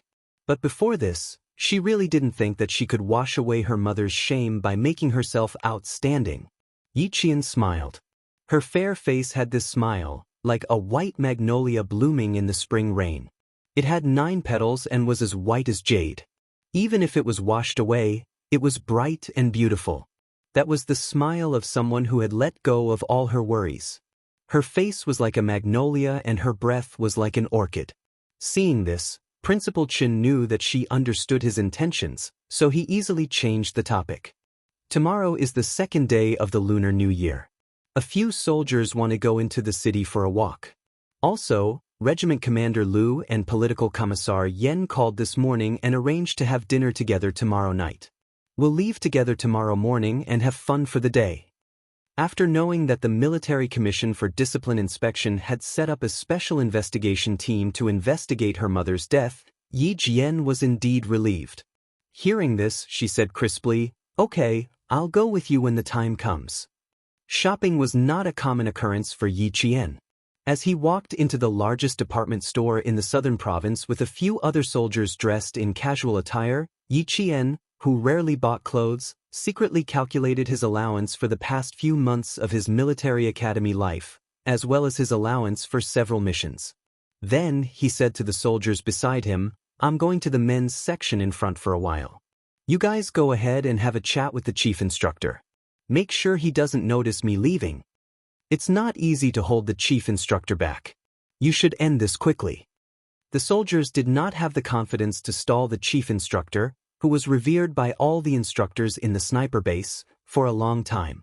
But since the female soldier had said so, they must do it. Yi Qian smiled and said, Thank you. Then, while Principal Chen wasn't paying attention, he hurriedly walked towards a high-end menswear section. She wanted to buy a woolen sweater for Principal Chen, and the money in her card was almost enough. The shopping mall on the second day of the Chinese New Year was very quiet. Since it was the beginning of the year, the staff warmly received Yi Qian.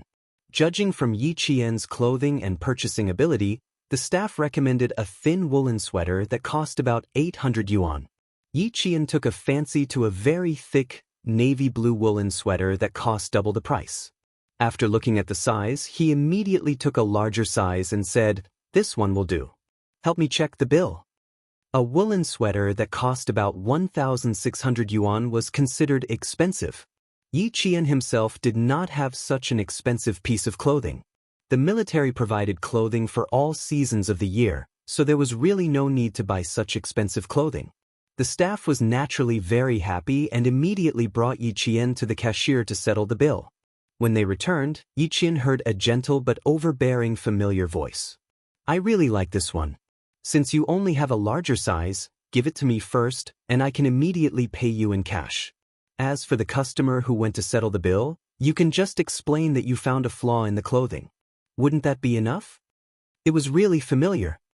So he had bumped into Yi Ying, whom he had not seen in a long time. Chapter 2003. It had only been half a year since the end of the college entrance exam. Perhaps it had been too long since he last saw her, so it felt like a long time had passed. Yi Qian didn't want to make things difficult for himself during the new year, so he said to the attendant who accompanied him, "Can you help me take out the clothes?" "Thank you." The attendant heard the commotion inside and said awkwardly, "Oh, I'll take it out right away." The attendant inside probably hadn't met such an unreasonable customer before. Although she was angry, she still explained to the young girl who had a good temperament and appearance. They always talked about harmony brings wealth. Besides, it was their first order this year. Two Geely wouldn't make a fuss and ruin their year's fortune. "Hello, I'm really sorry. This order is indeed booked. The customer just now checked that there was no problem before paying. We really can't do what you said. How about this? I'll recommend another one. The style, color, and quality are all similar to this one. The only difference is that it has a high collar. If it were any other person, they wouldn't make things difficult for the attendant. But Yi Ying wasn't an ordinary person. Since young, her biggest hobby was to steal things from others. Take Yang Heng for example. She knew that Yao Jing liked Yang Heng, but she still tried to get close to Yang Heng. She also promised Yao Jing that she didn't have any feelings for Yang Heng. This kind of person liked to make her presence known. She felt that everyone in the world should like her. Ying loved to make things difficult for others. If she didn't get what she wanted, she would make everyone unhappy. Yi Qian, who didn't go in, raised his eyebrows. If Yi Ying really accepted the explanation, then she wouldn't be the Yi Ying he knew. As expected, he heard Yi Ying laugh arrogantly. "Attendant, I'm talking to you nicely. Can't you understand? Do you only feel happy when I'm angry with you?" She didn't know that Yi Qian was right outside. She looked at the waiter who was in a difficult position. Her eyes flashed with disdain as she raised her eyebrows and revealed a charming smile. "I've taken the clothes and I've counted the money. It's up to you how to explain it to the customer." He opened the purple lacquer cover of an international luxury brand, took out a stack of money, and threw it on the counter. He looked at the anxious waiter with arrogant eyes. "Okay, keep the change. Take it as my New Year's gift to you." Picking up the bag of clothes, Ying chuckled softly. She was ready to leave in her high heels with a mature, seductive look. The waitress didn't dare to do that. She grabbed the money on the counter and hurried out of the counter. In a moment of desperation, she grabbed the shopping bag and begged with a smile, "Miss, it's really right." Before he could finish his sentence, the furious Ying twisted the bag and flung it at the waiter's face. It was like a slap to the waiter's face. The waiter who was slapped in the face was stunned. He covered his face and couldn't believe that he was slapped while he was just doing his job. Ying didn't expect to fling the bag at the waiter's face. However, it was impossible for her to apologize to a waiter. She immediately said coldly, "Why are you snatching it? The bag doesn't have eyes. Take your money." Chapter 2004. The waitress who came in to get the clothes saw the scene. Seeing her colleague being hit, her expression changed and she rushed in to stop Yi Ying, who was about to leave. "What right do you have to hit someone? You're not allowed to leave." "Hit someone? Yi Qian's eyes darkened. After studying abroad for half a year, not only did Ying not change her temper, she became even more arrogant. Still not going in, Yi Qian looked around and waved to a staff member who heard the commotion and came over. Someone inside said that someone was hit. Do you want to call security? She was not a busybody, but she was not so cold as to stand by and do nothing when she saw someone being hit. When the staff member heard that someone was being hit, he quickly ran to the store he was in charge of and probably called security. Ying thought that she had a good temper. Seeing that the waitress dared to stop her, she was angry and amused. With your attitude, I'm going to complain to your manager right now. I'm here to buy clothes, not to be bullied. What? I've already paid. Don't tell me you don't want to give me the goods? Also, who hit someone? It was this waitress who rushed over to take my stuff. I was just defending myself. What right do you have to say that I hit someone? At the beginning of the year, there were not many customers in the clothing section of the 200 goods building. Everyone was a staff member. Hearing the commotion, the staff of the neighboring stores came over. The staff further away also came over to see what was going on. You took our stuff by force. If we don't take it back, do you think we'll wait for you to take it back? The older waitress was not someone to be trifled with. She did not argue with Yi Ying and only spoke the truth. The other staff members who did not understand what was going on suddenly realized what was going on. They looked at her with disdain. Yi Ying, who was surrounded by people, felt embarrassed. She was even angrier. Call your manager over. I've already paid, but you don't want to give me the goods? I'm going to complain. The shop assistant who was hit was young, about 20 years old. Hearing this, she said with tears in her eyes, Miss, the clothes in your hand were obviously bought by another lady. She even went to the cashier to pay. You were the one who forcefully took it from me. Yi Qian frowned. Why did it feel like the clothes Ying bought looked like the clothes she bought for Principal Chen? I forced it?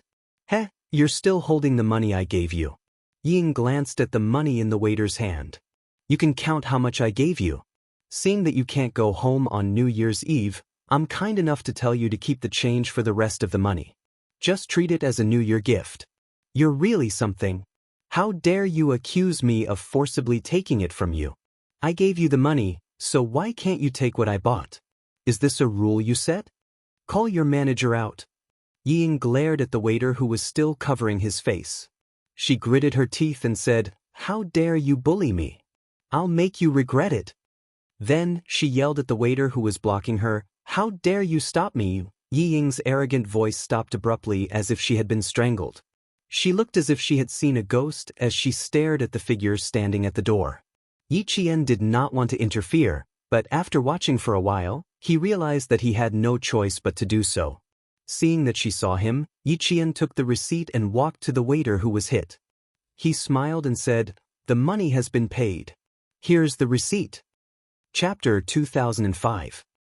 The clothes were taken by force by this young lady. The waitress didn't dare to take the receipt that Yi Qian handed over, but the tears that she had been holding back burst out the moment Yi Qian spoke. Yi Qian would never make things difficult for others. He comforted the waitress who had been wronged. It's okay. Wait for your manager to come and deal with it. I'm not in a hurry. She was still a little anxious and would make Uncle Chen wait for a long time. She had to go and greet Uncle Chen first.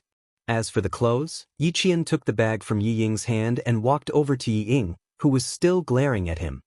He said calmly, The clothes in your hand were bought by me. You have to return them to me when the manager comes. Yi Qian didn't want to waste his breath on her. After he finished speaking, he didn't take the clothes from her hand.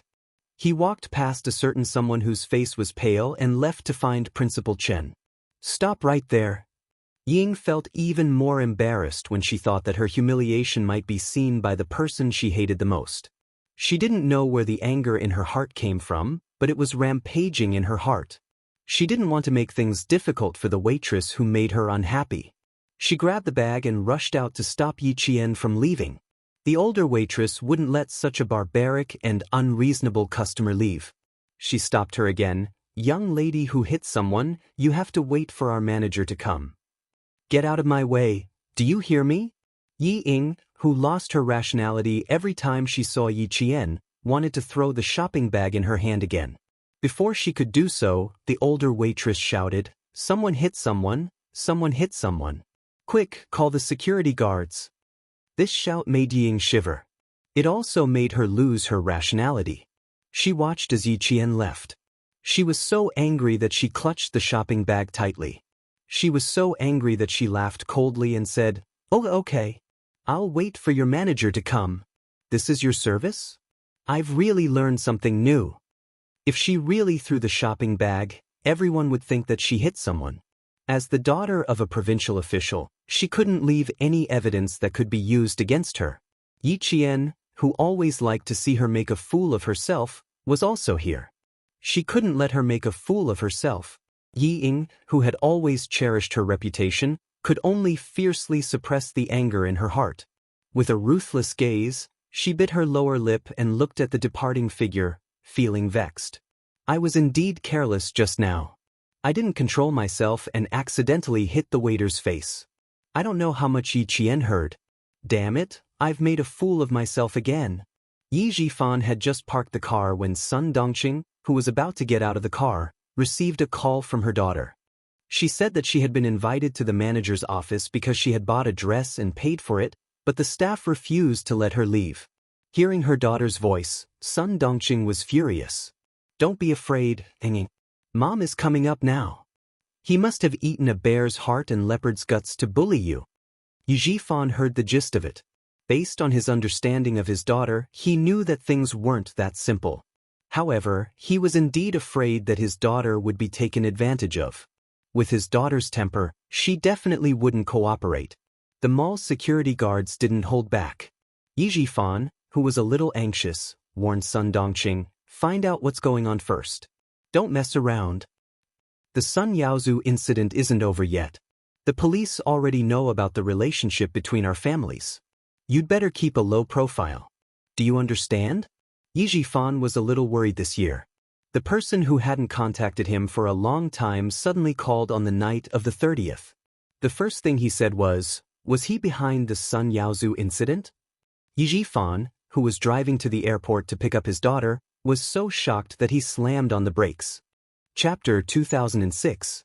Luckily, there weren't any cars behind them, so it didn't cause a disaster. He didn't dare to pause and immediately replied, "I don't have a motive to kill him." He only said one sentence before the person hung up. He calmed himself down and checked his phone.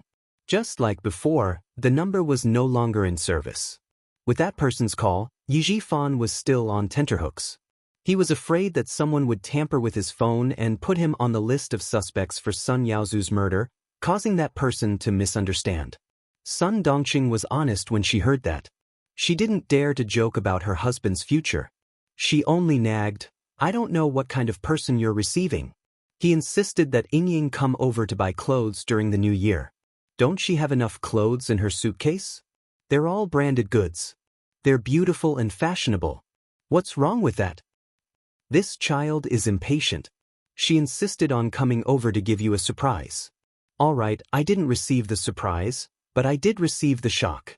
Yi Jifan hated listening to her nagging the most. He heard her and said coldly, "What kind of person is he?" "He's an important person that your Sun family can never hope to be associated with in your lifetime." Important person? Sun Dongqing laughed disdainfully. What kind of important person had she not met? She had even met the leader of the southern province and had even shaken hands with him. The deputy chief of staff Du is here with his wife. Do you think Ying needs to get a more dignified set of clothes? Yi Jifan's face was cold the entire time. He didn't even look at Sun Dongqing and treated her like air. He didn't know how his daughter was doing in France. None of the clothes in the suitcase were presentable. They looked like they were exposing her arms and legs. Yi Jifan's face turned uglier when he thought about those clothes. Sun Dongqing didn't care about her husband's attitude towards her. When she heard that, her eyes lit up. I know. You have to take it seriously. You have to take it seriously." Ying's wish was to enter the army so that she could teach that wretched girl, Yi Qian, a lesson. Now that she was in the way of such an important person, she had to take it seriously. "If the wife of the deputy chief of staff Du wasn't here, do you think I would have brought you out?" Yi Jifan glanced at his wife, who was incapable of accomplishing anything but good at ruining things. He pressed his lips together and quickly stepped into the elevator. As the couple went upstairs, Yi Qian was also found by the mall staff. The staff member who had been beaten up was sobbing softly and hoped that Yi Qian could go to the office. Principal Chen, who was buying some snacks with a few soldiers at the supermarket, saw this and lightly patted Yi Qian's head. "I really shouldn't have brought you out. We ran into trouble the moment we came out. You're willing to buy clothes that cost more than 1,000 yuan, but I'm not willing to wear them. Forget it, it's better to avoid unnecessary trouble. Give the clothes to that customer. Don't make things difficult for the waitress." If it were any other guest today, Yi Qian would definitely give in. But since it was Yi Ying, she was embarrassed. She did not want to give in. She smiled and said, "Why don't you take a stroll with them? I'll be right back." Principal Chen didn't know who Yi Qian had bumped into. Yi Qian could handle this kind of small matter himself, so he didn't ask much. He waved his hand and asked her to leave with the staff. The staff member who had been beaten up kept saying, "Thank you," all the way. She was very grateful that Yi Qian was willing to stand up for her at this time. In the manager's office, Yi Jifan smiled generously. "It's not a big deal. We didn't need to trouble the mall to step in. My daughter did accidentally hit the staff member just now. We should apologize." There's no need for the staff member to apologize. They're all young and impetuous girls. It's normal for them to quarrel. Chapter 2007. At this moment, Ying was no longer as arrogant as before. She sat obediently and was as quiet as a flower in a greenhouse. The drastic change made the older waiter dumbfounded. "Director Yi, you're too polite. It's all because of our poor management that your daughter was wronged.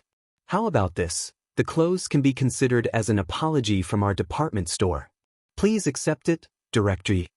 How could the mall manager not know the director of the Provincial Construction Bureau? Sometimes, the mall needed the approval of the Provincial Construction Bureau to make changes. He didn't dare to offend such a big shot, so he could only let the staff suffer. He then said to the older staff, "Go back and explain to the customers. You're lucky to have met Director Yi today. If it were someone else, they wouldn't be so nice." Sun Dongqing, who remembered this, touched the woolen sweater that her daughter bought to show her filial piety. The quality and color were okay. It was enough to be used as an apology. However, her daughter's grievance couldn't be overturned because of a sweater. "Manager, my husband thinks it's a small matter, but as her mother, I don't think it's a small matter. My daughter came here to spend money to buy clothes, not to be wronged. No apology? I won't accept it. Your two staff are so arrogant. You won't let my daughter leave. Do you think my daughter is easy to bully?" She wouldn't let the two staff off easily. The mall manager could only ask his staff to apologize. Since ancient times, people don't fight with officials. The mall manager continued to smile and said, "You should apologize. You should apologize." He then said to his staff sternly, "What are you waiting for? Apologize to the director's daughter." The older staff had to apologize even if she didn't want to. If she didn't apologize, her salary and bonus would be deducted a lot. Ying looked at the staff in front of her. She didn't hide the contempt in her eyes. "Weren't you fierce just now? You said I hit someone. Now you're still saying I hit someone?" The staff was in her early 30s. In the face of power, she had to bow her head. She swallowed her anger and said, "My attitude was bad just now. I'm sorry. I won't argue with you if your attitude was bad. But you said I hit someone. Tell me, did I hit someone?" Ying didn't let it go. "How dare you embarrass me? You should take a look at yourself first." A knock on the door interrupted Yi Qian's words. The mall manager said, "Please come in." The office door was pushed open. The security guards and the waitress with red eyes invited Yi Qian in first. Ying was like a cat whose tail had been stepped on when she entered the room. She stood up from the solid wooden sofa and lost the elegance that she had deliberately put on. Her almond eyes widened as she stared at Yi Qian. Sun Dongqing's reaction was the same. She stood up abruptly. Just as she was about to question Yi Jifan, she heard a light cough from Yi Jifan, which made her swallow back the words that had rushed to her throat. He had almost forgotten that this wretched girl was no longer the same as before. Endure, I have to endure. Now, even old Yi was afraid of the wretched girl and didn't dare to confront her directly. He, who had been strangled by her once, had to endure it even more. He couldn't scold her directly like before. If he wanted to scold her, he could only scold her in his heart. Why is she here? Do you want to work during the winter break? Old Yi, every time that wretched girl shows up, our whole family feels uncomfortable. Sun Dongqing muttered. She stared nervously at Yi Qian as she walked in. She was afraid that she would do something bad to her family. Yi Jifan didn't pay attention to what she said. When he saw Yi Qian walk in, his gaze fell on the shopping bag with the woolen sweater. He had a bad feeling. Chapter 2008. A bad premonition flashed through his mind. He immediately stood up and said to the mall manager, I won't disturb Manager Xiang's work. You don't have to give us the woolen sweater. It should belong to whoever bought it. At the same time, he used his eyes to warn Sun Dongqing to shut up. The young salesperson who went directly to Yi Qian to testify did not understand what was going on. She held back her grievances and said timidly, Manager, this customer bought the clothes first. Sister Fan took her to pay for it, and I stayed in the store to pack it up. Then this customer came in and took a fancy to this design. She said she wanted an extra large size. I said, I'm sorry, the last extra large size has just been bought. The customer has already gone to the cashier to pay for it. I didn't have a bad attitude. I even explained to her, but this lady didn't listen. She threw the money on the cashier, took the bag and left. I didn't dare to let her go. In a moment of desperation, I grabbed the bag. She recounted the entire incident, including how Yi Ying slapped her in the face with the bag. In the end, she looked at Yi Qian and said softly, This customer can testify. Manager, I really didn't do anything else. Sun Dongqing, whose expression had changed, suddenly exploded. She had said bad things about Yi Ying in front of Yi Qian. She had to endure it again and again. Now, she wanted Yi Qian to testify? Was she trying to trample her daughter to death? She did not dare to make a scene in front of Yi Qian. She rushed out and shouted at the young salesperson, You're so young and your mouth is full of shit. You'll spit on whoever you catch. Tell me who told you to do it. If you don't give me an explanation, don't even think about leaving today. Although she did not dare to make a scene in front of Yi Qian, her words were directed at Yi Qian. She was the wife of a provincial official. Her words were so vulgar that the manager, who had been apologizing, could not help but frown. Yi Qian did not want to talk to her, knowing that she was directed at him. The Yi family was just a grasshopper after autumn. They would not be able to jump around for long. She simply said to the manager, I need to take the clothes I bought. May I ask, where are my clothes? Sorry, she was petty. If Yi Ying wanted to snatch it from her, she would give in to anyone but Yi Ying. Hearing that Yi Qian was going to take the clothes away, Yi Ying couldn't take it anymore. I've already paid for the clothes. Do you dare to take them? If she wasn't satisfied, then that bastard Yi Qian wouldn't be satisfied either. Yi Ying did not kick up a fuss.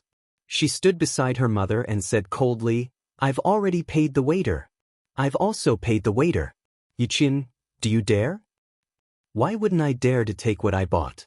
Yi Qian sneered and looked at the other party as if he was looking at an idiot. He placed the shopping bag beside him and calmly walked past the mother and daughter who were at daggers drawn. He opened the bag naturally and took out the clothes for a look. Yes, this is it. She nodded slightly to the manager and left with the clothes. When Yi Ying saw that Yi Ying did not take her seriously, a nameless fire burned in her heart. Yi Qian, if you dare to walk out of here, I'll teach you a lesson. The loud shout startled the manager of the shopping mall and the two waiters. They looked back and forth and didn't say anything. They all had the surname Yi and were acquaintances. With Yi Qian's arrival, the fuse was no longer on the waiters. Instead, it was on Yi Qian. In the face of Yi Ying's anger, Yi Qian only responded to her with a look of disdain. He did not even want to say a single word to her. Look good? She had said the same thing countless times, but what could he do? Chapter 2009. That was all. He didn't dare to do what he said. He didn't even have the courage to face it. He only knew how to talk. The more he talked, the more people looked down on him. Yi Qian's expression successfully angered Sun Dongqing. She couldn't stand her daughter being bullied. In her eyes, her precious daughter was being bullied by Yi Qian. She had completely forgotten Yi Jifan's warning. She looked at Yi Qian walking past her.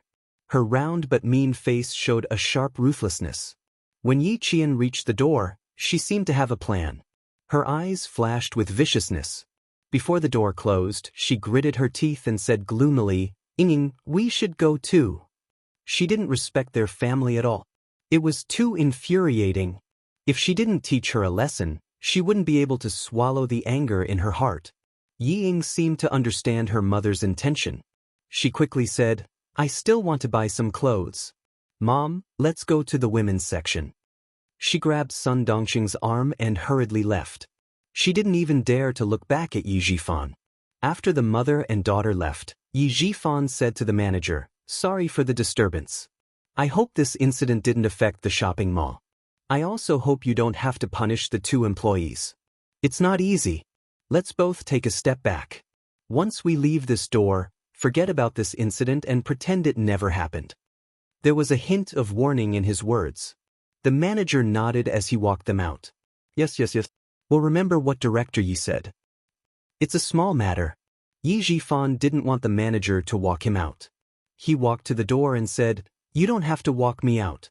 I'll accompany the mother and daughter to walk around." The manager, who had cold sweat on his back, didn't dare to disobey, but he also didn't dare to not walk them out. He only said, "I'm going to the mall to do something. It's on the way." He waved from behind and signaled for the 2 attendants to come out and walk them out. Yi Jifan, who was used to being flattered, didn't say anything else. He chatted with the manager about the people's livelihood and walked out together. When Yi Jifan reached the corridor of the shopping mall, he saw the scene that he didn't want to see the most. He saw Sun Dongqing suddenly speed up and slam into Yi Qian's back. He was a little far away, so he didn't hear Sun Dongqing's clever remark, "A good dog doesn't block the way." Yi Qian, who was trained as a special forces soldier, could easily deal with her. When she felt something strange on her back, she nimbly turned sideways and extended her legs slightly. Trying to harm her? Have a good taste of what it feels like to eat your own medicine. Several mall staff members on duty and a cleaner saw a slightly fat woman in luxurious clothes fall down like a piece of fat meat from a sticky board. With a dull thud, the woman fell to the ground. When the manager who came out to send them off saw this, he wanted to slap himself twice. What's there to give? Another big gift had been given out. He saw with his own eyes that the director's wife had tried to harm him but failed. Instead, she had harmed herself. Why was he so unlucky? The mall manager didn't know what kind of expression he should use to face Director Yi. Yi Qian, who was on his side, glanced down at Sun Dongqing, who had fallen by his feet. It must have been a hard fall. She must be in a daze. She raised her eyes and glanced at Yi Jifan, who was walking over with a dark expression, from a certain distance away.